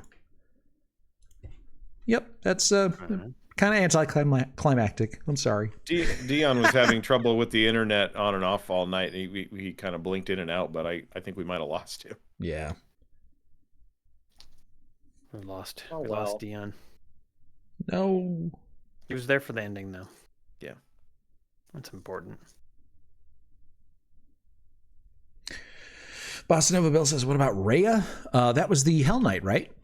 Yeah. She survived. I mean, she went on to live a long and happy life until she was killed by a pyramid erupting from the ground. No, I'm just kidding. He also asked what Mahadi was, and I said, I'm assuming it was a Rakshasa. He was. Yep. Right, Mahadi. you should move your face to your left. Yeah? Am I off center? Yeah. Move it.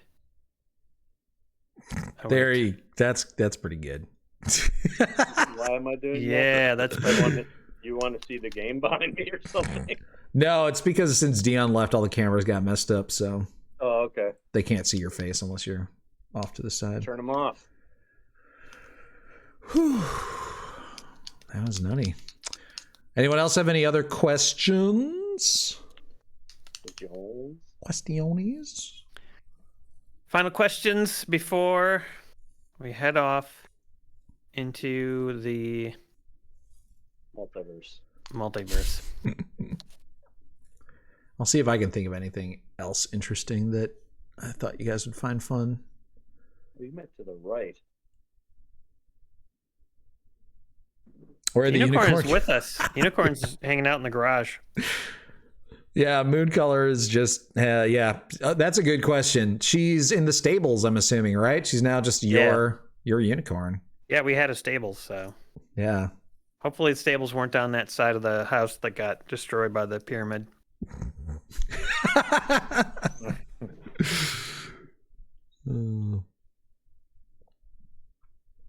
Yeah, that whole thing with Asmodeus and Belle at the end there, I just kind of made that up because I thought it would be a fun sort of like hook. But it also sort of answers a question that I had, which was, why is Zariel just allowed to like break her contract with Asmodeus? You know what I mean? And there's no repercussions for it whatsoever. I think that's kind of what? I assumed it was that Lathander has the power to do that. Yeah, I mean, it's questionable whether Lathander would have the power to invalidate one of Asmodeus's contracts, because Asmodeus is essentially a god, and I think he actually is a god in Forgotten Realms. Yeah, I think you're right. So typically deities can't just do that kind of stuff, and an infernal contract with Asmodeus is like the most powerful kind of contract that can exist.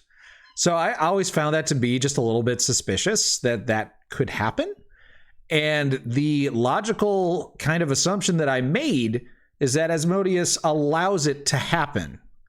And the reason why that's believable is that Asmodeus is known as being like the most like conniving and scheming guy in the universe. So like he's always thinking 45 steps ahead, you know, that kind of thing. So in other words, he probably kind of wanted this to happen, or at least is okay with it happening. You know what I mean? For some unknowable reason. Oh my God! Everybody, click on the Hero Forge link that JWM just posted, because it's I saw that. amazing. Glamstone. It's Glamstone, all right. It's so fast. Great White Spark, yeah, I know. Great White Spark said, "What happened to the bag of devouring? Does it just bin for you now?" Yeah, it's a compost bag out in the garden. Do your kids play with it, Race? You gotta teach children about things like safety, right? And what's a more important lesson than safety? You don't put your hand in the bag that'll kill you. So, yeah. You can use it to threaten them if they're bad, you know? It's just Don't make me put you in that bag, and then they get right together. Yeah, I imagine Race is like, don't touch that, it could be moldy. I'm just afraid of all bags now. That I'm just traumatized. Jedi says, "What was the toughest part of DMing this one, Emery?" Probably the fact that there's just so much that you need to sort of change in this adventure to get it to work. I would not recommend this adventure for new DMs at all, because it's kind of railroady a lot of the time, but then also it's like they just don't go into much detail about a lot of stuff, and you just kind of have to make some shit up. And I don't know. It was a fun campaign, and part of the reason I picked it was because I knew that I was probably experienced enough to make shit up when I needed to, but also the fact that it was so railroady, I felt like that would be good for like a podcast or a show, so that the players wouldn't have to constantly be making decisions all the time. But you also want them to make some decisions, otherwise it'll feel like they don't have any agency. So I guess finding that balance was kind of the hardest part about it. I took that from you, that sort of like, hey, here's a thing. Now, however you handle it is how you handle it. And that's how that was very inspiring how you've DM'd this for Valley of Green Gold. So I hope to have that same, like, here's a thing, here's a mission or a storyline or whatever. Yeah. And there's no way to, like, I didn't think of any ways to solve anything. I just have, here's the thing. Yeah. So, yeah. And I think that's going to be better for us in Valley and Green Gold, because we're going to be playing it more often. We're going to be recording that like at least every twice other as week. often. Yeah. Every other And week. so we're not going to have as much chance to just like kind of forget about plot points. Yeah. So I'm excited. Corb says favorite moments. I think I had a couple. I think I just really enjoyed the chance that I got to just dismantle that entire force of devils in their cars by shrinking their wheels or their engines. That or was whatever. hilarious. Yeah. That was just thrilling. I don't think I've ever been that thrilled playing D&D, just when I had that moment where I was able to just like fuck them completely. Oh, and when Race descended from the sky as a giant whale and crushed everybody. That was me personally. That was one of the best things ever. Brontosaurus. Yeah. The first bar fight was kind of fun, like not really knowing how the game goes or whatever, and to just like get into it and be like, oh shit, I thought I was going to be a fighter because I didn't know what the fuck a bard or a halfling was, and then be like, oh no, I'm going to get murdered by all these guys, and to be able like, oh, I can actually talk someone into helping me out, like to have that be like one of my first fight was like, oh, I think I'll be able to survive kinda in this game. Little did I know, but I at least thought I could survive. So yeah. I honestly, one of my favorite moments was when Dababi just planted that pyramid. That is honestly one of my favorite moments in the campaign. Oh, when Glowjack, when we were trying to sneak into that place when we were to get to that mansion, and like you threw your dog through a window or something. That was that boat. Yeah. On the ship, yeah, that was great. I think one of many favorite moments early on was the bugbear in the bathhouse when we were in that bathhouse, Yes. and we were just like, yeah, we're gonna fuck this shit up, and then Kozlo turned into a spider, and things went south, and that was I just befouled that bath. there was a ring around it. You were like flirting with that woman. And that was the very first time like that evil guy that was part of the Cult of the Dead 3, and we were trying to get information out of him, and Dababi was just like, I pee in his mouth. And White Spark says, I think everyone's favorite part was the nudity this summer. Oh yeah, that was fun. Yeah. Tuba Kate says mine was the crabs. It was hilarious watching Emma get frustrated by Kozlo's spike growth. Oh my god, the Kozlo spike growth was the best. That was insane. Man, I have used that in another game. Like I've had characters who have like done the spike growth, and then they use the druid's thorn whip to pull people through the spike Yeah. growth. Amazing. Well, and that whole battle was fun. Like Yeah. I loved hanging out on the balcony up by the Oregon and just pegging people. Yeah. I liked when you guys did things that I just didn't foresee. You know? I have a bad How often did that memory, happen? but it happened pretty regularly. The best example from this actually would be using that mushroom to go back in time. Like, Oh yeah. I was feeling kind of bad, you know what I mean? Because like I was like, oh fuck, you know, they're gave not us going to some get the hints. best ending here. Yeah, you tried to hint. Yeah, I tried. I didn't want to be like too heavy-handed with it, you know, because I want you guys to be able to Yeah. make decisions. But I always feel like if they're going to make a choice, if the player's going to make a choice that is going to really be difficult to come back from, or is going to make a lot of problems happen, you got to at least give them like one pretty solid warning before they do it. Right. Right. Yeah, I've read a lot of tips and stuff from DMs, and that idea of you are playing a group of like adventurers, what Yeah. you're doing, so having that sort of a warning like, hey, you guys know that this idea might strongly kill you. Yeah. Yeah. What about the Oh, bucket of Clem? Another Oh yeah, that another was one the in the best. same building as the crabs was that whole thing where nobody wanted to hold onto that sword. We tried to like tie it up with rope. Yeah, Dwayne said when DeBobby dropped the sword, and I was going to mention that as one of my least favorite moments. Everything we did to get moon color, and then it turns out we didn't have to do any of that shit. Like after 4 months, where everybody's just like, "Oh yeah, y'all just gonna skip this. Y'all didn't have to like go get tangled up. What the fuck are y'all doing?" Like, It was not. To me, that was not wasted at all. No, it was fun. Ronald Remus says, I really enjoyed the scene with the devil trying to steal the shield on the way to Candle Keep. Oh my god.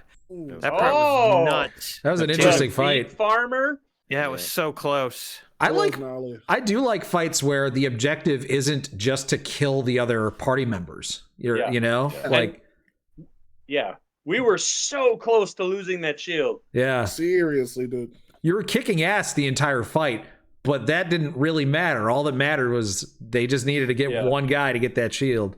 Yeah. Do you remember that that one perfect battle that we had?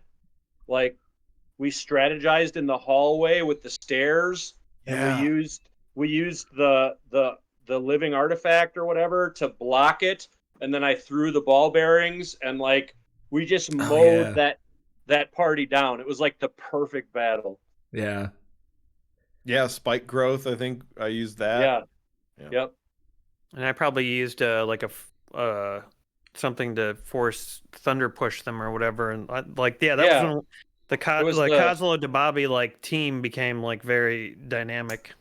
It was the demonic minotaurs, right? Yeah, and we just shredded them. Yeah. That was awesome. Yeah, some good times. GBP in their prime, man. And that whole chase scene was amazing. Race turning into a giant eagle. Yeah. Man. We were on the ground. Man, awesome. I gotta say, Kozlo dying was one of my favorite moments, just because. Oh really? Like I play D&D with the knowledge that my characters they might die, and to have that happen, Yeah. I mean that was crazy, and it felt really real, and it made me sad, really, but also like I'm not going to try to cheat out of that. I'm not going to try to talk anyone out of that. That happened, and I think you look at the story and you look at how the story ended, especially in Hamstone, like everything. You can work with everything, and even if a character dies, it's not the end, and it's certainly his death meant something. I greatly appreciate the fact that there was always clear and present danger that we could really die. I really appreciate that. Oh, good. Definitely. Yeah. Oh, the helmed horror. Yeah. Oh yeah. Oh man. The one that I poured the ball bearings into? Or is he talking Ball about bearings. or was it the mailed glove that we couldn't kill? Oh my god, some of those early scrapes were so ridiculous. Uh-huh. Yeah. They were so difficult. You know, Fireballs were the worst. Yeah, that was a question. You were talking about, player death and having that be a risk. And I had asked a question on Twitter for what it was worth, just a poll asking like, hey, do you think the Valley of Green Gold next adventures that we do, do you want them to be as deadly as this one? I mean, do you want that to be a thing that, and I think that was the question. kind of the resounding thing. Like, yeah, status quo, like player characters may die. And I don't know where you're going to have your setting in this world, Emery, but yeah, I mean, whereas the Valley of Green Gold is on an island, a very remote island where there is a one town and very, very little in the way of like city stuff. Yeah. You would have access to almost anything if you were to do it somewhere else. Yeah. I wonder if I should do an urban campaign, There's a town. Yeah, that's what I was thinking that was going to happen. Merchant Harbor is the town on Crow Island. Crow Island is spelled Krow. Anyway, and there's backstory. We'll get into all that. Anyway, so the city that most people come to Crow Island and Merchant Harbor from is the city of Baxter, named after Jane Tim Baxter, by the way. And so that city is, and I sent you some of the fake commercials that we'd been putting in the podcast. Yeah. Kind of drop some of that lore. Yeah. Yeah. Yeah, I think I'll do that. I'll have it in the city. Otherwise, I listened to this podcast called DM's Block. It has a lot of really cool DM stuff on it. And they recently had an episode about an underwater campaign. Whoa. Which could be also very cool. Interesting.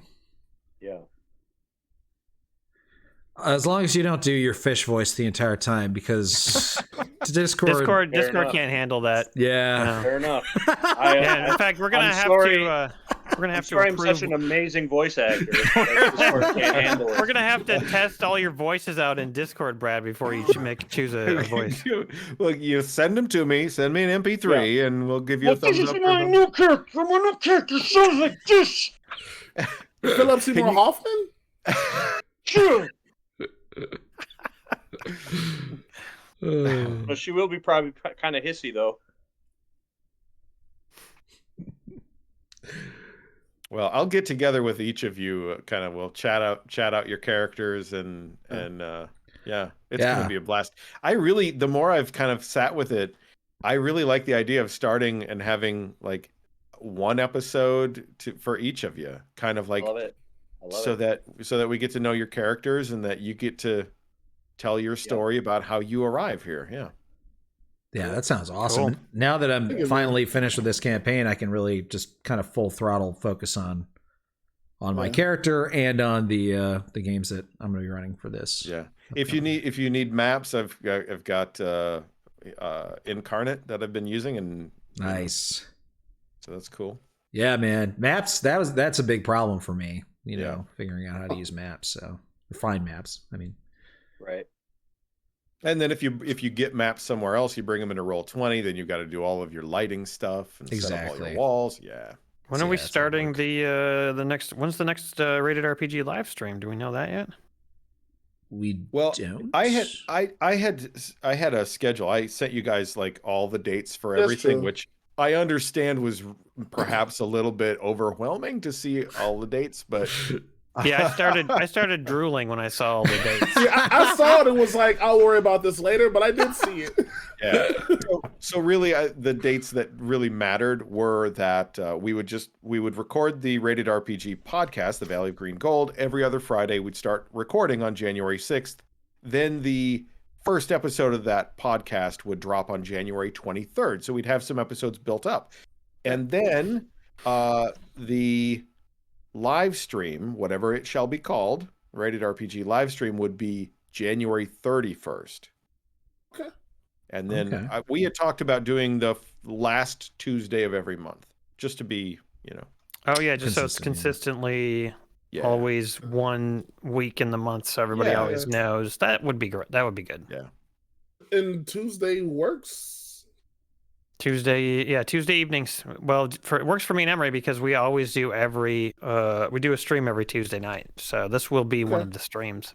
Yep. Fair enough. You know, Ranger Ron just said he wanted to say that thanks for this. You know, we started this right after he had intensive brain surgery, and it was always a blessing to watch and listen to the campaign as he recovered. It was very therapeutic.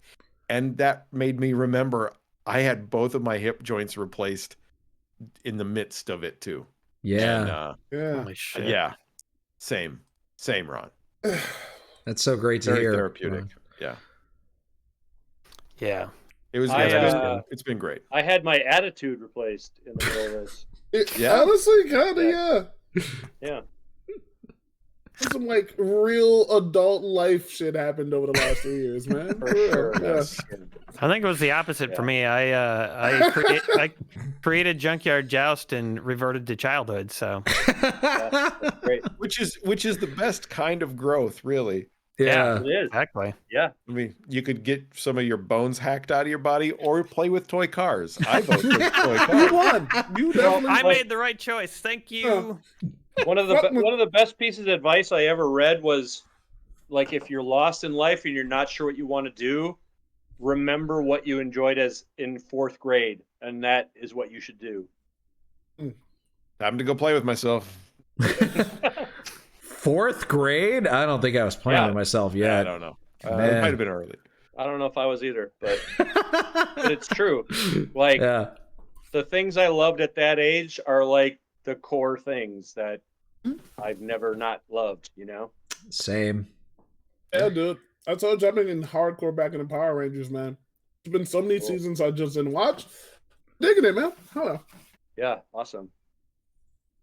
I just watched Cowboy Bebop for the first time. For the first time. Oh my god. For the Wow. first You know, time. that is my GOAT anime. You know that's It is amazing.